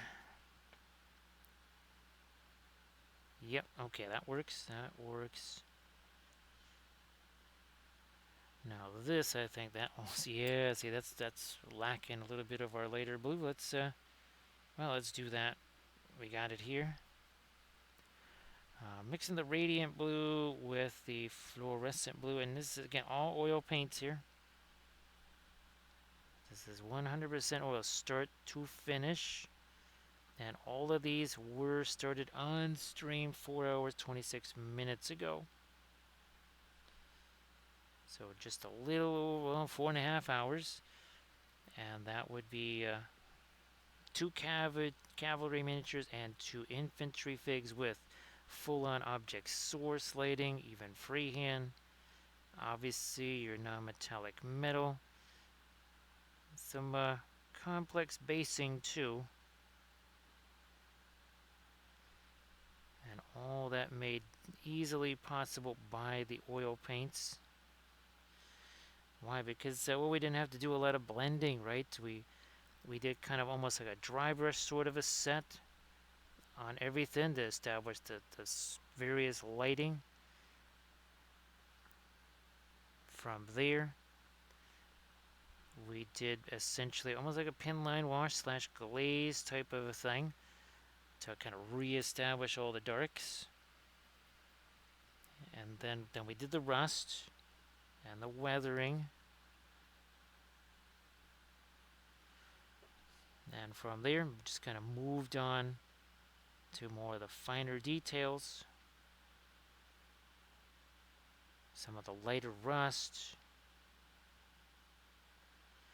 Trying to emphasize the source lighting as much as possible, right? Just not by only making it brighter. We certainly did more than that. You know what? That probably should also get some light in it here. Let me do that. Let me do that here. Again, back to some of the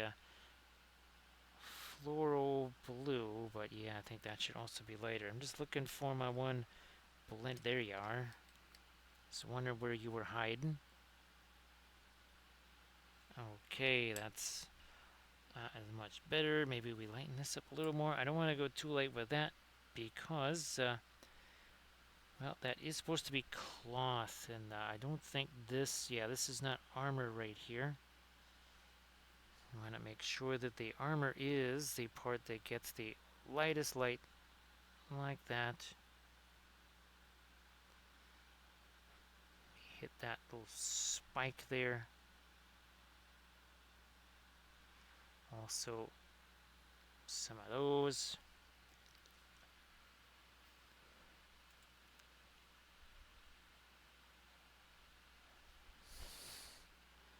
Try to get me some light over here. Blending brush, maybe. Yeah.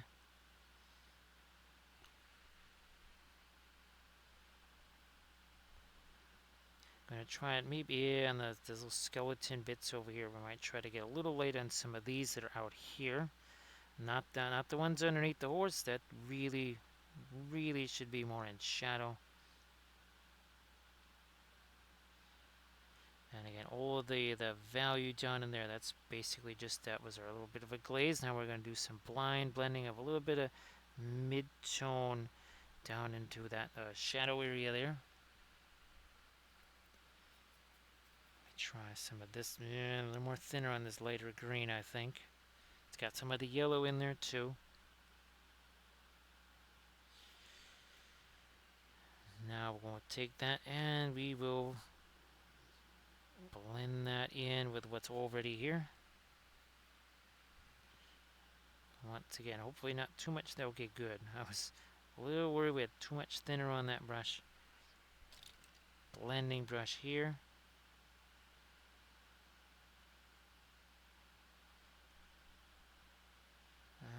Okay. Not going to do anything lighter up there. I think around his eye we might, yeah, throw a little bit of that in there. Something like that.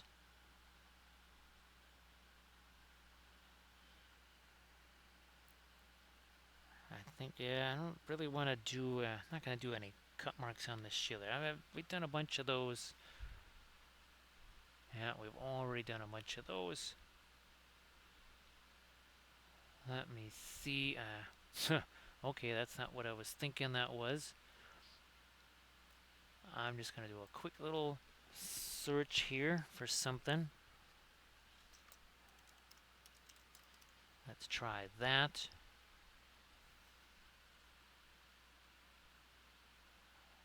That's not going to work too well. What about this one here? Okay. We will do that. That will work. I'm going to try and get a little bit more of my later greenish color out here on this stuff. It's kind of that yellowish green again, because again we want that sort of sickly light. Here though, not too much. Right underneath the horse. You don't want that over there.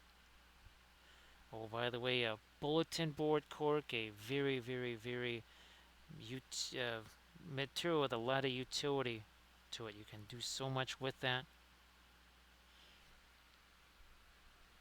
You really can.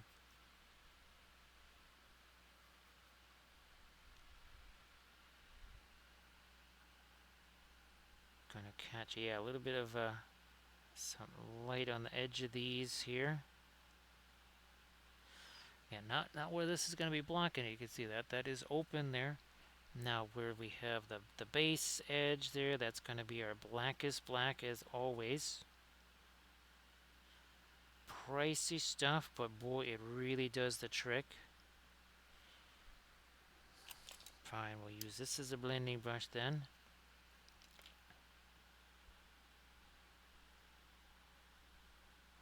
Little reflected light there.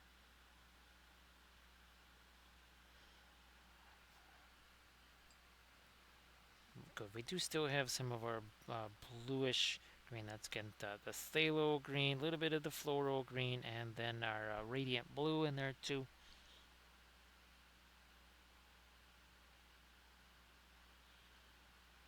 Like this.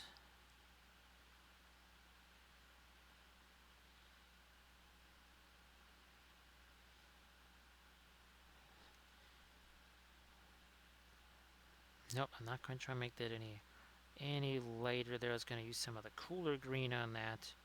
Let me take a blending brush there. That was a little more than we wanted. Take some of that away too. Now on the helmet there, I still do have some of my fast matte white over here. Let me see if I can go almost just straight on fast matte here for that one. Again, to try and make that be more glowing.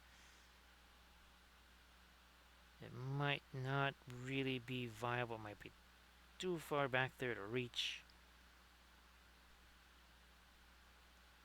You know what? I should actually hit the whoops, and not that much of that one side, but with this casting over this direction there, we have to at least get something on that edge. Yep, okay. Ooh, we have nothing here light blue wise. So here, let me get back to my lighter blue here. A little bit of the Prussian blue. We don't have to be too light, but we need definitely something here on this belt or sash or whatever that is. Yeah, not a ton, just a little something there.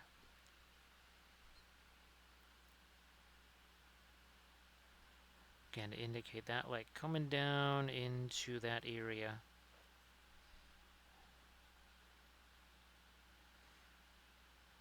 Now, was there another one with the... this one here. Yeah, we should have a little bit of our blue in there. That obviously something more like this. Blending brush. And we're just going to push that around. It's going to blend with what's there. We just want a little tiny something there to indicate that's, again, trying to cast a little bit of light into the shield here on that inner edge of it.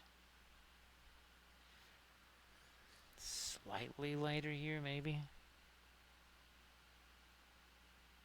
Like that.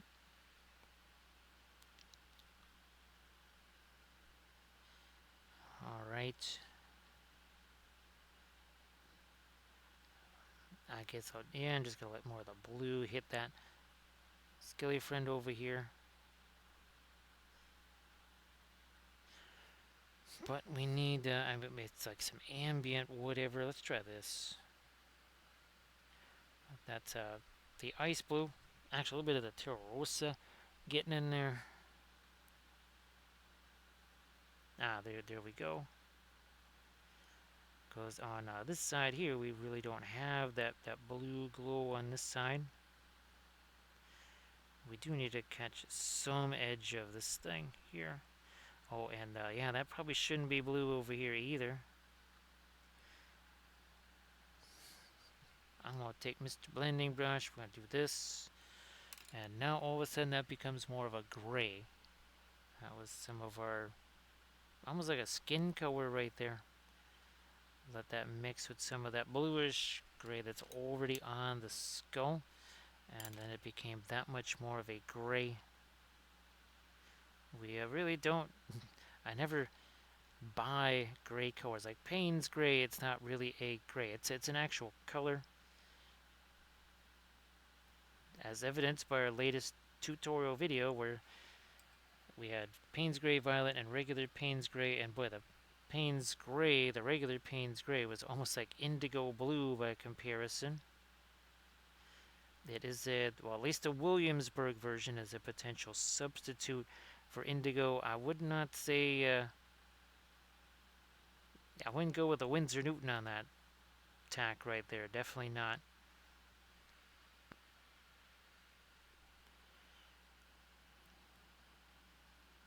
Take that down. Also here we're gonna, okay, that one line got a little too tight, and then this over here we need a little something more there, because I think we have a little, yeah, we kind of have just a continuous line of light and middle tone with no actual shadow to break that up. We shall do that now with our well, speaking of the Payne's Gray, kind of using it almost in an indigo type of a role there.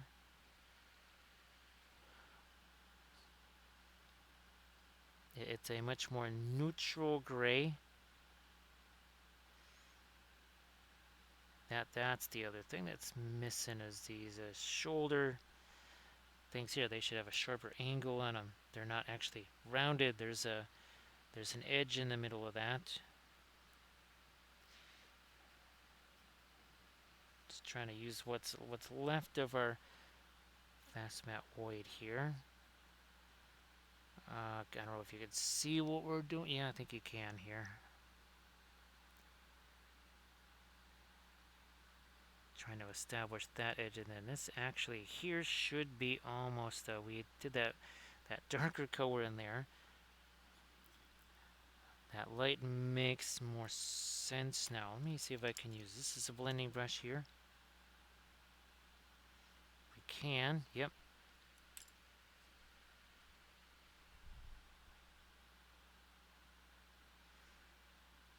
And again, 4 hours and 40 minutes ago, we had 4 miniatures that were nothing but primer. They were just dark brown primer.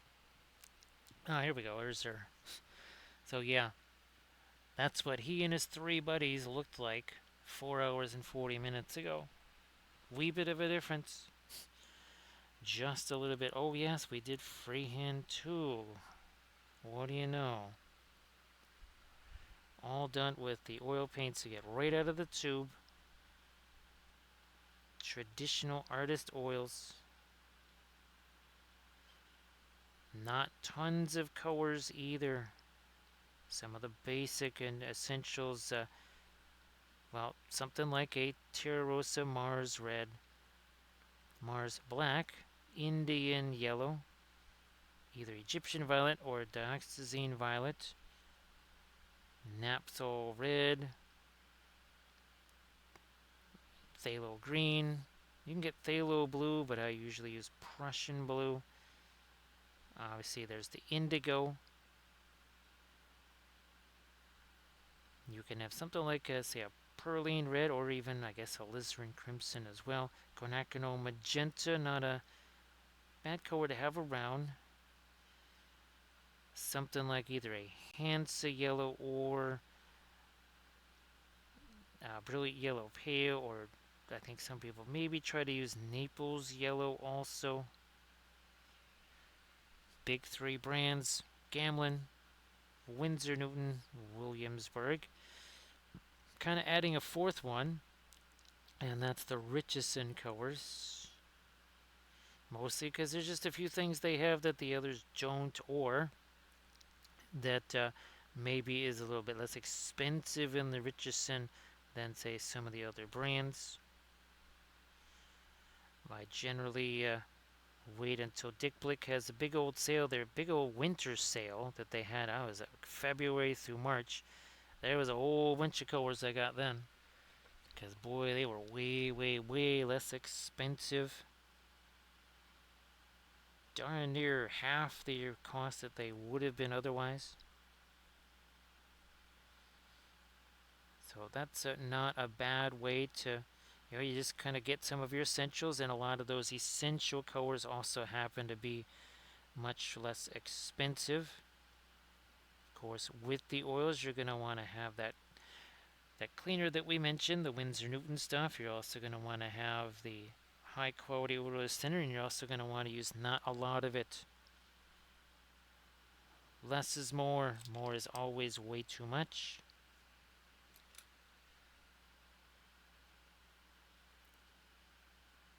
Less paint on the brush, less paint on the miniature. Also doing the color charts, right? We highly recommend doing those because they show you so much about the various colors. Also, maybe your first miniature, what if it was something like this? A value study, one light color, one dark color. Make things as easy as you can for yourself when you are just kind of getting started with them. Yeah, you don't want to. Why make things tougher? It most likely will just lead to being frustrated anyhow. And as someone who gets incredibly frustrated by all things technology related, yeah, don't poke the bear. Don't enhance the frustration, minimize the frustration.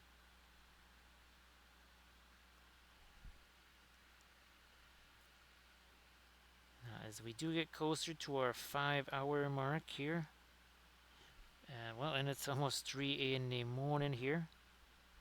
I did manage to find someone to rate. It's actually Sakari, I think actually Sakari might have raided us at some point, never got a chance to raid back, so I thought, well, we might just do that. So I do want to say thanks for all the bits, the subs, the follows, and the cheers. I mean, we're going to be right back at this again on our, well, Saturday stream, but that would be our Saturday night stream. I want to say thanks to Armored Wolf for doing all the moderations, of course. And thanks to everybody for all the bits, the subs, the follows, and the cheers. Also, the raids. Speaking of raids, thanks, Bitron, for being here. Appreciate that, as always. Now, let's do a little bit of a review here. So here's our infantry. There we go. Get one of them has the freehand on the shield. And here's our cav right here. Again, did these two guys also. And again, that's all with the Minas Morgul glow right there. So I'm going to get that raid countdown underway here. Let's do this. There we go. So again, I appreciate everything. Now we have more of these guys to paint. We're, I think, not even halfway into all the ones that I prepped. So thanks again, everybody, and I'll just see you, well, later today.